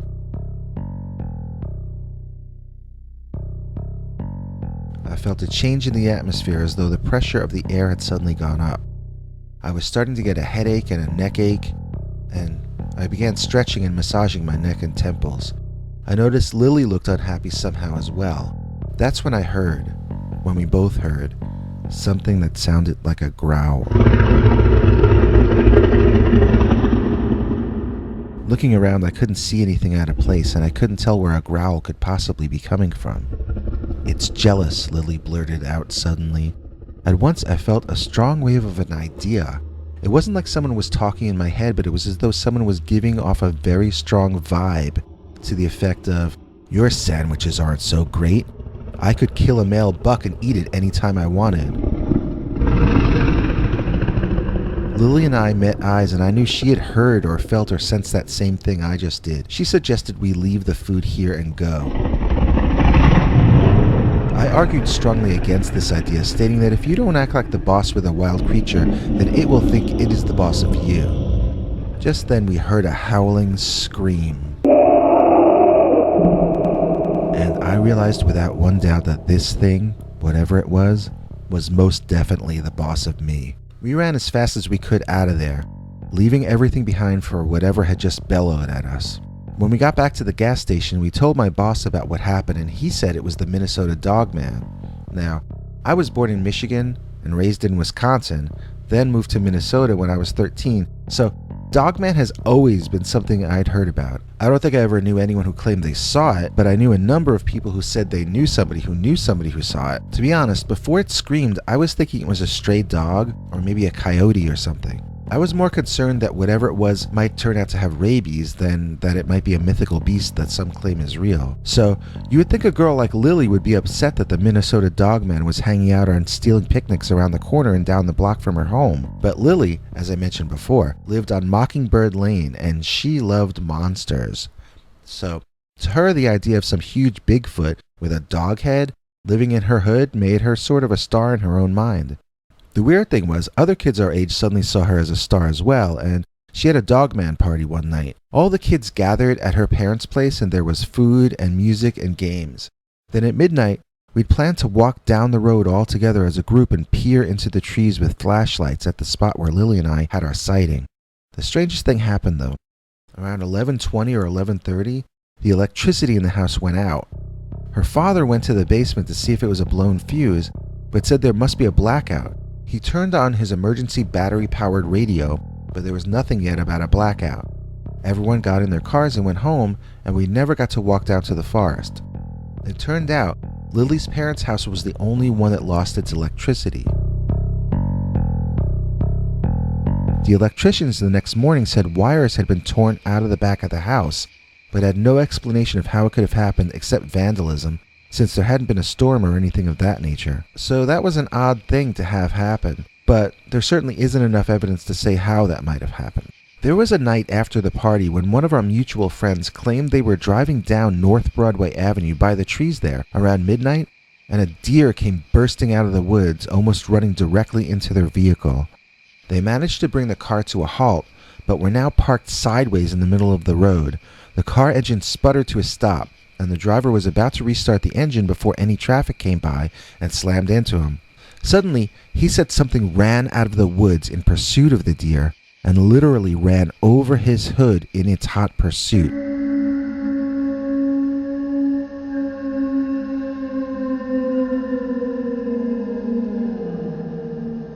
The two of them ran onto private property, right through people's backyards, and then they were gone. The entire incident took up maybe 30 seconds, but when he would tell the story, it could take him 10 or 20 minutes, as he would go into such detail describing how he couldn't really tell exactly what it was that ran over his car. It was hairy, as in, it had somewhat long flowing hair like an Afghan hound, golden brown to darker brown in color. It was very large, but left no dents or recognizable prints in the car hood, just a path of dirt. The driver did not see the creature above its knees, but insisted the legs were not human legs.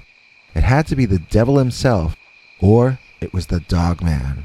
It could not have been a man in a costume, and it could not have been a Bigfoot, and it could not have been a bear or a cougar. I asked the driver if he was certain it was not just an actual large dog, and he told me it definitely was a large dog. The question is, was this actually just that, or was this a Dogman? It appeared to clear his roof on its hind legs, as he never saw the creature's torso or head or arms. If it wasn't Dogman, what was it?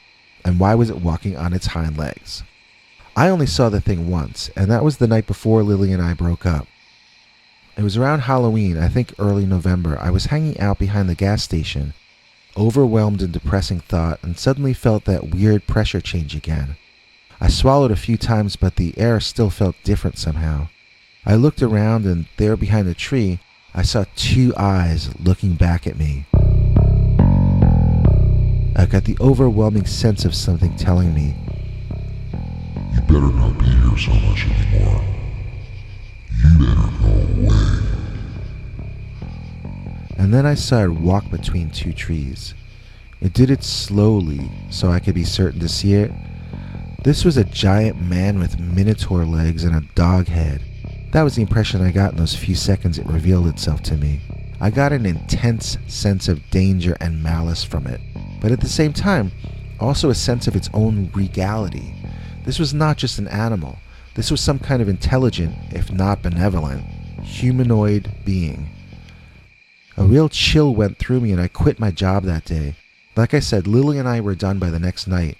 It didn't matter what the Dogman said or wanted. Either way, my time there was done. I would have been going anyway. It had nothing to do with him. At least, that's what I keep telling myself.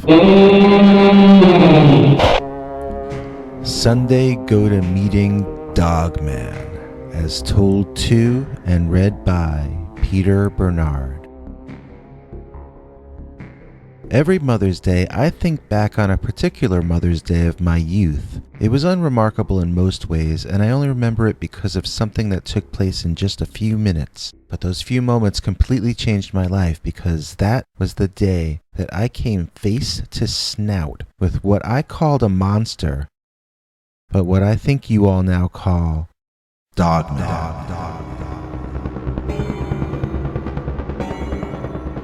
It was last May when I was telling this story to my niece, and she didn't seem surprised at all when I described the monster.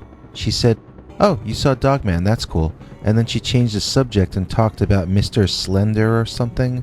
Or Mr. Splendor. The Splendor Man, I think.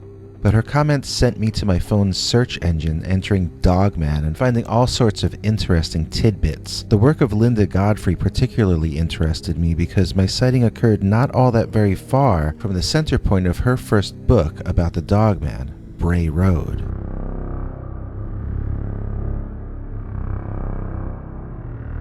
There's an area in Price Park Conservancy north of Bray Road with picnic tables, and so after church on Mother's Day we all went there every year for family picnic lunch. Why my parents would bring me to an outdoor area in my Sunday finest, then stress the entire time about me not getting dirty, I'll never understand. Nevertheless, this is what would happen every Mother's Day. This one year, I was starting to grow up and I recognized a girl from another family, then went over to talk to her. She was a really special girl, not like the others. I don't mean that in a dreamy, romantic way. I just mean she was a very spiritual person and I found myself drawn to her. Let's call her Angelina because she was very angelic. Her parents, unlike mine, encouraged her to go out and meet the world. They suggested the two of us go for a walk and have a talk. We liked the idea and we walked away hand in hand. My parents shouted after me not to get my clothes dirty, but I pretended I didn't hear them to play it off cool in front of the girl. I'm half joking about that. I didn't think of Angelina as a potential girlfriend. I thought of her as a sort of a light source. In actuality, I probably didn't think about her at all. I just sensed her and responded with instinct. She would be really quiet, but when she spoke, it was always something that I'd have to think about for a really long time. Like on that particular Sunday, I was saying that when it's sunny and warm, but not too warm, it feels like everything in the world is good. She said, "Everything in the world is always good all the time. It's just that it's only rarely very pleasant."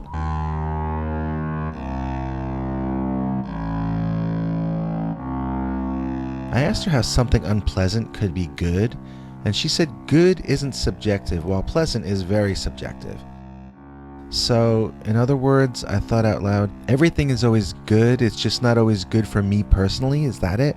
"It's always good even for you," she corrected me. "It's just that it's rarely very pleasant."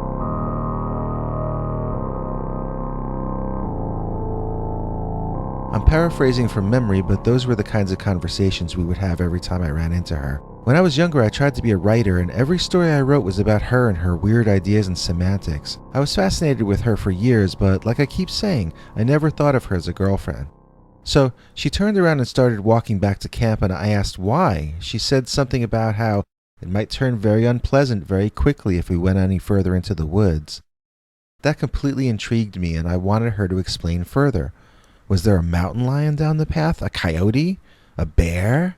She gave me the weirdest look, and she sighed heavily. Then she took my hand, and we started walking further down the path.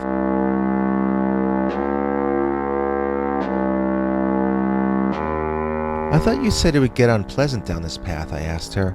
She said no. "I told you it would get very unpleasant down this path." Then she looked at me and smiled, adding that she could tell I wanted to go anyway. She was convinced it would be unpleasant, but she had no fear of the unpleasant. She was not a normal person, you know? So we actually talked about trivial things at that point. I was asking what kind of berries were on this bush when we heard a low, deep, guttural growling. I thought it was a tiger or some other kind of big cat. I looked around in the bushes and at branches over our head. I heard sometimes they'll jump down on you. Still, I saw nothing and the growling continued. Now I was smelling something that reminded me of the time I didn't take the garbage out all weekend, that time when my parents left me home alone. I looked left, right, up, and behind me. Angelina remained calm, and after a few moments of my own panic, I noticed she was looking at the bush directly in front of us, which was moving.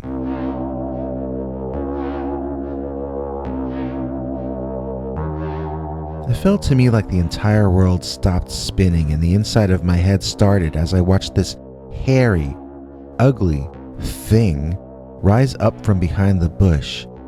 It was taller than me and kind of gangly with long arms and legs. It was covered in a gray to black coat of fur or thick hair, most of which seemed either wet or greasy or something. It stood on its hind legs, but it did not look like a man.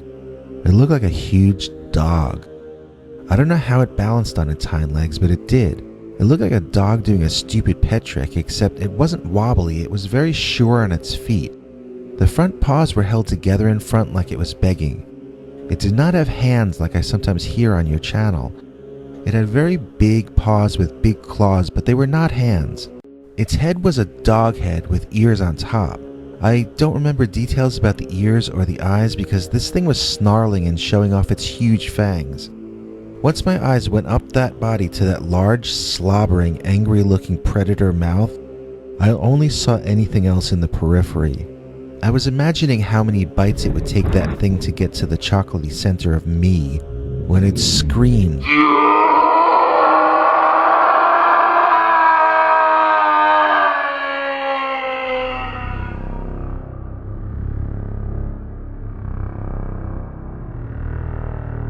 This terrified me, and I took a few steps away from it, turning to see the thing was running away from us and was in the trees and gone in less than a second. I could see its back for a split second, and its hair was nasty looking. Whatever that thing was, it looked massively, insanely strong, and yet it didn't seem very healthy. We could hear it running for a while, but we never saw it again. After a moment of stunned silence, I heard laughing. Eventually, I realized it was Angelina. She was laughing at how shocked I looked. "Life always surprises you," she said. "That's your saving grace and your Achilles heel." Don't ask me what that meant, because I never figured it out. We walked out of the forest quickly, and then strolled slowly the rest of the way back to our families. I was kind of annoyed at her by that point. Why wasn't she shaken up by that monster we just almost got eaten by? And how had she known it was going to be there? What was the deal with that girl? In fairness, she never specifically said there would be a dog-headed monster there. She just said it would be something unpleasant. Angelina went on to become a nun, or at least the last I heard, she had entered seminary school or whatever it's called, so she was training to be a nun. I hadn't even known she was Catholic, but I guess I wasn't that surprised when I got the news. I think she and I talked about the monster once or twice after that, but we lost touch as I've already indicated, and I wouldn't know how to look her up any longer. I'm left with a lot of questions about what we actually saw. Clearly it was some kind of dog.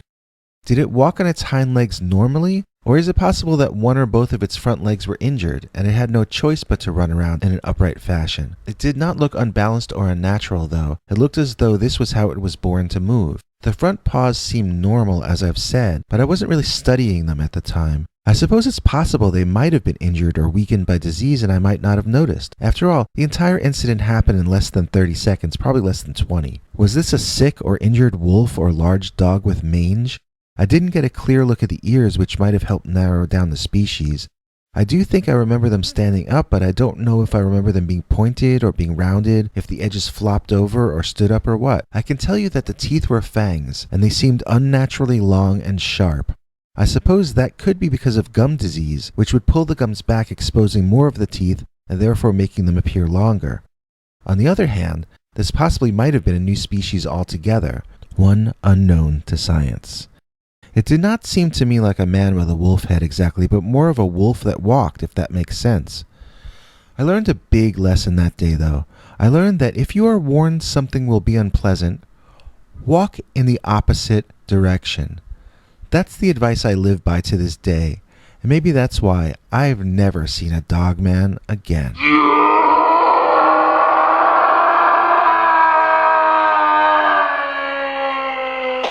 The Deltaville Dogman, as told to and read by Peter Bernard. Deltaville is a place in Virginia just south of Washington and Delaware, located right on the water. It's basically located on Chesapeake Bay, but technically we call it between the Planketrank and the Rappahannock rivers. But those are just words, since those rivers are part of the Chesapeake Bay, which is really the Susquehanna River. One time when I was a teenager, I ran away from home for a month during the summer to teach my parents a lesson, and I secretly stayed in the forests over there in Deltaville. It was, for the most part, one of the best months of my life. I fished and foraged for food, and I slept in my tent. I had some close friends who I could trust with my location, and they would bring out food and stuff so we could party on the weekends. They would bring me reports of my parents freaking out, and I would laugh and laugh. It was about the best my life would ever get. I have to admit it's been all downhill since that month in the woods. But in spite of all that, the most terrifying things that ever happened to me happened in those woods, on a path cut through the forest called Chessie Lane. Yes, Chessie Lane. Named after the sea monster of Chesapeake Bay herself, Chessie. This, I can assure you, is a real creature, as my friends and I would see her every single weekend once we had enough to drink. All joking aside, we actually did look for Chessie. One of my friends would always bring binoculars with her when she visited me and would want to spend the entire day on the beach looking for sea monsters. When we would walk on Chessie Lane, she would wonder out loud if the lane was named that because a Chessie monster had been seen on it. She would tell us about the supposed sightings of the Loch Ness Monster on dry land and assert that anything Nessie could do, Chessie could do better. Sea monsters were on our minds that summer, but none of us had ever heard of any land monsters in the area. Especially not anything that looked like a werewolf.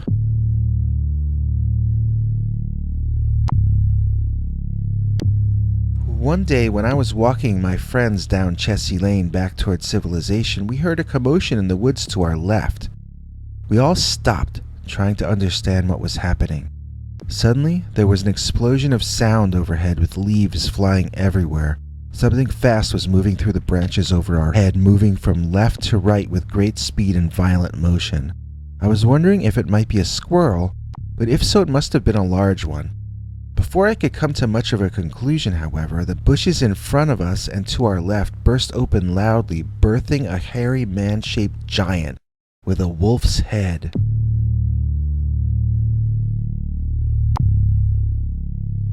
Clearly not expecting to see a bunch of human teenagers between himself and his intended prey, the Dogman literally yelped like an injured puppy and leaped back.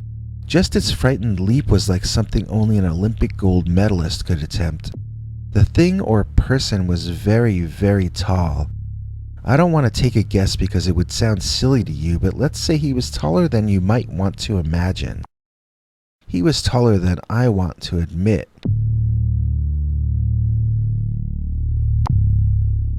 He was dark all over with a dark brownish kind of coat, I think. I don't really remember the color of it, but the fur was darker than the flesh, which was also dark. Please remember this all took place very quickly, so I'm trying to reconstruct its appearance based mainly on things I took in peripherally at the time. My friends would all say he was an animal entirely naked and covered in fur. I, however, was at such an angle that I saw this creature had something tied around its neck in the way a human might fashion a necklace out of a totem. It was a rope or a twine of some kind with an object hanging down in front. What was on the necklace was the reason why I didn't notice as many details about the monster's face as my friends had. Dangling there appeared to be a wolf's head, but far too small to be an actual one. This drew all my attention as I was trying to understand what I was looking at. Was it a shrunken wolf's head? Was it the head of a tiny wolf? Was it art, created to appear like a tiny wolf's head? Only one thing could be certain.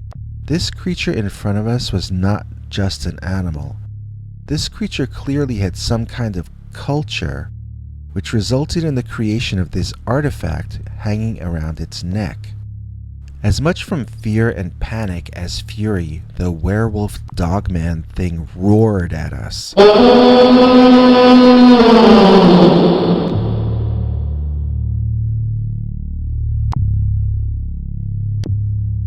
I was still transfixed with the small wolf head, and one of my buddies had to grab me by the shirt and pull me out of there. I took a step or two away from the Dogman and looked back only to see it had already run away and was entirely gone from view. I never saw it again, even though I searched for it the rest of the time I stayed out there. So, anyway, fast forward to years later, I'm at a friend's place and he has this print up on his wall of an old map of the Susquehanna River. So I told him about the summer I camped out there, and we both gathered around the framed map, and my friend told me this was the first map ever drawn of the Susquehanna. It was created apparently by John Smith and the famous occultist, intelligence agent, and cryptographer Francis Bacon. who some credit with having been the actual author of William Shakespeare's plays. That truly fascinated me, and I examined the map further, noting how odd it was. And then there, on the right, was a drawing of a person that I guess was supposed to look like a Native American, but seemed more European than anything else to me. I wondered if the artist had ever been here to America or was illustrating based on descriptions. The character had both a mohawk and a mullet at the same time, was wearing a fox skin as a shirt, and seemed to have long blonde hair. But none of that was important. What mattered to me was that there, around the supposed Native American's chest, hung a necklace made of rope with a very small wolf's head on it. I nearly choked when I saw that. I really couldn't believe what I was looking at. My friend asked if I was okay, wondering what was wrong. I didn't know what to tell him. He said I looked terrible, even offering to drive me to the emergency room. I read the old English inscription at the feet of the native aloud for myself and my friend. The Susquehannas are a giant-like people, and thus attired. After a long period of insistence, my host prevailed upon me to relate this entire episode to him, the same one I've just told you. At the end of it, he looked paler than myself, and he was a dark-skinned guy. We've stayed friends, in some ways becoming even closer than before, but that conversation sort of ended the lighter part of our relationship. We kind of only talk about really serious stuff since then, and as a consequence, we might only communicate 3 or 4 times a year, other than forwarding videos to each other and that kind of thing. It can be that way when you've stared directly into the abyss with somebody. When you've gone from innocence to the realization that the world is an awesome and terrifying place in one instant, and shared that moment of transformation with someone else, it makes the change more permanent and undeniable for both of you. So, I don't know what I saw that day. I'm not going to jump to the conclusion that I saw a Susquehanna warrior transformed into a wolf being. I'm not going to assume that the wolf head on the character in that map from 1622 had anything at all to do with what I saw, even though the place I saw the creature or entity is literally the place that map is a drawing of. I can't prove that this all wasn't just a series of very odd and spooky coincidences. There does seem to be meaning here, and possibly there is, but if so, it would still need to be proven beyond a shadow of a doubt. What is the small, strange wolf head hanging on that rope necklace? What is it made from? Can it transform a man into a dogman? Or is Dogman a species sophisticated enough to have culture and create primitive jewelry? If so, why wear a tiny wolf head? Wouldn't that be like if we wore human heads around our neck? Was he symbolizing that he was a cannibal of his own species? Was the head one of his enemies? Or was it just a sculpture or a model of a head and not something organic at all? To this day, all I am left with are questions which lead to more questions and never to answers. It would be enough to drive a man insane, except the questions it raises all eventually lead to the same place: wonder. Once you accept with awe that there are some things you likely will never be privileged to understand, it silences your egoic questioning mind and allows you to exist in the sheer wonder of the universe. We humans act like we understand it all, but the only path to true joy is to accept that you'll be lucky to understand even a small fraction of any subject, especially if the subject is Dogman. A while back we ran a story about a dogman who would wade into water then disappear. I never heard of such a thing before and considered the story sort of an outlier. So imagine my surprise when reading this next allegedly true account submitted to us, which I will call Dogman Lake, as told to and read by Peter Bernard. My family lived on what we called a pond, but what many of you might refer to as a lake. It would take a good 12 minutes to swim across, so you might say it was bigger than your average bathtub. We were one of 5 families, each of which owned about 20% of the land surrounding this body of water.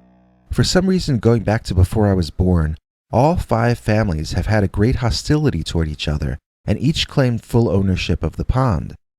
When I was a kid, we were not allowed to be friends with our neighbors, but at school I accidentally got close to this extremely pretty girl who I did not realize happened to live directly next to us. And that girl would be who would first show me the Dogman that lived on the lake.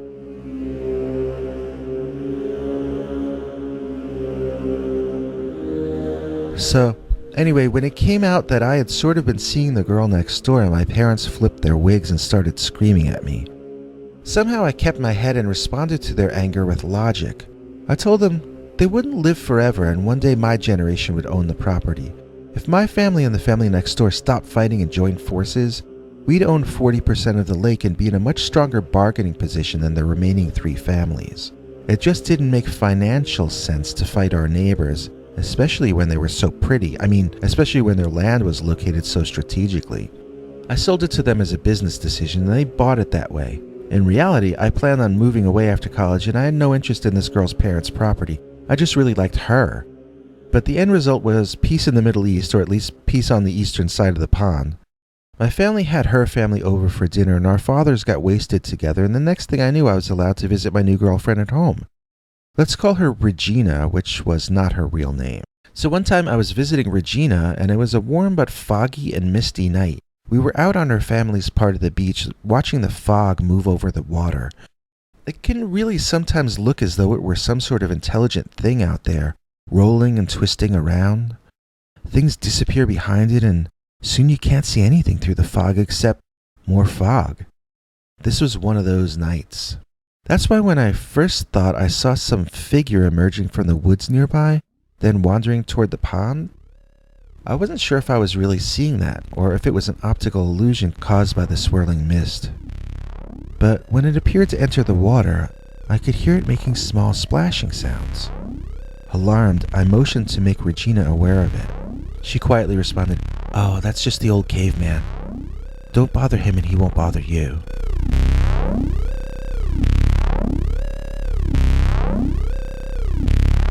I watched him enter the water, but I didn't see him come out. I pointed this out to Regina, but she seemed unsurprised and disinterested. "Old caveman is equally at home underwater," she blandly informed me, asking in an annoyed fashion, "Are you gonna kiss me or what?" I never saw the creature emerge from the water, but it was foggy and I thought maybe he came out the other side. I really wanted a better look at him, so I got myself invited back as often as I could manage, and I'd get Regina out on the beach before night each time so we could keep an eye out for him. Finally, I guess maybe about 3 weeks or a month later, we saw him again. This was a much clearer night, and I had brought my dad's high-powered flashlight with me. I heard someone or something emerging from the woods, and I grabbed the light, having it at the ready, but not using it just yet. I saw that the figure walking toward the water was humanoid in shape, and my heart beat faster. This was either the caveman or else a groundskeeper working late.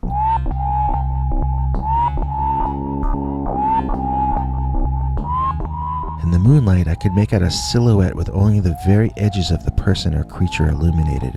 It did seem like a man, a very tall and muscular man walking on his toes, but there was something wrong with his head.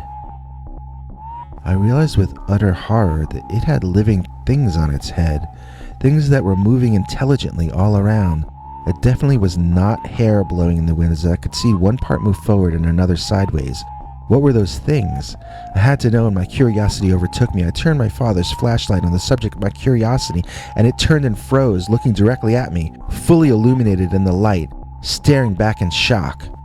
This situation lasted for maybe 1 second, maybe a second and a half, then the creature was gone. And no matter where I turned my flashlight, I could no longer see anything. But what I did see in that second of time bore into my mind it will be the last thing I will ever forget. I can tell you what I saw, but you'd better be sitting down, or better yet lying down. This was not a caveman. This was a primitive canine creature. It had saber teeth like an ancient big cat, but it had a long snout like a wolf. Its arms and legs were like those of a dog, but muscular like those of a primate or human. The front paws had the dew claw down close to where a primate's thumb would be, and it looked more like a hand than a paw. The nails on that paw looked like they could rip your chest open with no effort at all. It was unclothed and covered in fur like an animal, yet stood like a man on its back legs. And the things I saw on top of its head moving around, those were its ears.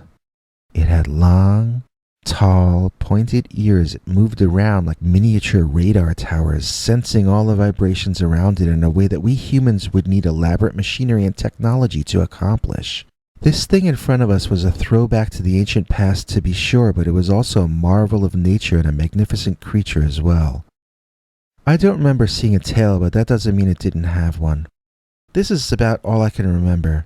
It had a dog head, tall dog ears, and a hairy body. It ran to my right, its left, to get out of the glare of the flashlight. That was in the direction of the water. Yet it disappeared and I never heard a splash. I assume it got back to the forest somehow in the dark, but I can't tell you how. The next morning, the girl and I met to investigate in the light. We followed the direction back that the Dogman seemed to come from, and we actually found a hole in the ground that looked to me like an ancient copper mine, possibly a Native American one. Basically, it was a depression in the ground leading to a hole dug out who knows how long ago. Needless to say, we stayed on the perimeter of the depression and never got closer. That might be the place the Dogman came from. I wondered if it led to another part of this area or if it just led deeper and deeper underground. I asked Regina why her family called the thing a caveman, and she said that it was thought that it wore animal skins to keep warm. She had seen what I saw in the light of the flashlight that night, and she agreed with me that was not a man covered in animal pelts, but some kind of living creature covered in its own fur. And although it may have actually emerged from a cave, it was not a man, because it had a canine head.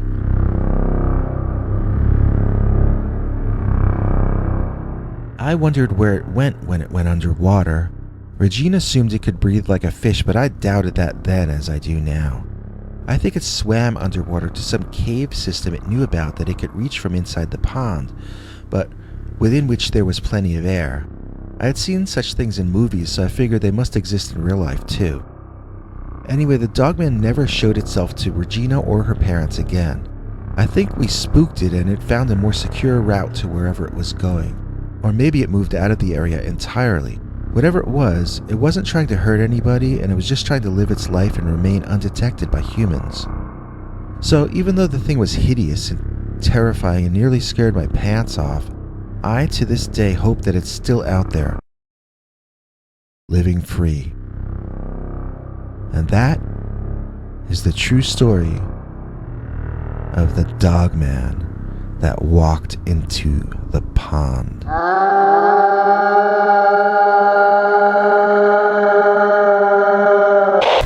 Praying Mantis Dogman, as told to and read by Peter Bernard. Dear Scary Stories, back around 2014 when I was still a teenager, I used to work as a camp counselor in the summers. I had attended this camp as a kid, that's how I got the gig. It was mostly boring, but one time I saw something really incredible. It was, I guess, a monster. I saw it, and this little kid saw it. He called it a bunny man, but I called it the Praying Mantis Dogman. When I say praying mantis, I don't mean it was green and flew or anything. It was sort of tan colored, actually. The reason I called it Praying Mantis Dogman is that it held its paws in front of it, sort of in the way of a praying mantis or a dog that's begging for food. Anyway, it's a pretty simple story, so let me go back to the beginning and just tell it. Okay, there was this boy, who we will call Sherman for the sake of this story. Sherman had a wild imagination, probably still does wherever he is now. Anyway, Sherman could see a puddle in the mud and imagine it was a dinosaur footprint. We were in New Jersey. There are no dinosaurs there, other than birds, I suppose. But then again, there aren't supposed to be tan-colored dogmen living in New Jersey either. So, anyway, one day, Sherman tells me there's an orange bunny man staring into the window by his bed every night. I didn't think anything of it until a few days later, when I overheard Sherman talking with one of the other kids who was sleeping in a bunk near him. They were asking each other questions like, "Why do you think he looks at us every night?" And, "What do you think he wants?" That set off alarm bells in my head. Maybe Sherman hadn't imagined this orange bunny man after all. Was some creep wearing a furry costume and peeping the kids in the camp at night? I alerted 2 of the other counselors and we decided we'd stand guard that night, trying to catch the jerk in action and put a stop to him. We told the kids to go to sleep like normal and we protect them from the orange bunny man. Okay, fast forward to exactly 3:39 a.m. according to the clock radio we had with us. This counselor we'll call Bill was elbowing me to wake me up. When I opened my eyes, he was gesturing toward the window. What I saw will forever be burned into my memory. There was a tall, man-like creature standing outside the window. It had to be 7 feet tall, judging by how high he came to the top of the window frame. This was not a normal man, though, and this was also clearly not a furry or a person in a costume. If this was a human, he was quite deformed. I'll try to describe this thing as well as I can. It had what looked like tan-colored fur all over its body, as far as I could see, judging in the dim light. Maybe it really did look orange in the daylight. The eyes were not human at all. They reminded me of deer eyes, almost entirely dark. The man, or whatever, held his arms directly in front of himself, with his forearms facing toward the window and his wrists hanging limply. It looked like he was begging for scraps. The thing did not have normal human ears, but instead had long, tall ears on top of its head. That would explain why Sherman thought it was a giant rabbit man. Actually, I can't say that I know enough to say that it wasn't. It could just as easily have been some overgrown, prehistoric rodent monster as a dogman for all I know. This creature is not going to be in your zoology books, and I'm no expert, so I'm not going to be able to do anything but describe what I saw. The creature did not look ferocious or vicious, it just stared forward blankly. I couldn't really tell what it was looking at, but it didn't seem to be bothered that we were there. "What is it looking at?" I whispered to one of the other counselors, and he said he didn't know. And then Bill pointed out the outside light behind the monster and said, "He's backlit." We had no idea what that meant, or what he was driving at, so Bill explained, "He's probably staring at his own reflection." That sort of blew our minds. This wasn't a stalker or a creep or perv at all. It was some kind of very strange creature who came by every night to stare at the face of another of his own kind. Was this creature separated from his family or tribe or herd or whatever his kind had? Was he thinking he was looking into the eyes of someone from his family? This thing looked like it could tear me apart without much effort, but suddenly I felt great empathy for it. We all stayed and watched it stare at itself for a while, then I swear we saw it hop away. Not walk away, not run away. The thing continued to hold its hands in front of it like it was begging or praying, and it hopped into the forest behind the building and was gone. One of us was freaking out and wanted to alert the people in charge that there was some kind of hopping dog-headed ape man in the area, but Bill and I just put a thick black curtain over that window and said the problem is dealt with. The creature would be able to see its reflection better with the dark curtain there, and it wouldn't be disturbing the sleep of the kids. We had to argue with the other counselor for a while to get him not to report what happened, but eventually he agreed. The next day, the main guy running the camp called me and Bill into his office. That third guy had squealed on us. But the main boss dude just thought he was crazy. He told us that the counselor was claiming there was a hopping werewolf in camp, and he wanted to know if we could tell how crazy this guy was. Might he get dangerous around the kids? We weren't in trouble at all, the other guy was. He fumed at us for the rest of the time there, but he should have thanked us because the only reason he didn't get sent home was because we told the boss he was only mildly insane.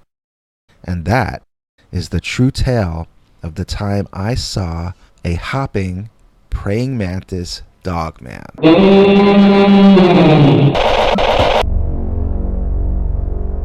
Dogman waiting in queue.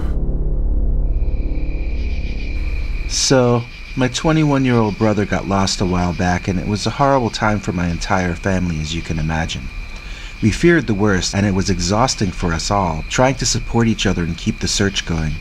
I'm going to tell you the end right now in the beginning. My brother is fine. He found his way out of the forest and back to civilization. But after the flood of emotions of the period following his return, when we started to normalize our lives again, we realized that the story of what happened to my brother is a very interesting one. Some of us want to go public, but my parents and my brother himself do not. He has, however, granted me permission to release a version of his letter written that night, which never got sent. He tried to get on social media to explain his situation, but there wasn't a good enough signal. He got into his Gmail and wrote the family a long note explaining what was going on, but after he hit send, it went to his outbox and got stuck waiting in queue. I've taken out names of people and places so that the story won't reflect back on my family's business, but other than that, I'm leaving all the details of the story in place. Here is the email my brother tried to send.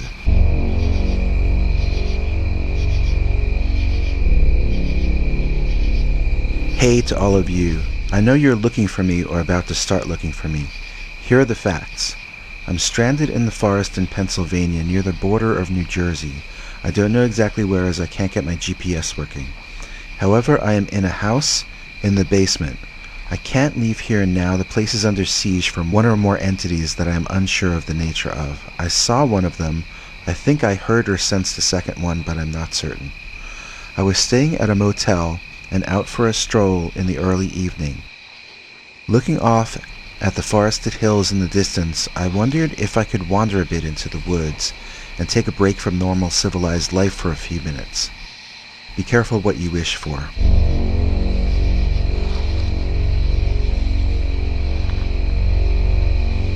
I used my phone to find a path to the woods and took it. Soon I was wandering under the dark cover of the trees, feeling like a kid again. I didn't notice that it had also become dark outside of the canopy until I came into a clearing and nothing got brighter. I know, it was dumb of me. We get lulled to sleep by civilization and working 24 hours around the clock. We forget that the world is still wild, and forests are really still jungles, like they were in the time of the saber-toothed tiger. I looked around that clearing in the dark and my heart dropped. The nostalgic and warm feeling of being in the forest was replaced in the darkness by a sense of terrified awe at the immensity and danger of it. I realized I had better get out of there fast, so I turned around and headed back the way I came.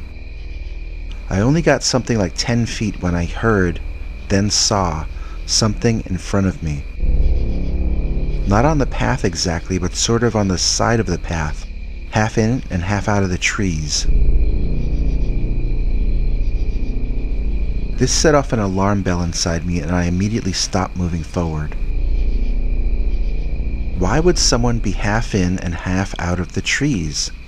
Was he going in or coming out? Then my question was answered as he came out of the forest fully and stood there, on display, staring at me.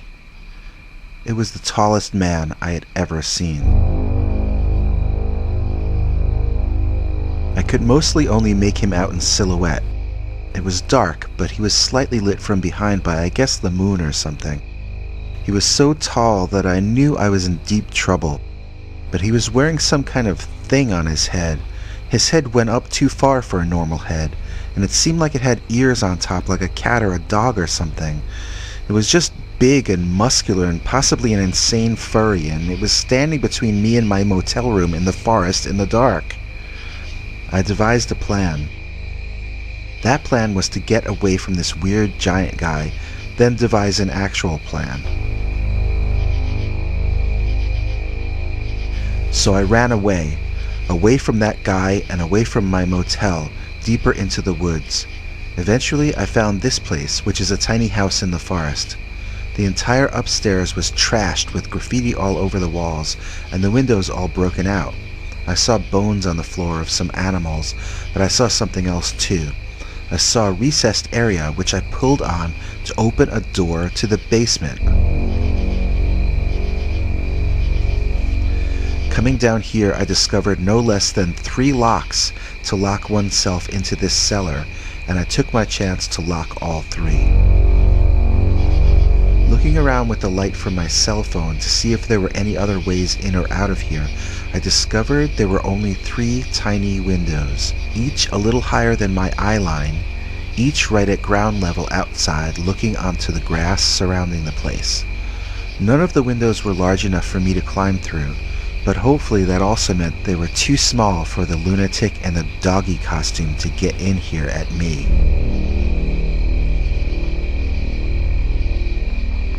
I tried to get cell reception but failed. I took some pics of the cellar and some of the weird junk piled up in here and wanted to go on social media to post about it. I couldn't connect to anything either via an app or from a browser.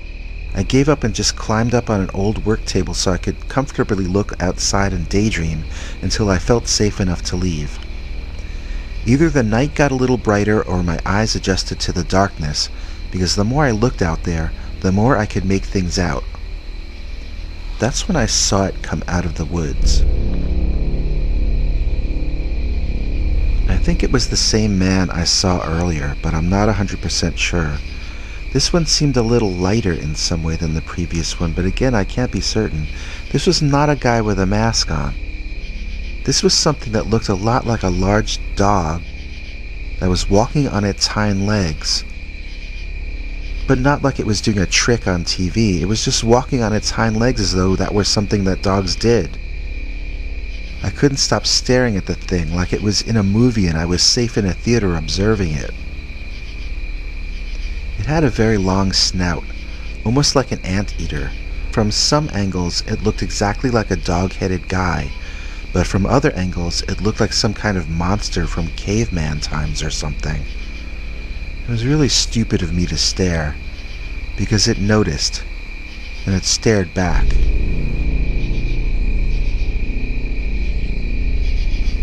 I ducked down, but it was too late. It knew I was in the basement. It charged the window and smashed the glass in all over the floor. It reached in insanely, reaching around, trying to find a way in or anything with which to create a way in. Over the next hour, it smashed in each of the 3 windows.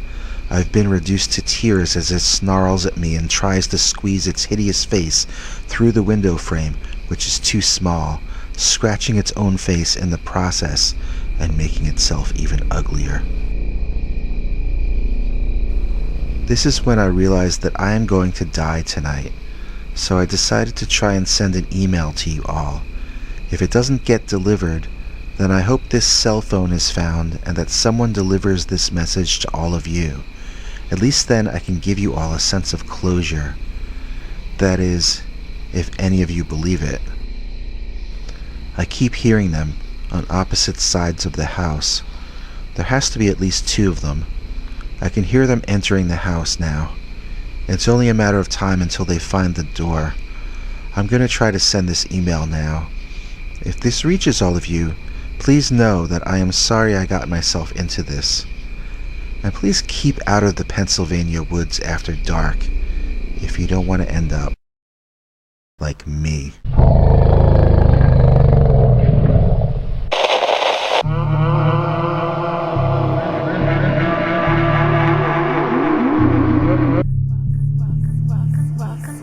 Welcome to Scary Stories, the channel that tells you scary stories.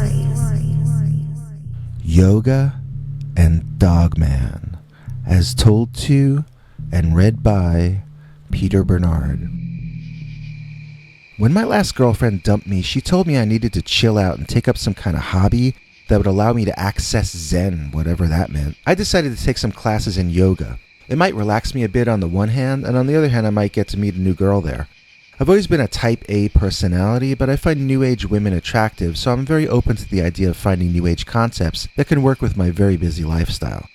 After about a month of taking yoga lessons, I had made friends with some of the women in the class. No girlfriends, but some genuine new buddies I could hang with and feel very comfortable around. One of them told me about this thing we have here in Missouri where you can go and do yoga in this wildlife preserve that saves wolves.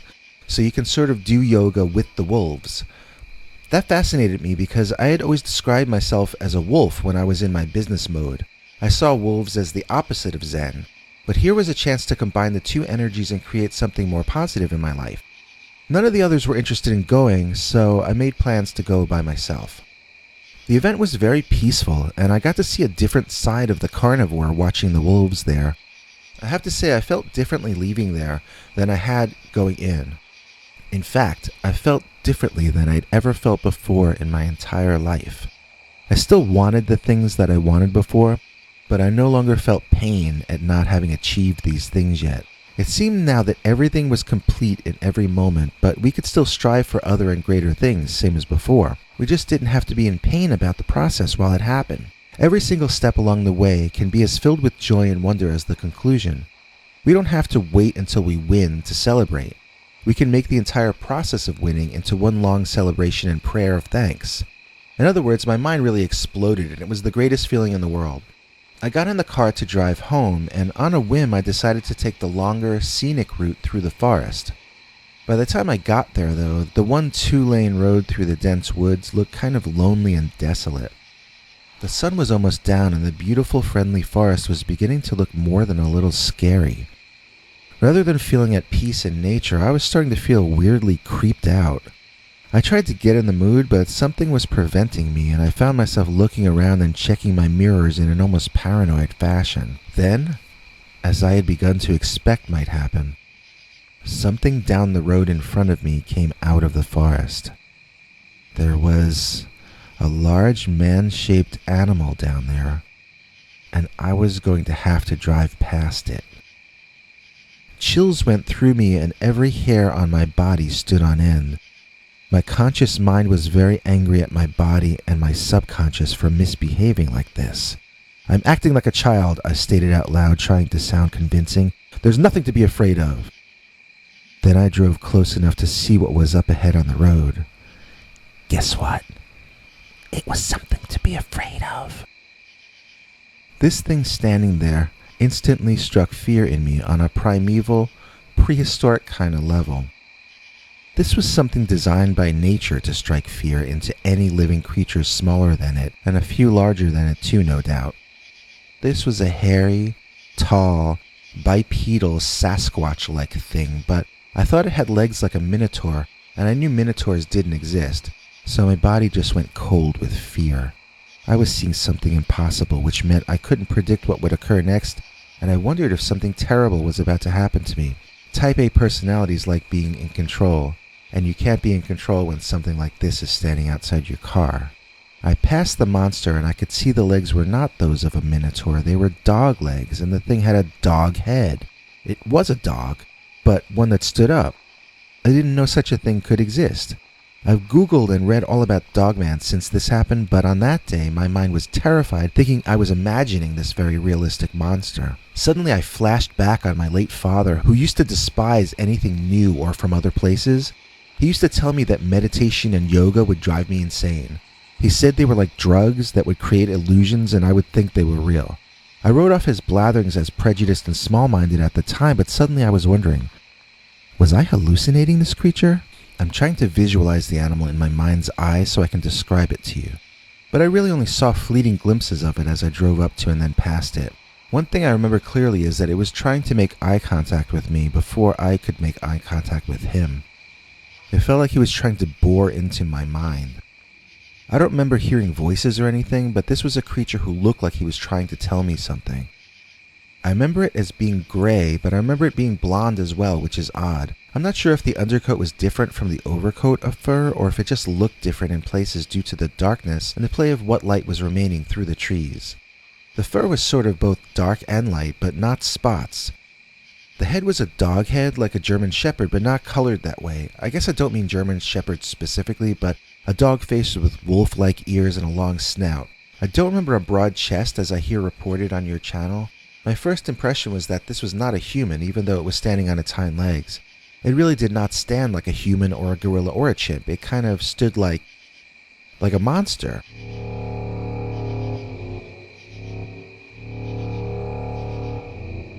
What I mean by that is that it had its arms in front of it with its claws reaching out, and it looked like a monster from an old black and white movie. Like sometimes they would walk with their arms out in front of them for some reason. The difference was that this creature had its arms sort of at rest in front, with its wrists bent downward. I remember thinking it had Halloween claws, although that doesn't really mean anything. I can't think of any real animals that have claws like that, maybe some do. But lots of Halloween costumes have claws like that, so I was going to try and convince myself that this was a prank, some guy in a costume. I was about to smile and laugh and let out my breath, which I had been holding this entire time. But after I passed the creature, it ran after my car.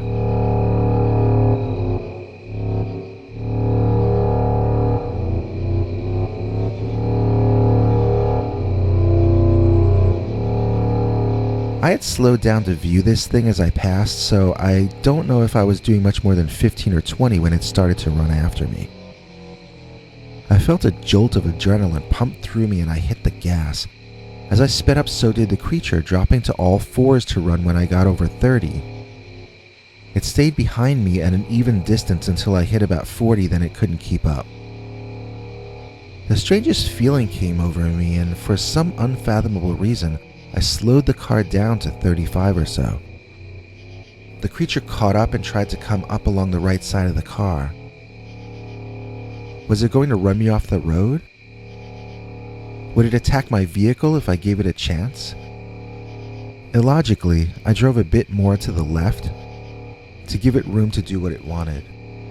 The huge dog, running on all fours, ran along right outside the passenger seat window, and I could see in its eyes not hate and not joy, but this sort of very zen oneness with the moment. It wasn't just enjoying running alongside the car, it was born to be there at that instant. I looked and I saw what life would be like without neuroses or self-doubt. Was it playing with me?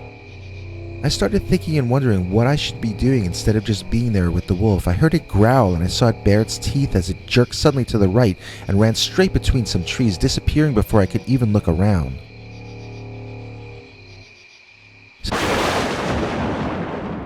Oh man, everybody, I have to interrupt this story to point out that it's almost midnight. Ready? 10, 9, 8, 7, 6, 5, 4, 3, 2, 1. Happy New Year to anybody who's actually still watching. Let's all hope this year is better for the good people who've been forced to suffer so much in the recent past. And in case some of you want to know how that story ends, I'll cut back to it right now. Happy New Year, everyone. So that was it? It was over already? I broke the trance by thinking too much. Why had I taken all those yoga classes and even the wolf yoga if I was going to... The wolf yoga. I just had a strange encounter with a wolf man after doing yoga with the wolves. That was far too obvious to be a coincidence, and that was some kind of synchronicity. But what kind exactly? Was that wolf friends with the wolves I did yoga with? Was he waiting just for me that day? Did he suggest I take that route home? It was a half hour longer than another route I could have taken. Was that in some way a psychic event? Or maybe it was some kind of frequency or wavelength built up when I did yoga with the wolves so that the dog-headed creature and I were drawn to each other. So rather than him willing me to be there, maybe we both were there in harmony with each other's frequencies. Maybe neither of us had a choice. Then, when I went into my head and reverted to ego thoughts, I started vibrating on a normal human level again, and the dogman growled, then removed himself from my presence. I feel as though no matter what the literal explanation of that event might turn out to be, I was bestowed a great and rare honor. When I was in harmony and vibrating on the same wavelength or frequency as that creature, it was a very sublime state. It was beyond peace and beyond joy. And it was terrifying in the truest sense of the word. We say things like awesome so much that it hardly means anything anymore. When I was driving alongside that creature, I experienced true awe for one of the only times in my life. It was also in an equal measure extraordinarily frightening, just too much to take. It wasn't like one part of me was at peace and another part was panicking. It was as though all of me understood that this thing that couldn't possibly be real next to us might be the last thing we ever see. I knew this thing could push me off the road and eat me, but I didn't try to get away. Every split second of that experience made it worth the risk. So I told my friends about what happened, and they asked me when I was going to go back. I told them never. As much as it was the most amazing thing that ever happened to me, that kind of experience is the kind you're good with having only once in a lifetime. And if anyone tells you otherwise, maybe they didn't really meet up with the Dogman.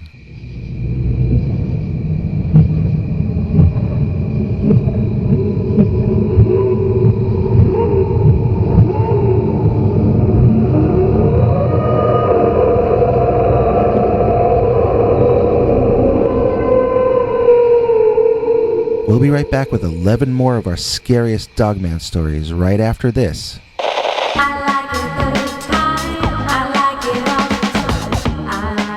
Meet the creator of Scary Stories NYC at the Northeast Comic Con, July 6th, 7th, and 8th, along with Mickety Monkety Dolans, celebrating the 50th anniversary of the Monkeys movie Head. Hooray!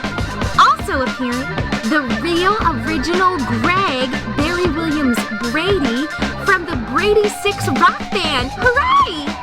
It's a 3-day summer party thrown by our friend, TV's famous Gary Summers from Antiques Roadshow. Aww! Do you have a scary story you want us to read on the show? Just call our voicemail hotline, 804-LIST-SCARY. That's 804-537-2279. And now for something completely scary.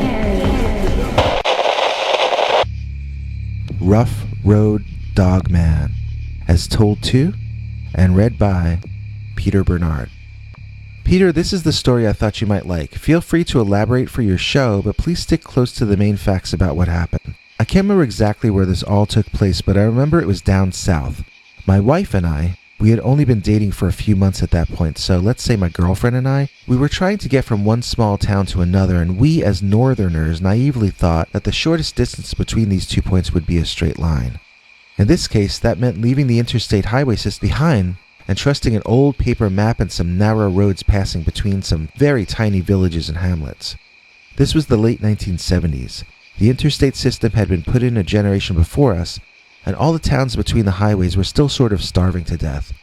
We thought it would be scenic, but actually being out there, getting glared at by any people we drove past, it felt like a more appropriate word would be dangerous. I'm trying to remember why we were even down there. I think it had something to do with her father's business. He wanted to have us set up some sort of business for him down there, and I think we would get to run it. Something like that. I imagine the plan didn't work out, otherwise I would remember it. We had thought we'd make it to the town of our intended destination before the middle of the afternoon, but it was 4 p.m. and we were still only halfway there, according to the map. I was starting to get frustrated, and my girlfriend seemed to be growing increasingly nervous and agitated. We had all the car doors locked, aware of how rich we probably looked to some of the deeply impoverished people we were driving a few feet away from. I decided to try and get back to the highway. We'd have probably been to our destination already if we'd gone the long way around using the interstate. Live and learn, I said, trying to cheer up my mate. She was not cheered up. We followed a sign to the highway, then found another sign saying road closed. To the right of that was a detour sign that led to another sign reading rough road. Now, I've seen rough roads in my day. I've seen gravel roads. I've seen roads with potholes. I've seen dirt roads, mud roads, animal trails, and dead-end alleyways. But I've never before or since seen anything like what was being called a road stretching before us that day. That's not a road, my girlfriend moaned. That's a field of jagged rocks. And it stretched on and on and on and on before us as far as we could see. And it was either forward on that to the highway or back through the sea of wasted humanity to where? So forward is where we went. Slowly. Painfully. It was a bouncy ride no matter how slowly we went. After a while, we got into a groove with it and got up to between 15 and 20 miles an hour. The sun was leaving the sky. It'll be night soon, my girlfriend pointed out. I said nothing in return. What could I say? Something else answered her instead.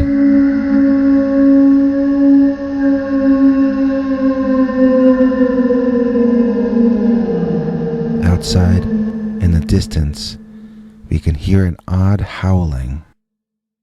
That was the strangest howl I ever heard in my life, I said, and she concurred, telling me to drive faster. I said, I can't drive any faster. This road is... And she told me again, drive faster, which I did. But it didn't matter what I did, because the trap had been laid for us. We saw him in front of us, off to the right side of the road, standing in the mist and the dust. He looked like a mythical thing. He didn't look real. It was like a werewolf had walked out of a fantasy story and was standing there with mist created by a smoke machine swirling around his feet. It looked like he should have had a rock anthem playing behind him. His hair was long and flowing in the breeze, and as we drew closer to him, he bared his teeth at us. And then as we drew right alongside this hairy man with a canine head, he roared at us. I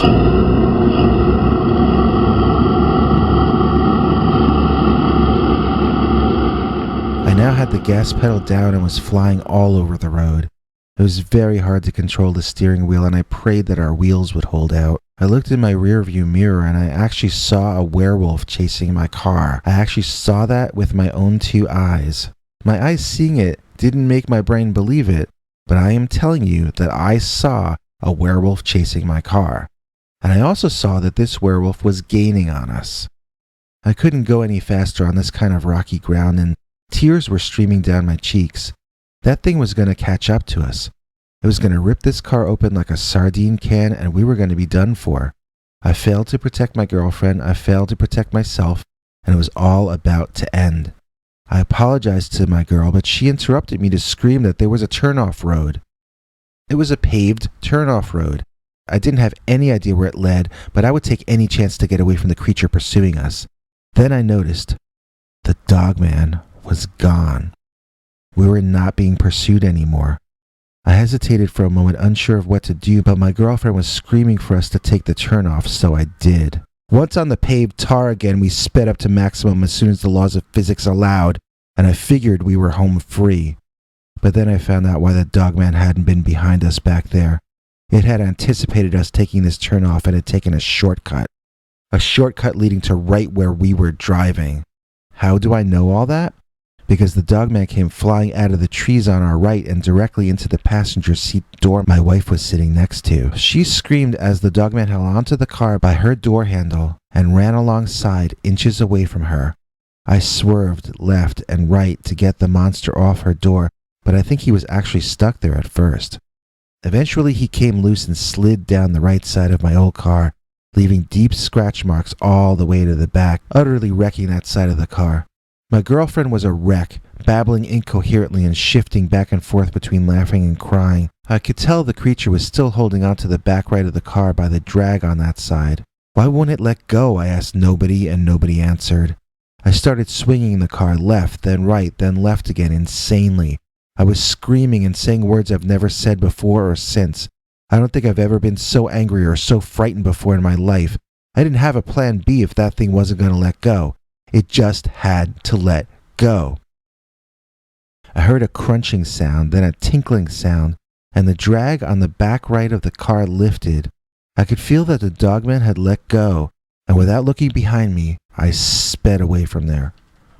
Back in those days, these kinds of stories were things you either survived or you didn't. It wasn't necessarily something you'd call a press conference about, at least not if you were looking to lead a respectable life. I wanted to marry my young girlfriend, and her father was not the type to want his daughter marrying a guy who believed in monsters. So, once we were at the next town and making arrangements to get the car repaired, we never really even discussed it much again, even between the two of us. It just wasn't done, and so we didn't do it. But now I'm old, and I don't care what anybody thinks of me any longer. My wife's father's been dead for a decade. You could all call me a crazy old coot, and you know what? I won't even argue with you. I'm proud of my age, not ashamed in the slightest. After all, what was the alternative? But I've had a fairly easy life. The only time I really was in fear of losing it was that time my car got trashed by Dogman.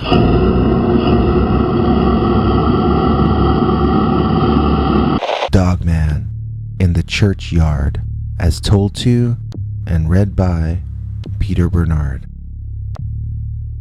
When I was a kid, I never went to camp. I went to summer Bible school, which would happen in the backyard of our church. We wouldn't stay there, we'd just go there like going to school, but in the intense heat. Then we'd go home. I had to attend it when I was younger, and I had to work as slave labor bossing around the younger kids when I got older. So it was basically you become a prisoner, and then you get taught how to be a prison guard. There was something really weird about the backyard of our church, though. It was surrounded on two corners by the back of our church building and the front of our church community center building. Then the two outer edges had tall hedges on them to block out the gritty urban/suburban neighborhood which lay outside, although there was another church of a different denomination diagonally across the street. There was what my mother called a girly bar across the street behind the other hedge. We were not located near any natural areas, although there were a few within a half hour of walking. But inside those tall hedges, it often felt like we were in a simpler and older time, as though we were away from civilization. The air even smelled cleaner there, although we could hear the motorcycles and the buses driving right by. This was the 1970s, just before the energy crisis, and we had plenty of combustion engine vehicles rolling all around the place, sometimes even with a place to go. But the churchyard was a place where you could smell what air must have smelt like for humans who lived before the Industrial Revolution. There were other weird things about that churchyard, too. One time I found a frog in the middle of the lawn there. I picked him up and he was brightly colored with green and lighter shade forming shapes. It was a really beautiful creature, and I wondered if it were anyone's pet. Nobody had seen it before, and nobody seemed to think it was strange that a brightly colored frog was sitting in the middle of the churchyard lawn. I asked people where it could possibly have come from, and nobody had an answer. Not only did they not have an answer, but they were annoyed at me that I was looking for one. They just shrugged their shoulders and they didn't care. So I let the frog go and tried to forget about it, but I couldn't. Did it come up through the sewer? Did it walk along sidewalks for miles coming from a park? Or from the shoreline? Did a bird drop it from its beak by accident while flying over the yard? It didn't seem hurt, it seemed fine. I was wondering if we should get it water, but the general consensus was that if it could get to the churchyard, then it probably knew better how to take care of itself than we did. So then a couple or 3 years later, I was one of the assistants or teachers or volunteers or whatever they called the prison guards at summer Bible school.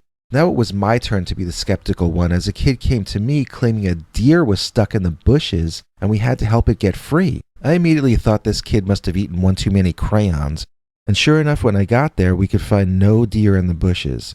The kid insisted we had to go around the other side and make sure the deer was okay. So I took her by the hand and we walked all the way back to the gate, then all the way down to the corner, making a right and proceeding along a dirty sidewalk with garbage blowing on it to the exact spot where the girl said she saw the deer. It was across the street from that girly bar I mentioned earlier.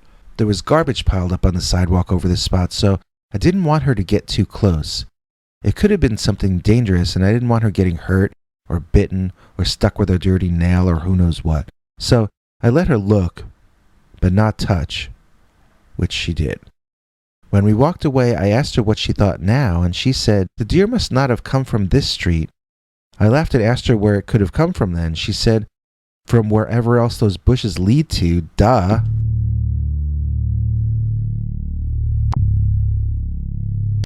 Okay, the freakiest thing that ever happened in that churchyard was also the scariest. This is the one you're all waiting for me to get to, no doubt. It was the last day of the season for whatever year that was. We were staying late to clean up and it was starting to get dark. One of the kids, who was waiting up in the front of the church for her parents to pick her up, came running in, crying hysterically. We asked her what was wrong, but she was unable to form any words we could comprehend. Everyone looked at me, since I was the only guy there, to go outside and look around. I didn't have a weapon, so one of the girls gave me her mace and taught me how to use it so that I wouldn't accidentally squirt myself in the face. I went to the front door and I could see it was very dark out there. Somebody got me the church's big old flashlight. Out I went into the darkness. I could hear crickets or cicadas or something, but that was it. "Hello?" I asked. Is anyone there?" I was looking toward the church gate leading out to the street. That was, I thought, where the girl had come from. The chirping insects stopped like someone lowering the volume on a record. There was another noise that was taking its place. A growling kind of sound. But it wasn't coming from the church gate. It was coming from my right. Turning quickly, I realized the sound was coming from where that kid had said he'd seen the deer a few years earlier. I moved the flashlight around frantically, genuinely terrified at what I might see, but needing to know. What I finally saw was not anything that I was expecting to see. It was not something that I think anyone would ever expect to see in any context or in any place on the face of the earth. What I saw could possibly have been the face of Satan himself, staring right back at me. It was the angriest face, most bereft of pity that I have ever witnessed. It was covered in hair and its features were those of a beast, as much as they were those of a man. It was like a dog had mutated into a partially man-like thing. It held the leaves apart with its hand and it looked at me with disgust. Not knowing quite what else to do, I began reciting the Lord's Prayer at it. I think I had seen The Exorcist recently, so I started acting like I was at a possession or something. Anyway, I don't think the Dogman had seen that movie because he did not banish himself at all. In fact, he seemed angrier than ever, and he charged out of the bushes and directly at me. I raced back inside the church community building and locked the door behind myself. Now it was my turn to have a hard time explaining what I had just gone through. So now everyone wanted to leave, but none of us were brave enough to want to go back out there. Not even the ones who said they didn't believe what I had said happened. I remembered that we had a phone in the building, and I called the police, who didn't believe me and thought I was pranking. Then we called the pastor, who we hoped was home in his apartment above the church. He didn't believe us either, but we insisted he needed to call the police so that we could go home. We got off the phone with him and then just prayed for guidance and rescue. A few minutes later, our prayers were answered as the pastor came to the door, insisting that there were no monsters in the churchyard. We all went out front together, and it seemed silly that we could have ever thought that a dog-headed beast was at this same door. That having been said, I never went back to that church. Not for summer Bible school, not for Christmas, not for Easter, not at all. That place is weird. Something strange is going on there. It's there, but it's somewhere else as well. It coexists in a place with brightly colored frogs, deers in front of the girly bar, and most terrifying of all, that churchyard has a doorway that Dogman can walk through. Wolf Mountain Werewolf, as told to and read by Peter Bernard. Wolf Mountain is a place in North Carolina inside the Nantahala National Forest. It's west of Charlotte, North Carolina, north of Atlanta, Georgia, and southeast of Knoxville, Tennessee. There are 4 federally protected woodlands all bunched together there in that one spot, also including Pisgah, Cherokee, and Chattahoochee National Forests. So there's a lot of wildlife since there are enough connected areas to support all sorts of natural creatures of all shapes and sizes. But the area also has locations more comfortable for humans to hang out in, and so, once upon a time, a girlfriend of mine and I made plans to rent an RV and go stay in an RV camp there in Wolf Mountain. We had both gotten 2 weeks off from work, and this would be our first experience spending a long period of time in each other's company. So it was either going to be a relaxing vacation or else a trial by fire of our new relationship. The first few days were a lot of fun.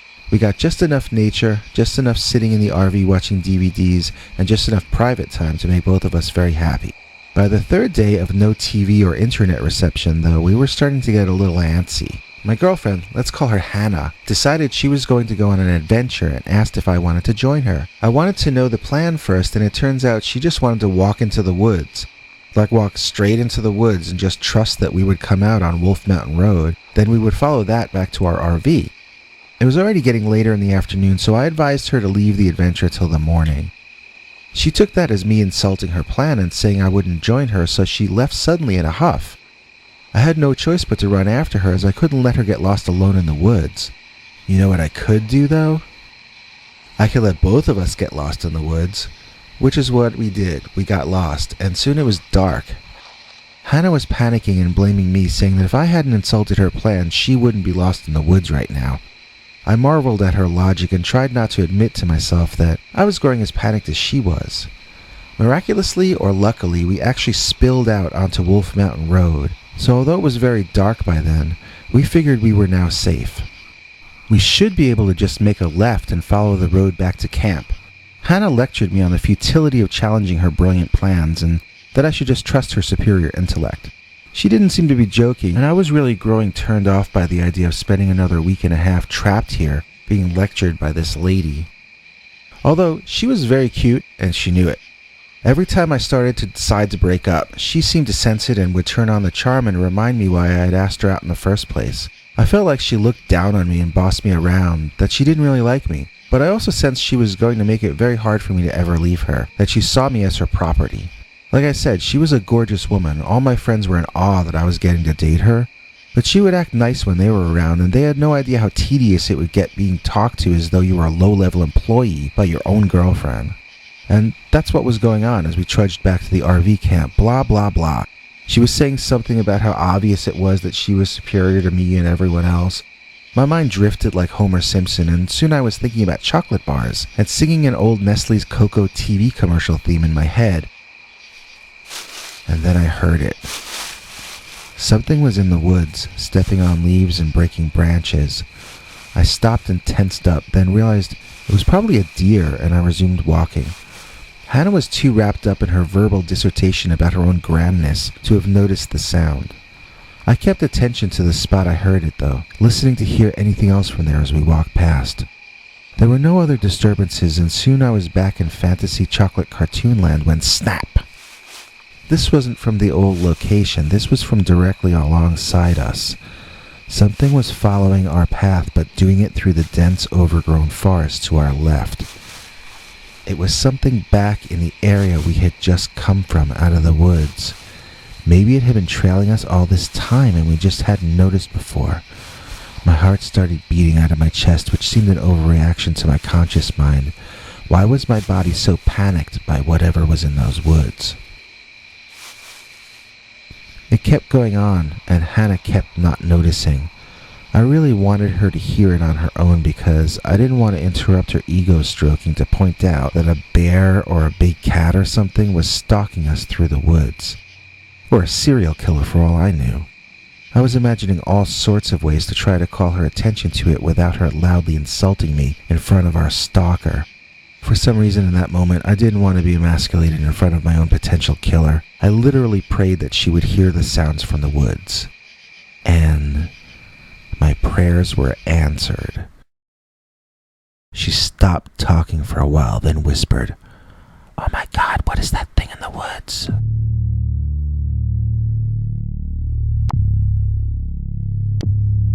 I asked her what she was seeing, and she just pointed. There, looking back at us from a height over our heads, maybe 7 or 8 feet off the ground, peering through some leaves was the face of a dog. It had a strange expression on it and almost seemed to be smiling, but not a friendly smile. I saw the expression on the face change, and I heard a low, rumbling, growling. Both Hannah and I screamed and ran. I turned and looked behind to see if the thing was following us, and although it wasn't, I got the shock of my life when I saw what I saw. The thing had stepped out of the woods and was standing in the middle of the road watching us run away. It really was as big as it seemed in the forest. It must have been over 7 feet tall. But it was just as wide as it was tall. I found myself unable to run any longer. I just stood there and stared at it. It looked like a superhero from Marvel Comics, all muscular and larger than life. But it had a dog head and dog hind legs and was certainly not a man in a costume. By this point, Hannah had noticed I was no longer running alongside her, and she was also standing and watching this thing staring back at us. I don't know how long we stood there. It was the most surreal moment of my life. I felt like the world was spinning. I think Hannah and I would have stayed frozen there for a month, but the dog-headed monster took a step toward us. And we resumed screaming and running back to camp. I never looked behind me again, and neither of us was able to sleep that night, even locked in our RV in that camp with some of the other RVs in it. When morning came, we were out of there at dawn. Our plan was to find a motel and sleep all day, and then probably drive home. I have to tell you, even in the daylight, driving past the place where we had seen the Dogman just a few hours earlier was one of the hardest things I've ever had to do. There was no other way back to where we were going, though, so I just floored the gas pedal and sped past there. I got scolded by Hannah for that. She reasoned that if we got in an accident, then the Dogman could take his time and have us for a buffet lunch. Of course she was right. She was always right. That's why I couldn't wait to get back to civilization and break up with her. Which I did. And I've never regretted it. It turns out that dumping a hot girl impressed my stupid friends more than dating her had, so I lost no status in the tribe. In fact, The dumber guys now come to ask me for relationship advice, which I find ridiculous. Since then, when guys ask me whether they should get serious with their girlfriend or not, I tell them to get to know the woman better before deciding. Get into situations with her where you can gauge her true nature. And nothing, but nothing, will bring out the true nature of a person more than camping in the woods where Dogman lives.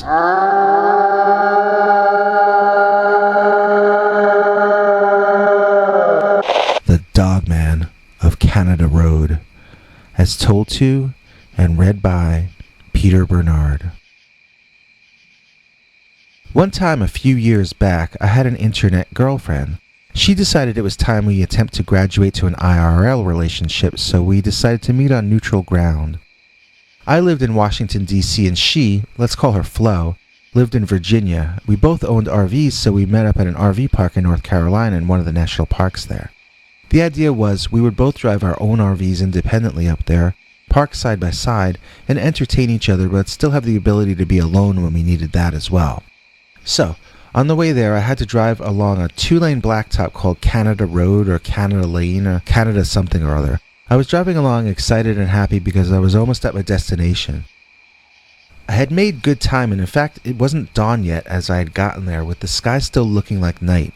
I realized I might have to wait once I got there to get officially checked in, since I didn't know if anyone would be on duty this early.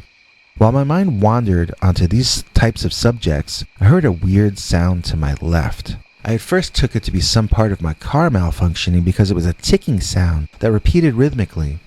But to my left was my car door, not my engine, so I looked in the rearview mirror and I realized that there was a dark animal out there running, which had been camouflaged with the woods so well I hadn't noticed it before. I guess my subconscious mind was only setting off alarm bells if I saw lights in the rear view. Therefore, this animal hadn't been deemed important enough to notify my conscious mind about. It had my attention now, though. I couldn't immediately make out what it was, except that it was dark.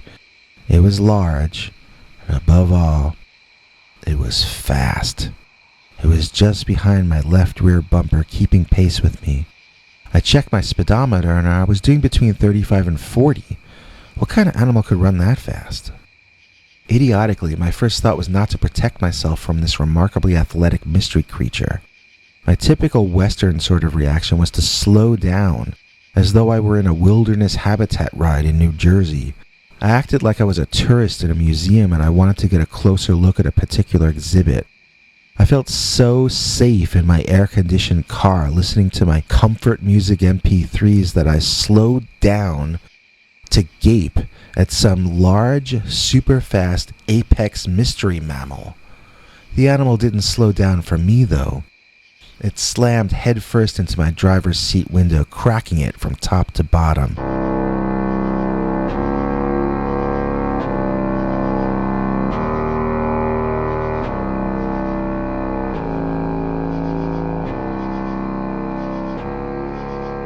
The thing snarled and tried to get through the glass to reach me, apparently not understanding what glass even was.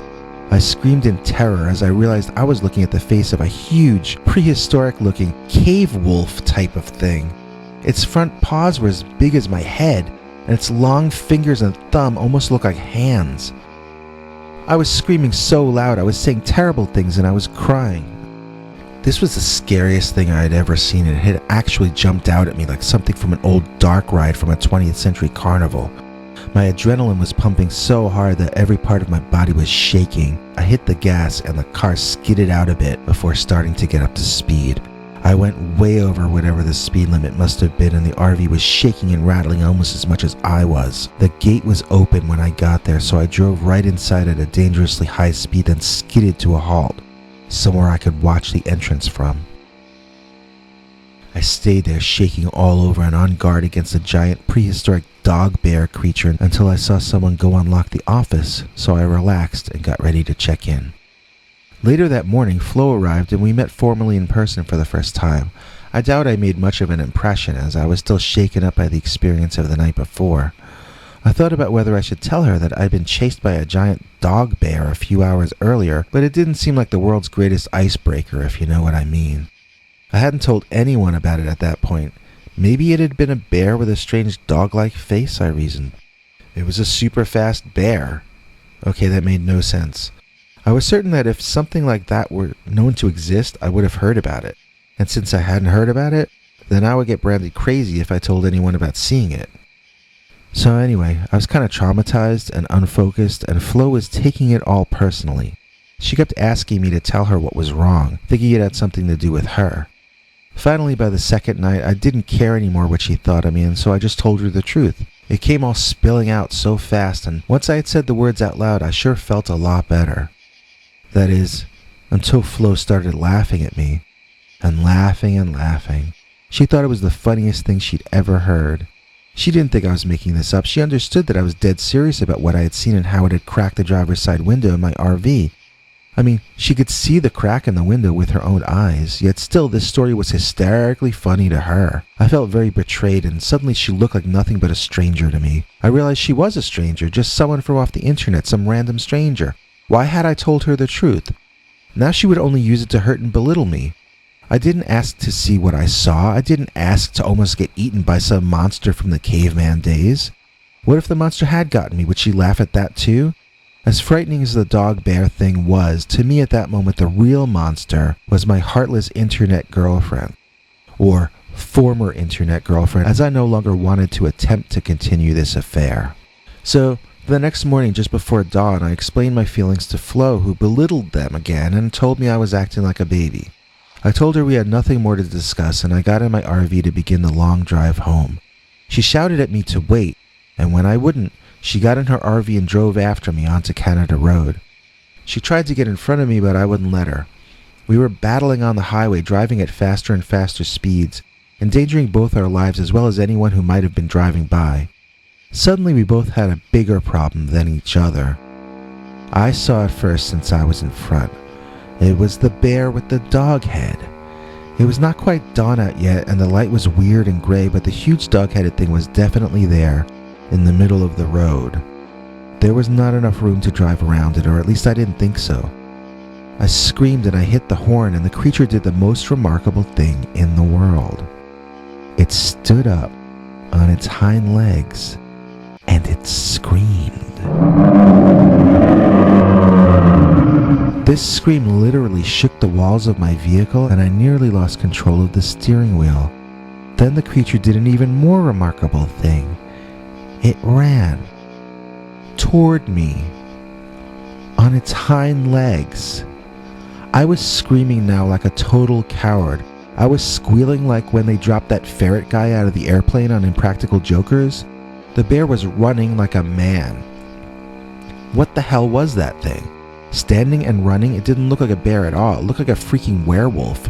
I was driving over 50 miles an hour, and this thing was running directly toward me. I was too stunned to even try and steer around the huge thing, and just before we were about to smash into each other, it somersaulted over my head. I could hear it tumbling and running down over the roof of my vehicle, and then I didn't hear it anymore.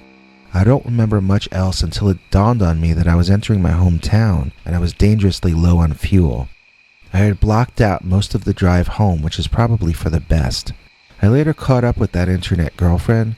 She also had the Dogman run over her RV, so we shared an impossible experience together. We've actually stayed in touch since we have that one odd thing in common, but we've never tried to meet in person again. She has become a big fan of cryptozoology since then, and I have to admit I now read anything I see about Dogman or Bigfoot. I want to stress that if I had not had that second experience with the animal, I would not have known that it had the ability to stand and walk like we do. I wonder if that's why Dogman went unnoticed by our culture for so much longer than Bigfoot. After all, if you see Bigfoot standing up or on all fours, either way you're going to notice that it looks like a primate. And we're not supposed to have creatures like that in North America.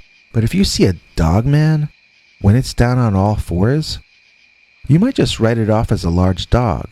Especially if you see it from a long distance or from angles where it's hard to judge the creature's size. It got me to wondering, how many people have actually seen a Dogman and never realized that was what they saw? Dogman and the Overcast Day, as told to and read by Peter Bernard. Dear Scary Stories, here is a story that happened to me when I was a kid. I used to walk home from school, and sometimes I would cut through a local forest, not as a shortcut, but to lengthen the walk home. I liked looking at nature much more than I liked doing my homework. That is, until that one overcast day, I got chased out of the forest by Dogman. I can't remember the reason why, but it was a Friday and we had been let out of school early. Maybe it was a 3-day weekend or something. I remember it being very warm, like summer, so it must have happened in May or June, I guess. It was one of those overcast days where the sky wasn't gray, it was white, as in pure white. It looked like it was going to rain, but hadn't actually started yet. It looked like that in the morning, and it still looked like that in the afternoon as I walked out of school. You could faintly hear rumbles of thunder, but only occasionally and from very, very far away. I felt confident I could get home before the rain, even if I cut through the woods. So I soon found myself slipping and sliding through a muddy forest, having forgotten that it had been raining a lot lately, and the ground really had never gotten a chance to absorb all the water yet.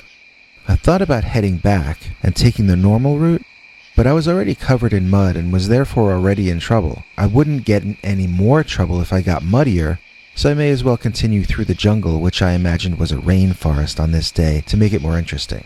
I examined plants and bugs, wondering if I might be discovering new species. I came upon a little cliff overlooking a stream, or I think it's actually a tributary from the nearby river. Anyway, I looked down on the scene and breathed in the fresh air. Except it wasn't fresh. It smelled terrible. I gagged and choked loudly, and I'm sure dramatically, expressing my unhappiness with the awful odor in that place. And then my gaze fell down, and I'm pretty sure I was looking at the cause of the bad smell.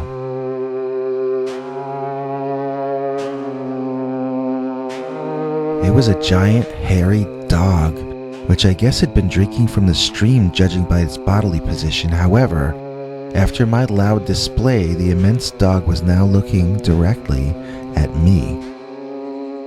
"Nice doggy," I said a bit nervously. I don't know why I said that. I guess because that's what people say in movies when they get into this situation. I was half joking because the dog was probably about a home run away from me, 300 or 400 feet, and down 20 or 30 feet below as well. I didn't view him as a threat, just a large dog in the woods. Probably someone's pet. Probably a good dog. Didn't seem like a big deal to me in that moment. In the next moment, however, I realized this wasn't anyone's pet.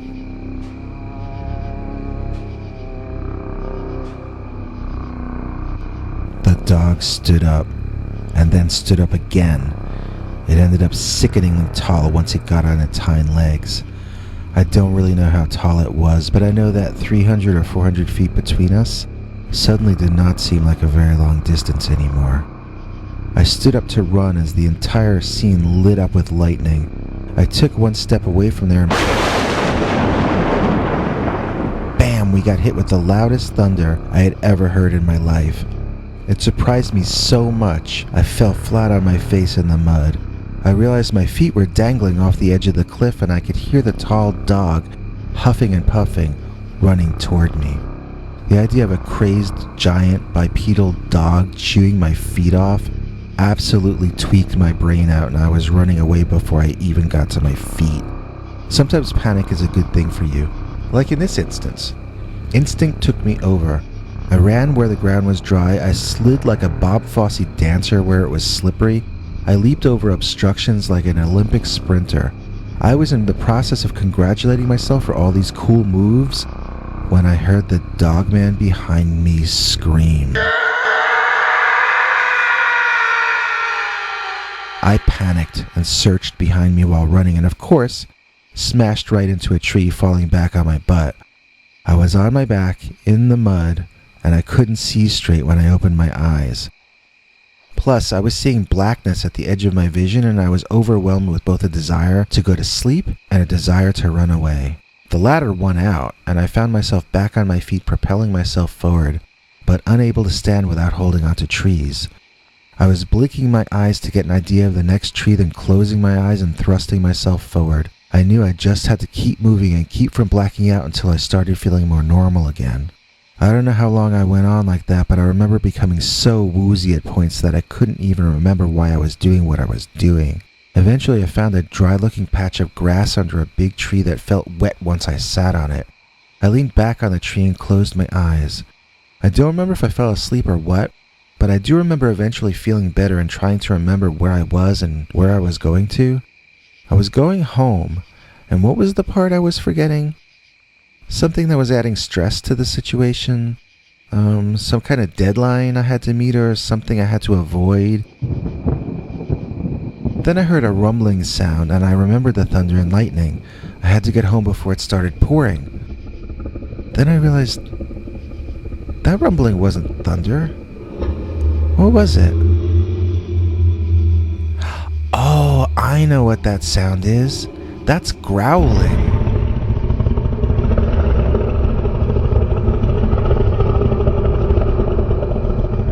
Everything came back to me at once and I stood silently looking around.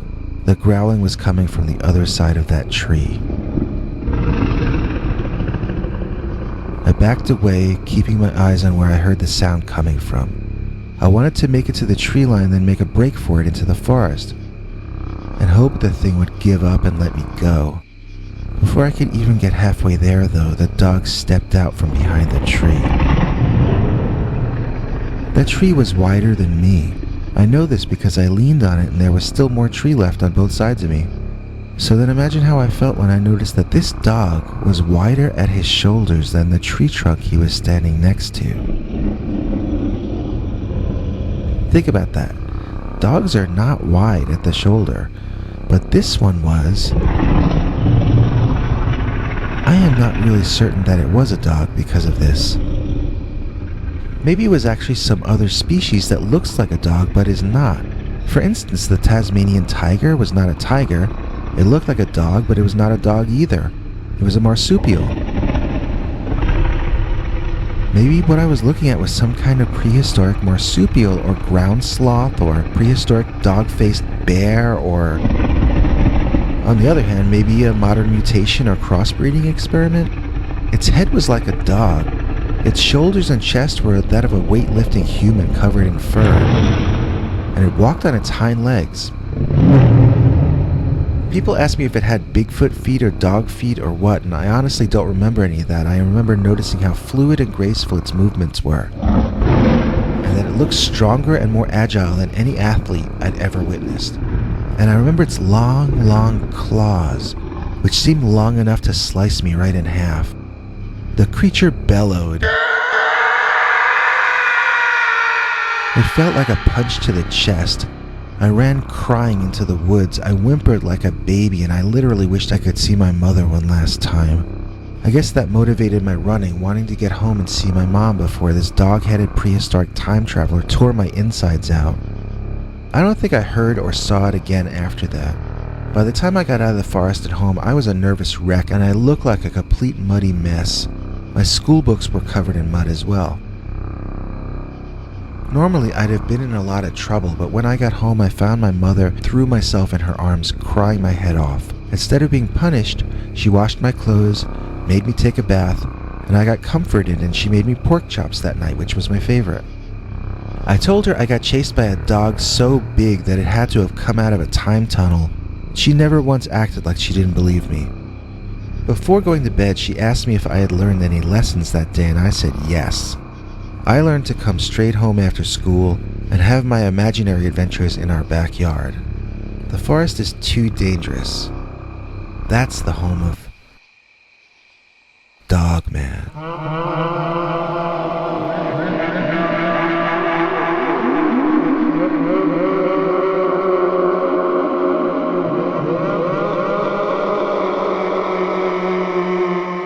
Richie Rich versus Dogman, as told to Peter Bernard, read by P.Q. Ribber.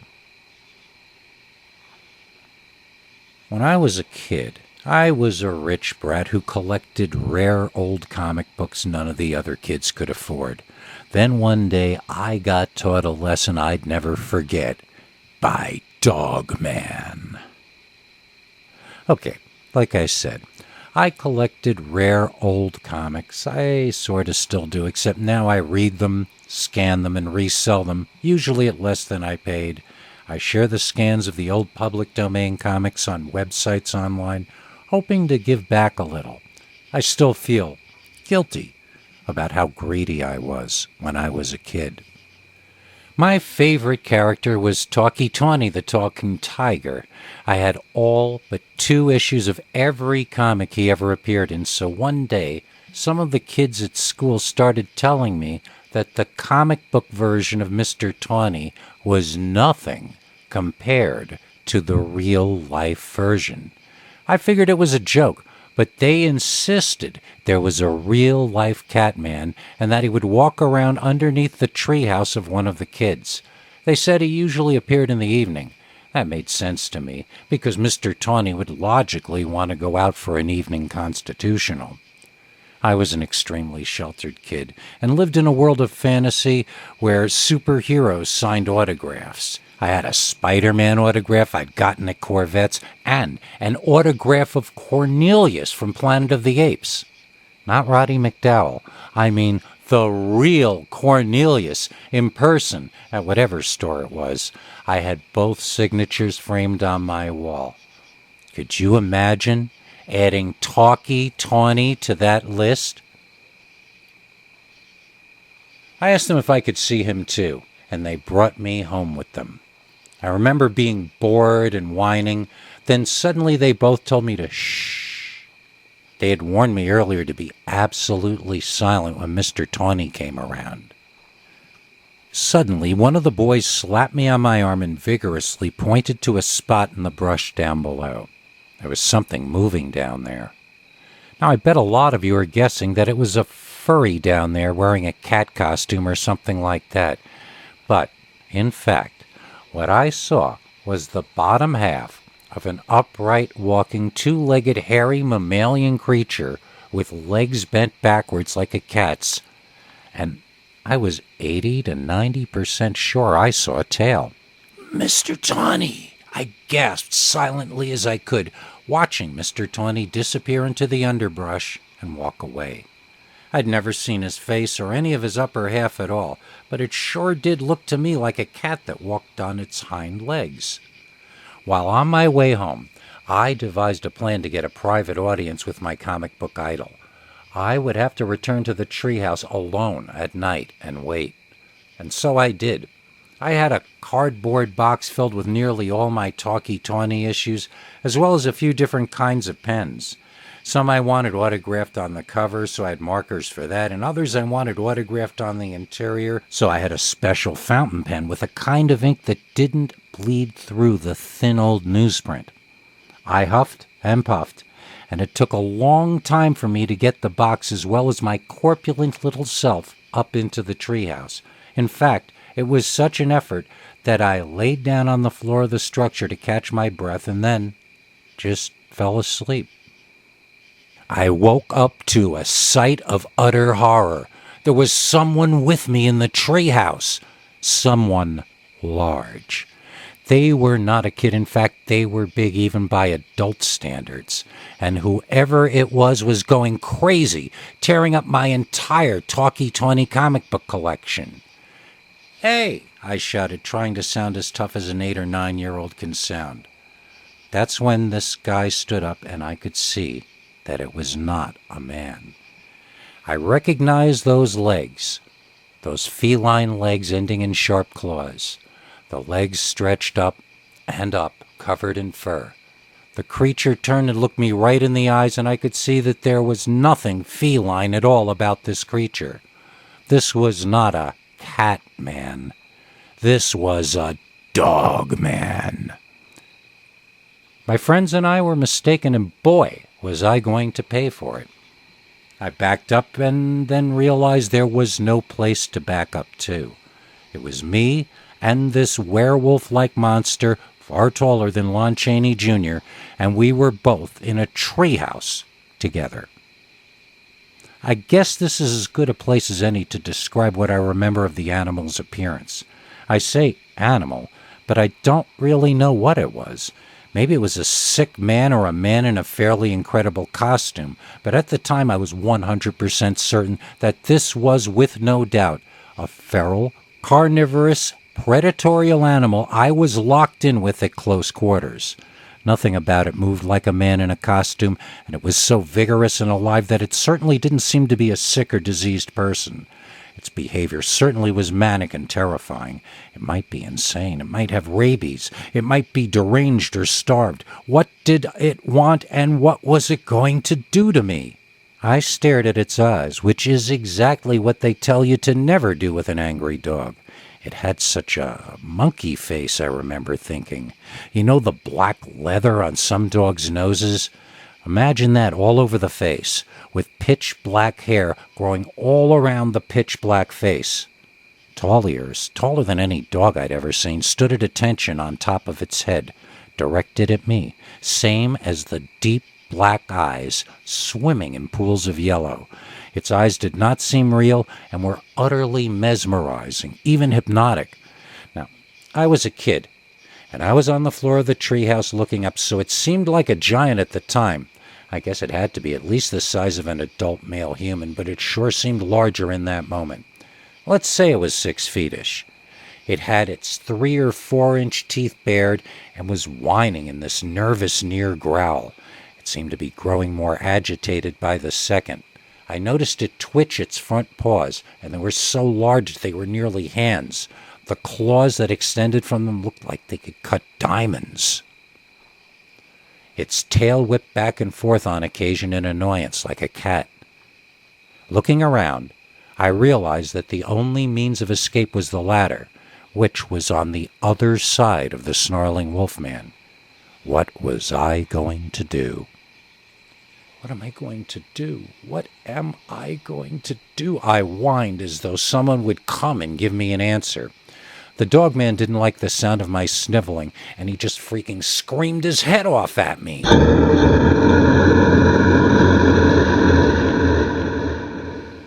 It was like he was lecturing me about something.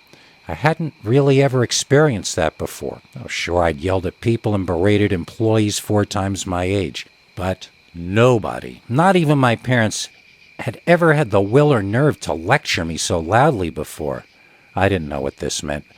Was this dog going to eat me? Was it going to beat me up? Why was it screaming like that?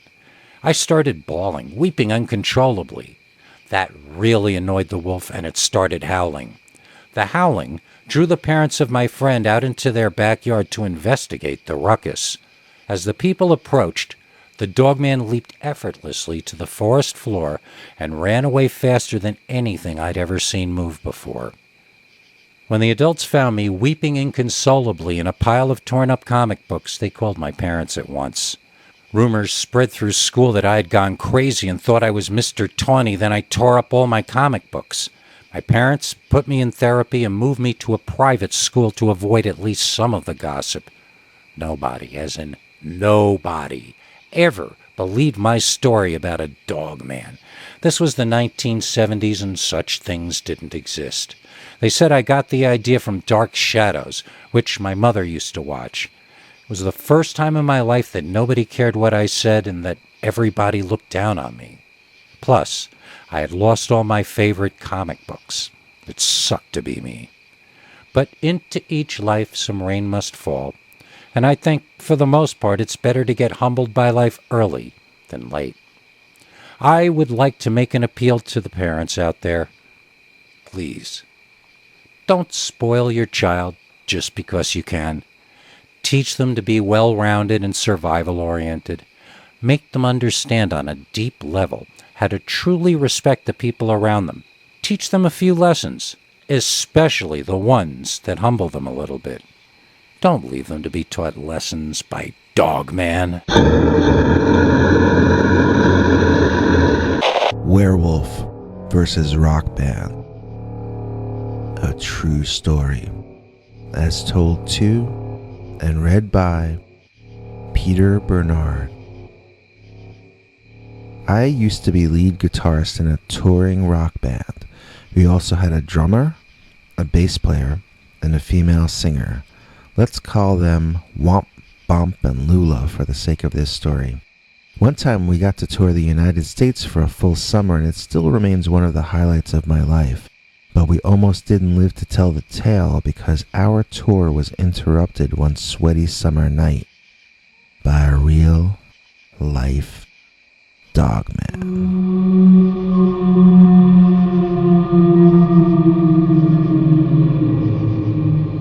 Now, this story happened way before Dogman was famous.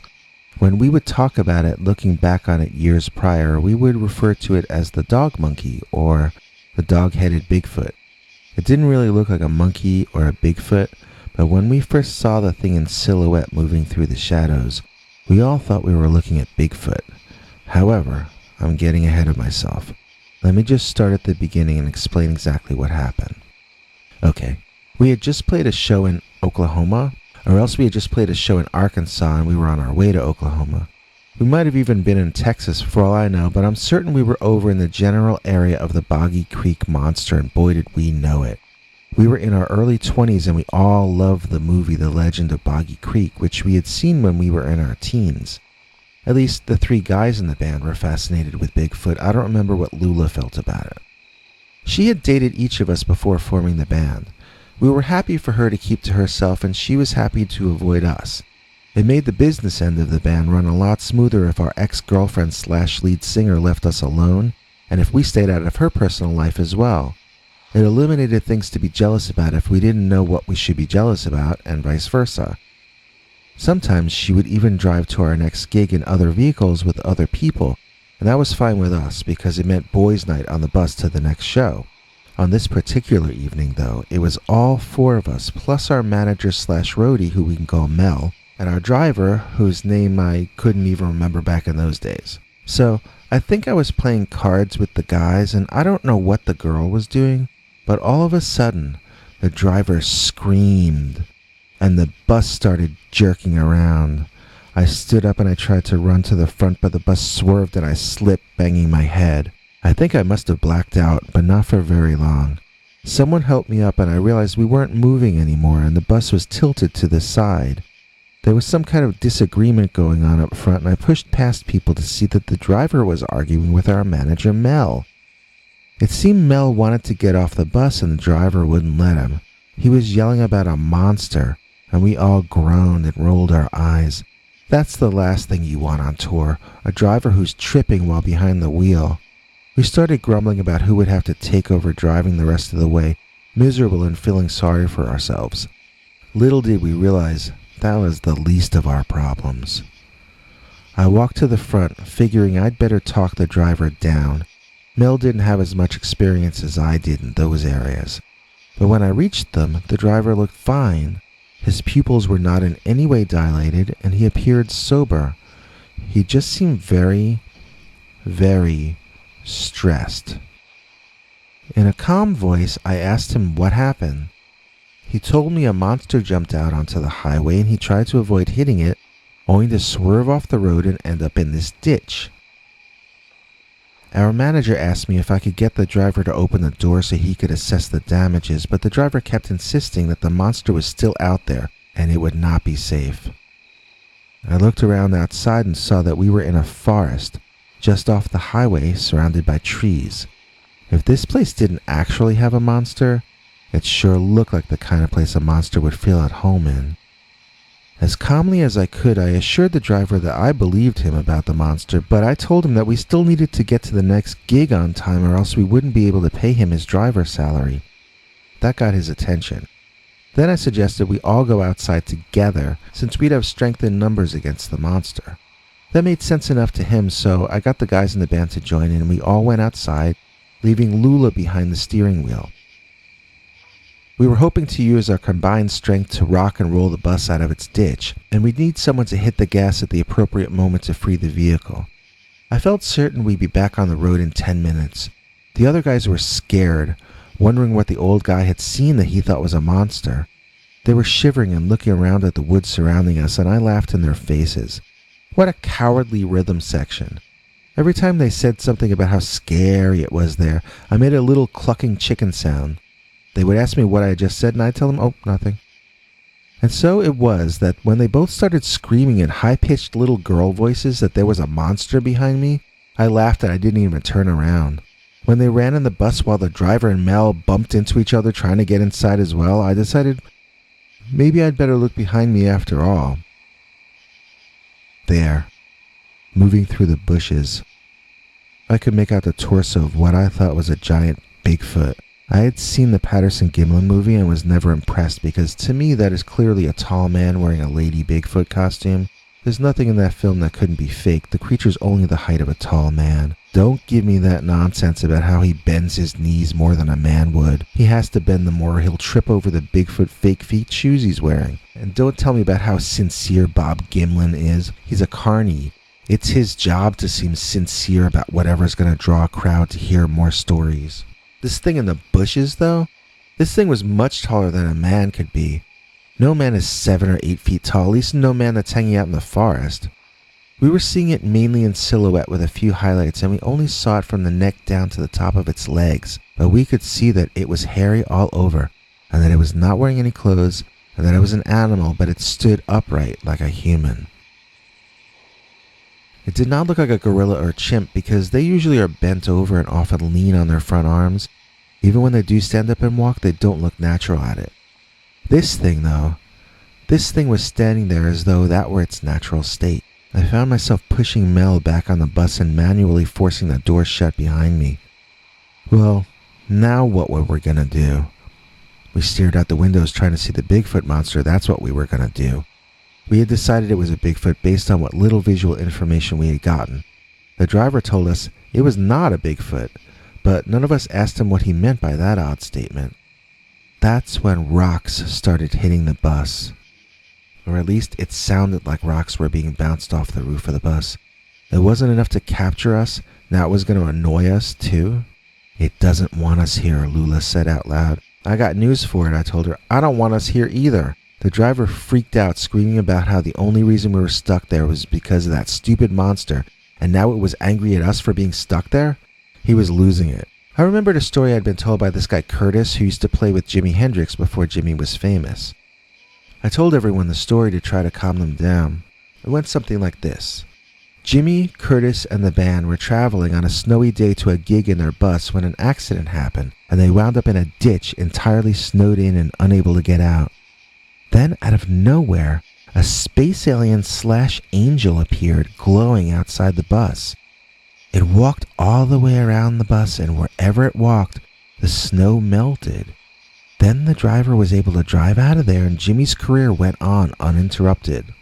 Okay, nobody saw what this had to do with our situation. We didn't have an angel or a space alien. They told us we have a Bigfoot trapping us here. I told them we needed to gather up positive spiritual energy. Then we'd be rescued in some way like Jimmy was, and everything would be cool and so forth. I forget if it was the drummer or the bass player who was an atheist, but he was against all this positivity and spiritualism stuff. I convinced him that it didn't matter if you did it in a spiritual way or a scientific way, but meditating, clearing the mind, and focusing on positivity would literally work even though science probably wouldn't understand why for another 100 years. I was making all this up, but I convinced him it was true, and we all settled down and essentially prayed for help. We did not get it. Instead, the Bigfoot came out of the woods and walked close enough to the lights of the bus that we could see it was not a Bigfoot.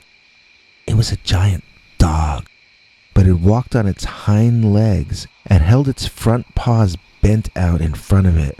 It had the fingers on its front paws splayed and all its claws were very out.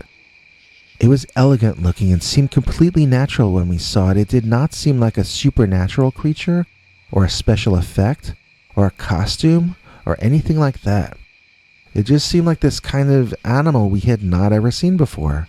Obviously the dog monkey man did not want us there, and it demonstrated this to us by a nasty, angry, very long scream.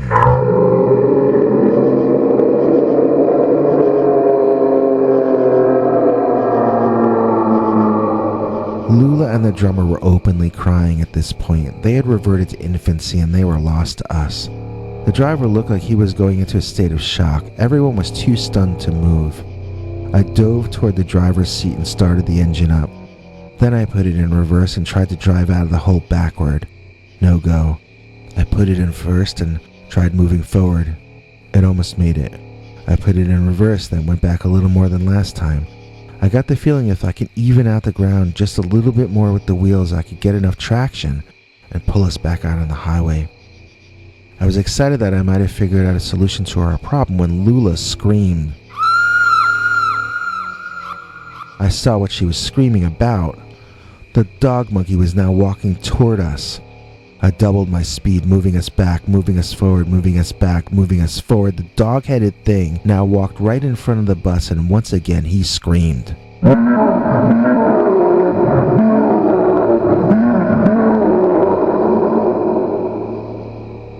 Now I was crying too, and I was seeing scenes from my childhood playing out in my mind. I felt so sad about every time I'd been mean to someone else. I felt terrible about the time I'd yelled at my mother. I wished I could give back the dollar I had stolen that time when I was 9 years old. Every single regret piled up in front of me, and I knew I would never get to make amends for my misdeeds because I was about to get ripped apart by a monster that isn't supposed to even exist.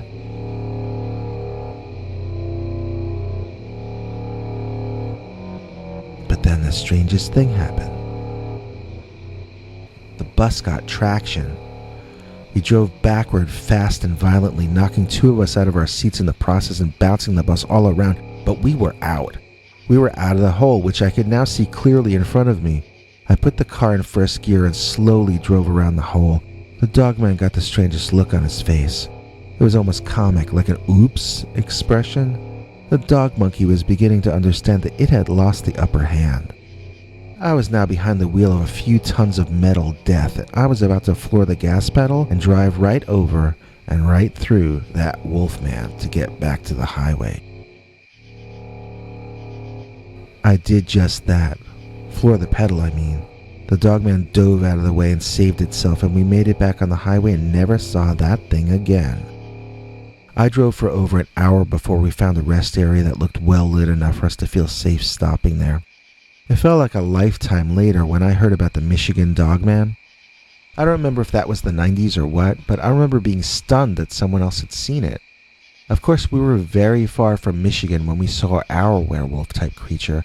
We were generally in the Texarkana area that night, I think. I'm pretty sure that thing did not want to kill us or eat us. I think it just wanted to scare us off. I think it recognized us as rival predators and just needed to get us off its turf so it could hunt and survive. I mean, cougars don't hunt bears, do they? So why would that thing hunt us?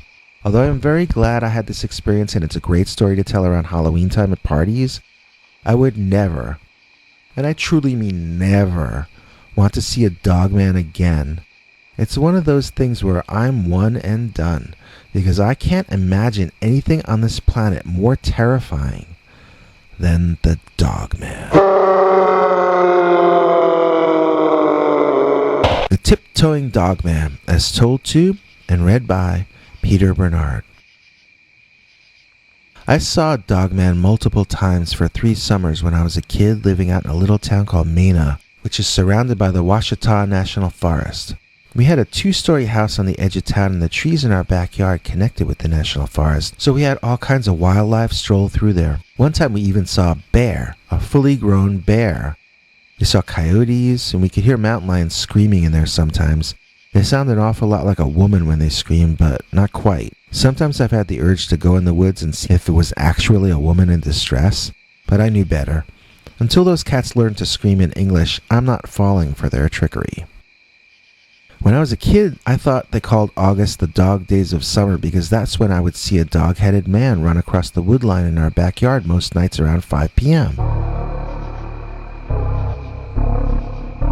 There was always one creature. I never saw him with another. I say it was a male, although I am not certain. It seemed male to me for whatever reason. It was very large for one thing. He would just sort of lurk from all the way on the left side of my field of vision to all the way on the right and disappear in the trees. He was gray, tall, long pointed ears, and looked like a real-life version of the big bad wolf from the old Three Little Pigs story. I don't mean he wore clothes or anything like that because he didn't. I just mean he had a very long snout with fangs sticking up and down on either side. He had an evil expression, Plus he lurked and crept on his tiptoes. He wouldn't just walk, he would sneak around. He would look like he was doing something very bad, but in a cartoonish way, like an old silent movie. He held his hands out in front of him like the silent Edison version of Frankenstein. His claws reminded me of Nosferatu. He would lift his leg up in the air and place it down on its tiptoes, eyes darting left and right guiltily. Regular animals don't walk like that. This thing was not a human, and it was not an animal. I called it the dog, and I thought everyone else in my family knew about it. I would talk about him regularly and nobody would react. I think now looking back that they must have assumed I was playing with a stray dog or that I was imagining a dog friend because I didn't actually have any real pets. One time though, a friend of mine was visiting and he saw the dog too. He ran inside to tell his parents, crying hysterically. My parents asked me what he saw and I said it was the dog. My friend screamed that it was not a dog. It was a monster. So my parents made me tell them everything about the dog and I spilled the beans. He shows up at 5 p.m., he walks from here to there, he acts guilty and tiptoes, and he has long fangs.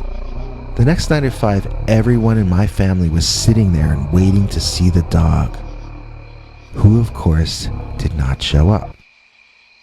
Ever again. As far as I know at least. I never saw him again. But I know I saw him all summer for 3 years in a row. And that's the true story of the Dogman who lurked through my backyard. The werewolf messed with my mind, as told to and read by Peter Bernard.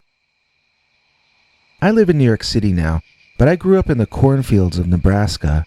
It was mostly an idyllic childhood with memories as golden-colored as those in a montage from a corny old Hollywood movie. I'm one of the luckiest people in the world, blessed to have always had enough of everything and kind, supportive, loving family and friends surrounding me. I'm extremely grateful for everything that's been given me and I have no complaints. There is, however, one horror story from my youth. I was tormented one summer by a dog-headed, intelligent, but cruel humanoid entity. I'm all right now, and I have been for decades, but for a few weeks in the middle of that one summer, both I and my family wondered if I had completely lost my mind.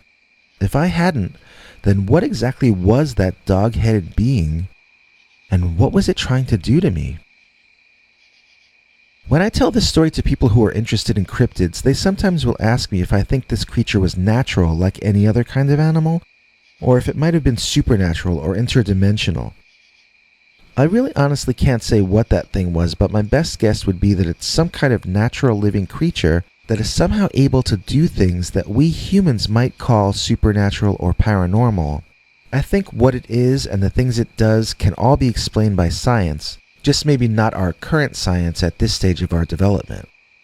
If human society can survive long enough, then certainly the mystery of the Dogman will be solved.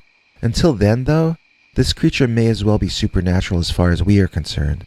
It possesses so much power over humans and our fragile, easily hackable nervous systems that we may as well classify it as a god or demigod. If you're thoroughly confused right now, don't worry. I'm about to go back to the start and explain everything. Okay, first of all, my experiences with the Dogman were not the usual sighting in the forest or alongside the road. In my case, the Dogman sought me out. He came to me. One night, when I was a teenager, I woke up and realized someone was watching me. It was an alarming feeling. There was nobody in my room, however, so my brain was at war with my instincts. Half of me wanted to roll over and go back to sleep, while the other half of me was thoroughly in fight or flight mode already. As usual, fight or flight won out over all dissenting voices, and I soon found myself out of bed and peering out my second-floor bedroom window at the tree line of the forest outside. I don't know how I knew where to look out there, but I did, and that's where he was. A Dogman. It walked right out into the middle of the lawn, staring up at my window the entire time and stopping underneath me. I remember feeling surprised that what I knew would be there actually was there. It was an intelligent being, and it had chosen me specifically. But for what? As I gazed at this hairy man with dog ears, I noticed that I had been listening to a sound the entire time, maybe even since before I woke up. It was a very, very deep rumbling. I'm not even sure I heard it with my ears. It felt more like I heard it with my belly, if that makes any sense. It made me feel very hot, and I wanted to remove my pajamas. This set off alarm bells in my head, and I bet it does for some of you as well. I imagine at least some of you are familiar with David Paulides' Missing 411 books, in which some of the victims feel hot and remove their garments even if they're outside in the snow. Well, unlike the people in those stories, I realized this trance was somehow connected to the Dogman, and I was able to exit the room and somehow lessen the effects of whatever was being done to me. This happened years before Paulides ever published anything on the subject, so I had no awareness of those stories. What set my personal alarm bell off was that I thought that thing outside the window might be a werewolf, and I thought somehow it was trying to mentally or psychically force me to transform into one of them as well. I associated the intense feeling of heat with the possible beginning of a transformation into a wolfman, and so I wanted to get away as fast as I could. I've had conversations with people about the possibility that the creature used some kind of infrasound or ultrasound on me, that same thing that they say tigers do to hypnotize their prey. If that's the case, then it must have some limits or range, as I was able to consciously break free of the control. I spent the rest of the night sleeping on the floor in my parents' room next to the dog. I kept to myself about what was happening to me. I was very concerned I was going insane or might possibly have brain damage or some such thing. It seemed like a more logical explanation for my recent torment than that an actual dog-headed man was trying to hypnotize me at night. It didn't happen all the time, but it happened often enough that summer to upset the entire family. My father angrily told me he was tired of tripping over me laying on the floor every morning. I started sleeping in the bathtub in the middle bathroom. That was the only one with no windows in it, located in the center of the house. Nobody ever used it. I could lock it from the inside, and there were no windows for dog people, real or imaginary, to stand outside and try to hypnotize me from. Each morning I would wake up as the sun came in through the skylight up over my head. The middle bathroom became my prison cell or my padded cell, but at least it was mine, and by sleeping there, I began to take back a little feeling of control over my own life. Then, one night, sleeping in the bathtub on my back, I woke up again with that sense that someone was watching me. I opened my eyes, and there, directly above me, laying face down flat on top of the skylight glass, was the hairy, dog-headed humanoid. I could feel it growling and felt that weird thing in my belly again. I started getting hot and I panicked. Or maybe a more correct way to say it was that I wanted to panic or that I intended to panic. What I did though was I laid there and I watched the Dogman. I watched him and I felt so hot I couldn't take it. I removed my pajama top and folded it up and lay it on the floor. Then I went back to watching the Dogman. In the morning, I awoke in the attic, unsure of how I had gotten there. The attic door could only be opened from below and it was locked shut. Shirtless, I climbed out of the window and slid down to the little roof outside my second-story bedroom window and let myself in. I wondered if that was how I had gotten up to the attic the night before, but I never really found out. At this point, I became aware that I might be becoming a danger to myself and others. I asked my parents to lock me in the basement at night. It had no windows, and I would probably be safe in there from the werewolf trying to hypnotize me. Instead, they sent me away to stay with my great-aunt Ida, who was a therapist. That was their way of getting me psychiatric counseling without having to pay for it. Aunt Ida was awesome, a very mellow, patient, and forgiving person. I was okay almost as soon as I got there, but I felt it was largely due to the fact that she lived too deep in the city for Dogman to ever come and visit me. She let me stay with her until it was almost time to go back to school, and I had no further problems the entire time. Going back home was traumatic, and I woke up screaming with nightmares almost every night until Thanksgiving time. But the Dogman himself never returned, and slowly, things went back to normal. I have no idea what that Dogman was. I have no idea what it was doing, and I have no idea why it chose me. All I know is that it gave up and never came back. I don't know if this Dogman I saw was the same kind of thing that other people are reporting. I have a feeling that this was something intelligent who chose to appear as a big dog. Maybe it was a shapeshifter or a brujo or a wizard or an alien, I don't know. Maybe it was a demon, or maybe it was none of these things. All I know is that it had a kind of power I hope to never be exposed to again, and it was the most frightening thing I ever hoped to see. The only good part of that summer was that it ended, and I hope I never again have to look into the eyes of Dogman. Here's an account sent in by one of our lady listeners that she swears is the true story of her life. Who are we to judge the lives of others? And who are we to judge their hearts? Dogman saved my life. As told to Peter Bernard, read by Nancy Livonian. I get upset when I hear or read anyone saying that Dogman is an evil entity or a demon or something of that nature. I actually had a Dogman encounter one time, and I can claim with no exaggeration whatsoever that if I hadn't met Dogman, I might not be alive today. Not only is Dogman not evil, but I consider him my very beautiful and feral guardian angel. Okay, first a bit of backstory for context. After high school, my friends all went off to college, but my family didn't have the money and I didn't have the grades, so I found myself working in my father's diner as a waitress full-time. I didn't have a boyfriend, I didn't have any ambition, and I was starting to put on weight. Nothing against people of different sizes, but in my case, it was a sign of depression and it made me unhealthy. I met a new guy who had just moved to town and we started seeing each other. Both of us got on a health kick and we would jog in the mornings together around the edge of town. We both started feeling stronger almost immediately and we bonded closer every day until we were officially an item. Now, one day, my boyfriend was out of town due to a family crisis, and I absentmindedly went on a jog on my own, following the same path we normally took. I had never noticed how desolate this area was in the morning. I also had never noticed before that nobody else seemed to be using this area for jogging or for any other purpose. I felt exposed and vulnerable. I was running faster than usual, just to get it over with so I could get back to safety.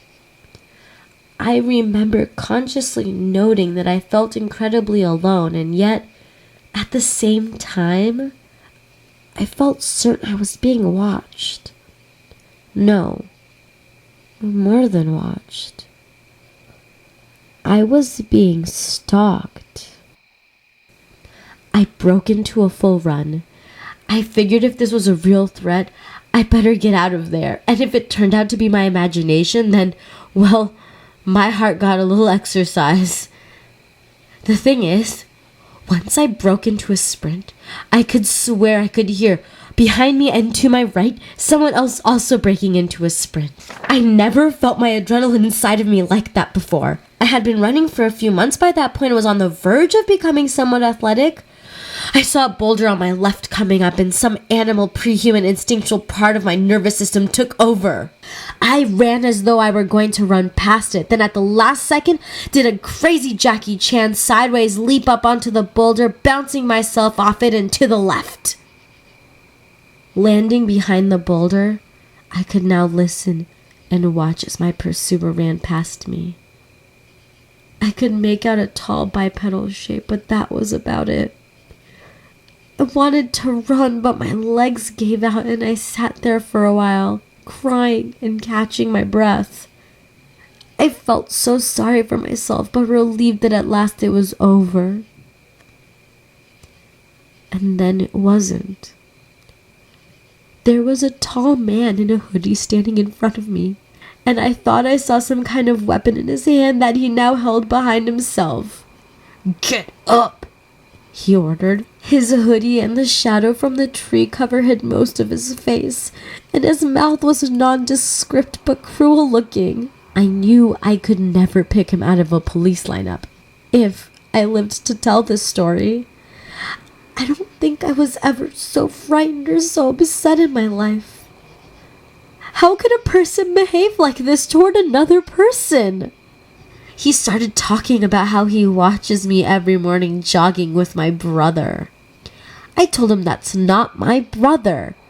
He threw a fit, ranting about how he was going to kill my boyfriend. This guy felt possessive of me, an idea he built up entirely inside his head without ever talking to me. And now I was in danger of having something terrible happen to me just because this poor guy never got adequate mental health care. The universe is connected together so weirdly, I said, which totally confused this guy. He took a step back, looking at me sideways like how a confused dog looks at you. And then it happened. From the dark moment, perhaps the darkest and lowest point of my entire life, we went to the brightest and most memorable thing that could ever happen to a girl. He came out of the forest. No, he burst out. He exploded out almost as if from nowhere. It was him. It was the Dogman, and he roared.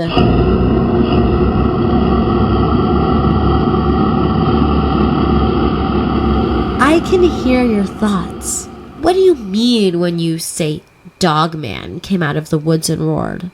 What exactly is Dogman? Good question. I don't know. But I know whatever he is magnificent. This was a creature of great grace and athleticism who moved faster and more gracefully than an Olympic gold medal gymnast, yet had the massive muscular bulk of a champion bodybuilder or fitness model. It was entirely covered by long, soft-looking fur that blew in the breeze. He looked like he was there to shoot his close-up. He looked like a celebrity or maybe like royalty. Maybe it's just because he interrupted this bad man from hurting me, but I thought the Dogman was the most stunning thing, alive or dead, that I had ever laid eyes on. The man who had been trailing me had already run off before I'd noticed. The danger was gone. Oh wait, there was a giant mythical creature with a head full of fangs and talons on his hands and feet standing inches from me. Maybe I should feel like the danger has not passed. I just regarded the Dogman and he watched the man run off. His hair blew in the breeze and he resembled all the great heroes of myth and legend.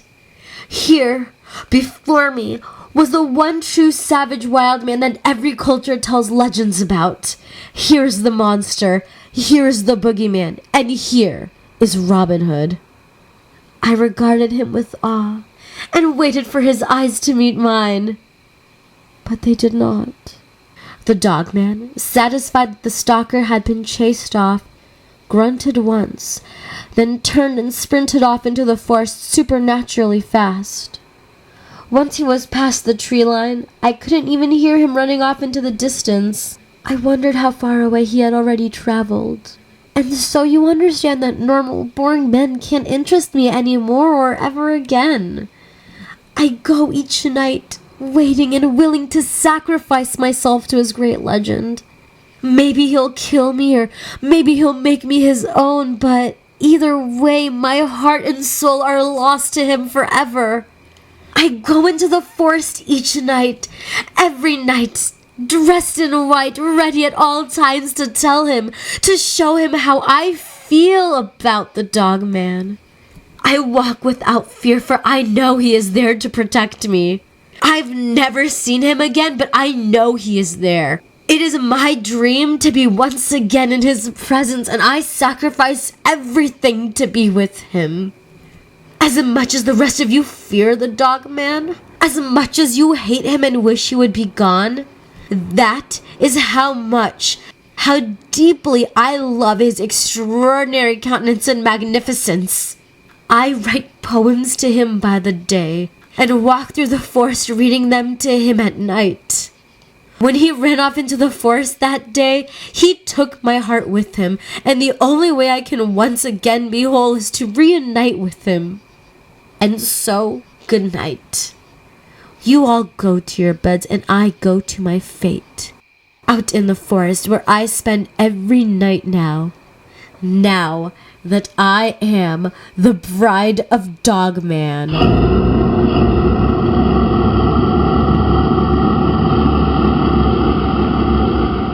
Come back tomorrow as Daily Dogman continues through the month of May here on Scary Stories NYC.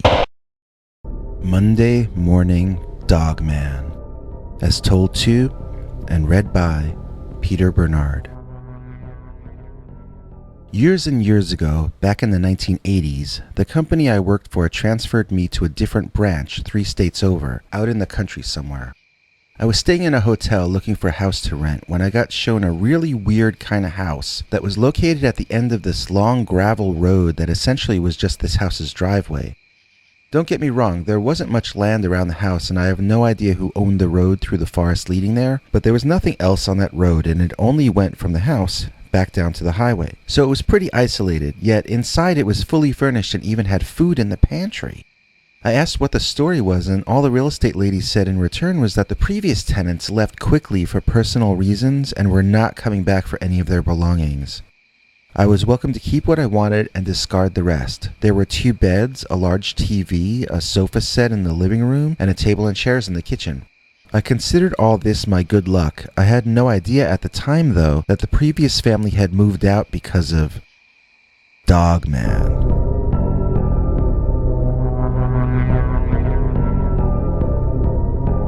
So, due to an odd series of boring circumstances, I ended up moving in on a Sunday morning.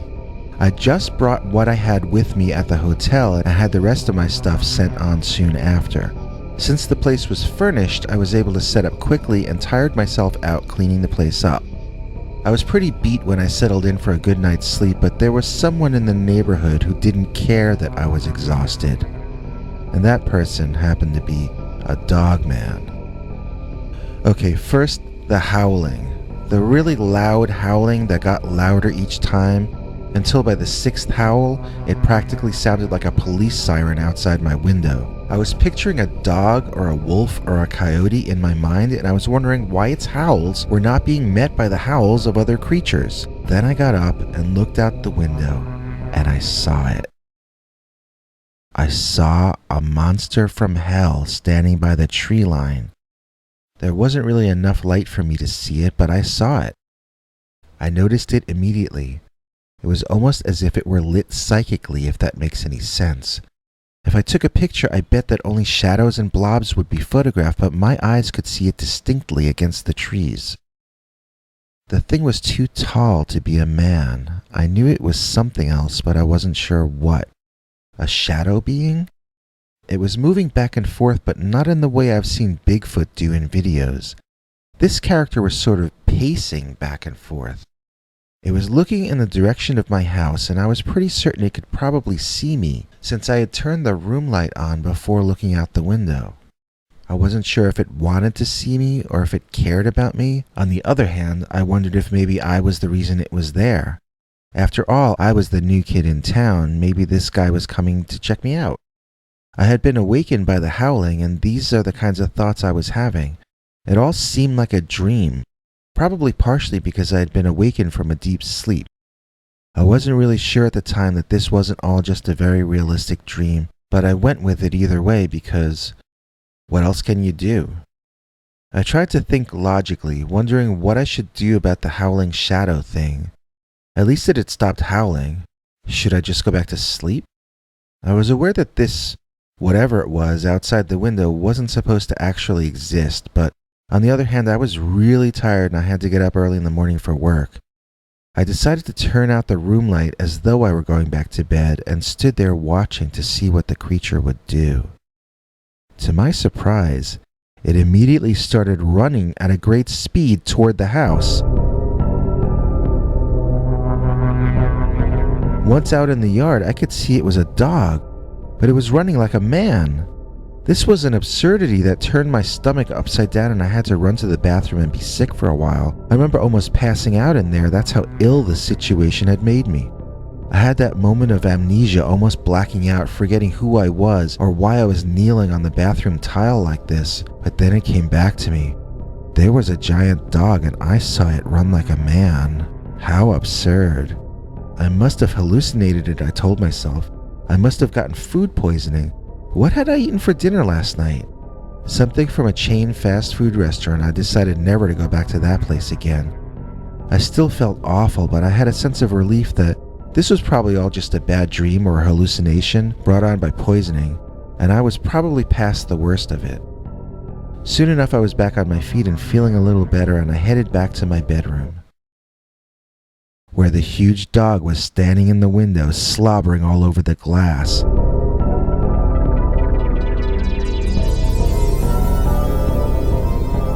It saw me and hatred filled its eyes.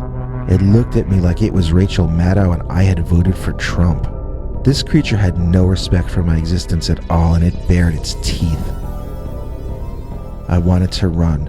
If it had been up to me, I would have run, but my legs were undecided apparently, as they sort of went weak under me and I had to catch myself in the doorframe to keep from falling.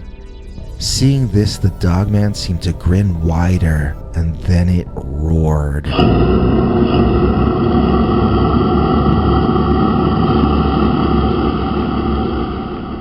I guess my legs got their act together, or else I was just willing myself away from that room because I flew down the stairs to...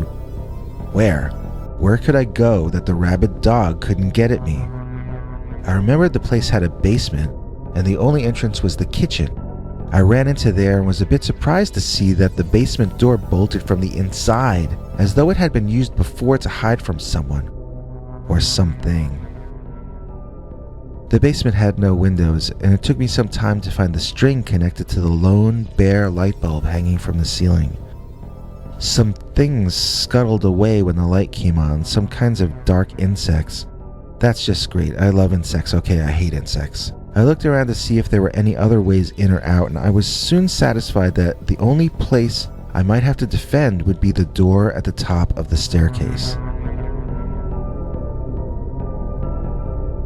There were no places to sit that weren't incredibly creepy and/or disgusting, so I sat up on the top wooden step, leaning back against the kitchen door, listening. It was mostly quiet from then on, but I would hear the howling come back just as I was about to fall asleep over and over again. I don't think I slept at all for the rest of the night. When I saw light beginning to creep in under the door, I knew I'd better risk taking a shower and getting ready to go to work. I was somewhat surprised to find everything in order and nothing disturbed within the house.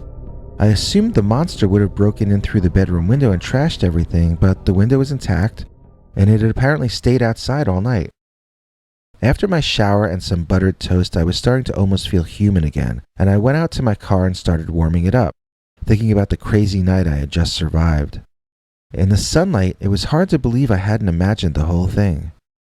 I started to back the car out of the quote-unquote driveway, then remembered that it was a half a mile long, so I made a U-turn. Now at least I could see what was in front of me instead of what was behind me. In a few seconds, once we got under the cover of the trees, I suddenly no longer wanted to see what was in front of me, because it was the dog. Standing. Just standing. In the middle of the road. I hadn't realized last night how wide it was. I hadn't realized how tall it was. I hadn't realized last night in the dark how wide its chest and broad its shoulders were. Its front legs were like weightlifter's arms, and its front paws were immense hand-like claws. Its hind legs looked strong enough to carry an elephant. In the light of day, it no longer looked very much like a dog. It looked an awful lot more like some kind of werewolf. It was the Dogman. I slowed the car down and stopped about 30 or 40 feet away.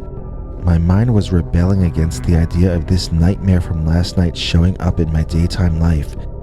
It just couldn't be. And yet there it was. The Dogman made an angry sound and started walking toward me. That was a quite upsetting development to me, and I put the car in reverse. I pulled back and the Dogman advanced. I decided to hit the gas, move backward fast, gain enough space, then make a fast U-turn and beat it back to the house.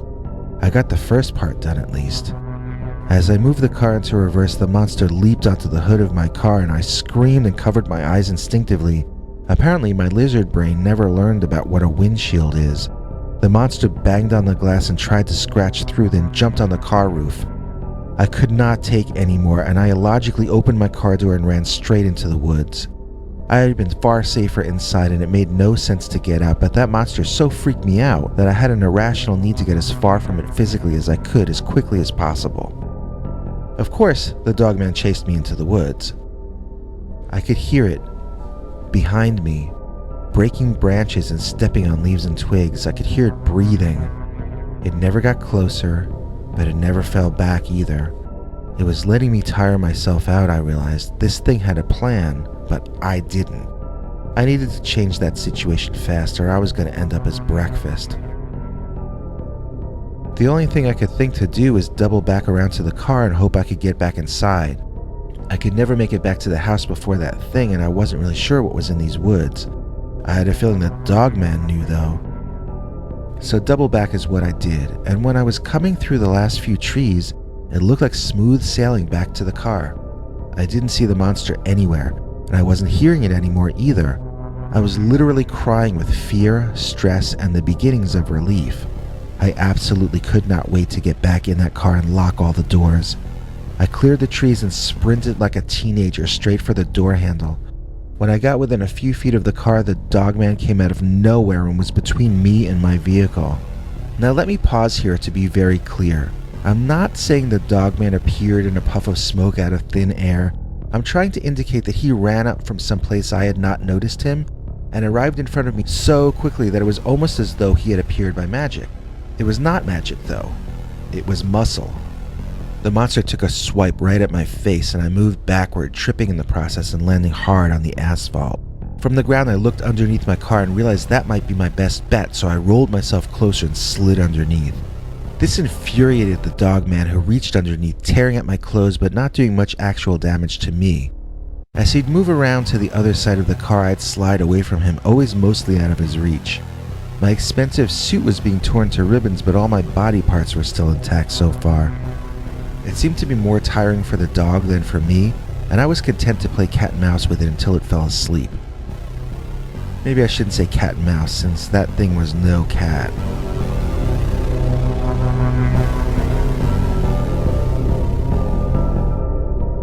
I was starting to feel like my brain was going to triumph over this monster's brawn when it demonstrated it was definitely an intelligent being. It jumped on top of the car and started bouncing up and down like it was on a trampoline. This created a most uncomfortable situation for me down below, as you can imagine. The car would pin me when it bounced down, and I only had a second while it bounced up in which I could slide. I managed to get over to one side of the car, and while the monster was jumping, I made a break for it and ran into the forest. I ran only 2 or 3 trees deep, then hid behind a tree, crouched down. I heard and smelled the Dogman race past me deeper into the woods. I counted in my head, 1, 2, 3, then back to the car I ran. The Dogman heard me before I was even in the car, and as I slammed the door behind me, it tried to pull it back open. I got the lock down just as it fumbled with the latch on the door, trying to understand how to open it. I started the engine and drove backward. The Dogman just watched, panting and catching its breath. I got far enough away from it and I slowed the car to a stop. Then I took it out of reverse. The creature regarded me. I stared at it. There sometimes comes a time in one's life where you have to decide if your life is worth fighting for and how far you are willing to fight to protect your life. At that moment, after a night of no sleep and ongoing torment all morning, I was ready to do anything it took to rid myself of this obstruction in the road. I put the car in gear and I drove forward. I pushed the gas pedal so hard I'm surprised it didn't push through the pavement. I didn't know who would be hurt more by a collision between my car and an immense Dogman. That thing must have weighed more than an adult male deer, and I know that those can sometimes total a car. so I was very aware consciously that I might be doing something suicidal. It had just reached the point where it was either that or give up. I had a sense of faith that I was doing the right thing. And I saw the expression on the dog's face change from one of anger and loathing to one of surprise and even possibly a bit of worry. At the very last possible second, the dogman leaped out of the path of my car in an athletic move that would have made any toreador proud.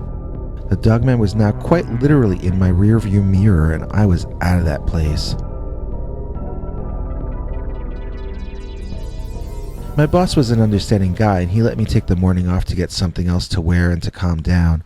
I forget what I told him happened, a bear attack or a pack of dogs or something, maybe a bunch of groupies. I was kind of in a bit of shock, so parts of it are in a blur. But I managed to pull off the meeting we had scheduled for that afternoon with an important new client, and then I was back to trying to figure out what to do about where I was going to be sleeping. Obviously, that house was already claimed by the dogman, and I was going to have to move. So I went home that night to pack. I was going to drive to a hotel or motel, whichever I saw first randomly, but I was so tired from not getting any sleep the night before that I laid down on the couch to take a short nap. I woke up the next morning almost late for work. The dogman hadn't bothered me at all that night. The next night was also peaceful. Days stretched into weeks, stretched into months, and then years. I still live in that house today, over 35 years later. I've never seen the dogman again. I have heard howling a few times, but it wasn't that weird, deep, singular kind of howl. It was something that sounded a lot more like a pack of coyotes. So maybe Dogman is the one who chased the previous tenants of that house out. I don't really know. But I do know one thing for certain. This tenant of the house is the one who chased Dogman out.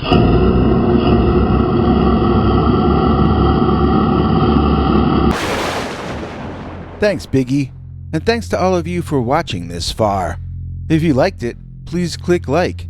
If you'd like to see more of our work, please subscribe. And also click that bell icon if you'd like to be notified when we put out a new episode. To become an executive producer, you can donate to us through the thanks button under each of our videos or through our paypal.me/PeterBernard209 page. To receive cool perks like secret uncensored Dogman episodes far too wild to ever run on this channel, you can become a YouTube channel member by clicking the join button, or join our PayPal subscribers club at peterbernard.com. Joining either at the $3 a month level or above gets you access to our over 25 hours of secret uncensored Dogman stories available nowhere else. Do you have a scary story about Dogman or some other kind of high strangeness that happened to you? Let us know by emailing us at scarystoriesnyc@gmail.com or by leaving us a voicemail message at 804-LA-SCARY. You may need to call back on that one. It cuts off after, I think, 3 minutes. And if you don't want to do any of that stuff, thank you for simply watching to the end. Good night, and have a scary tomorrow.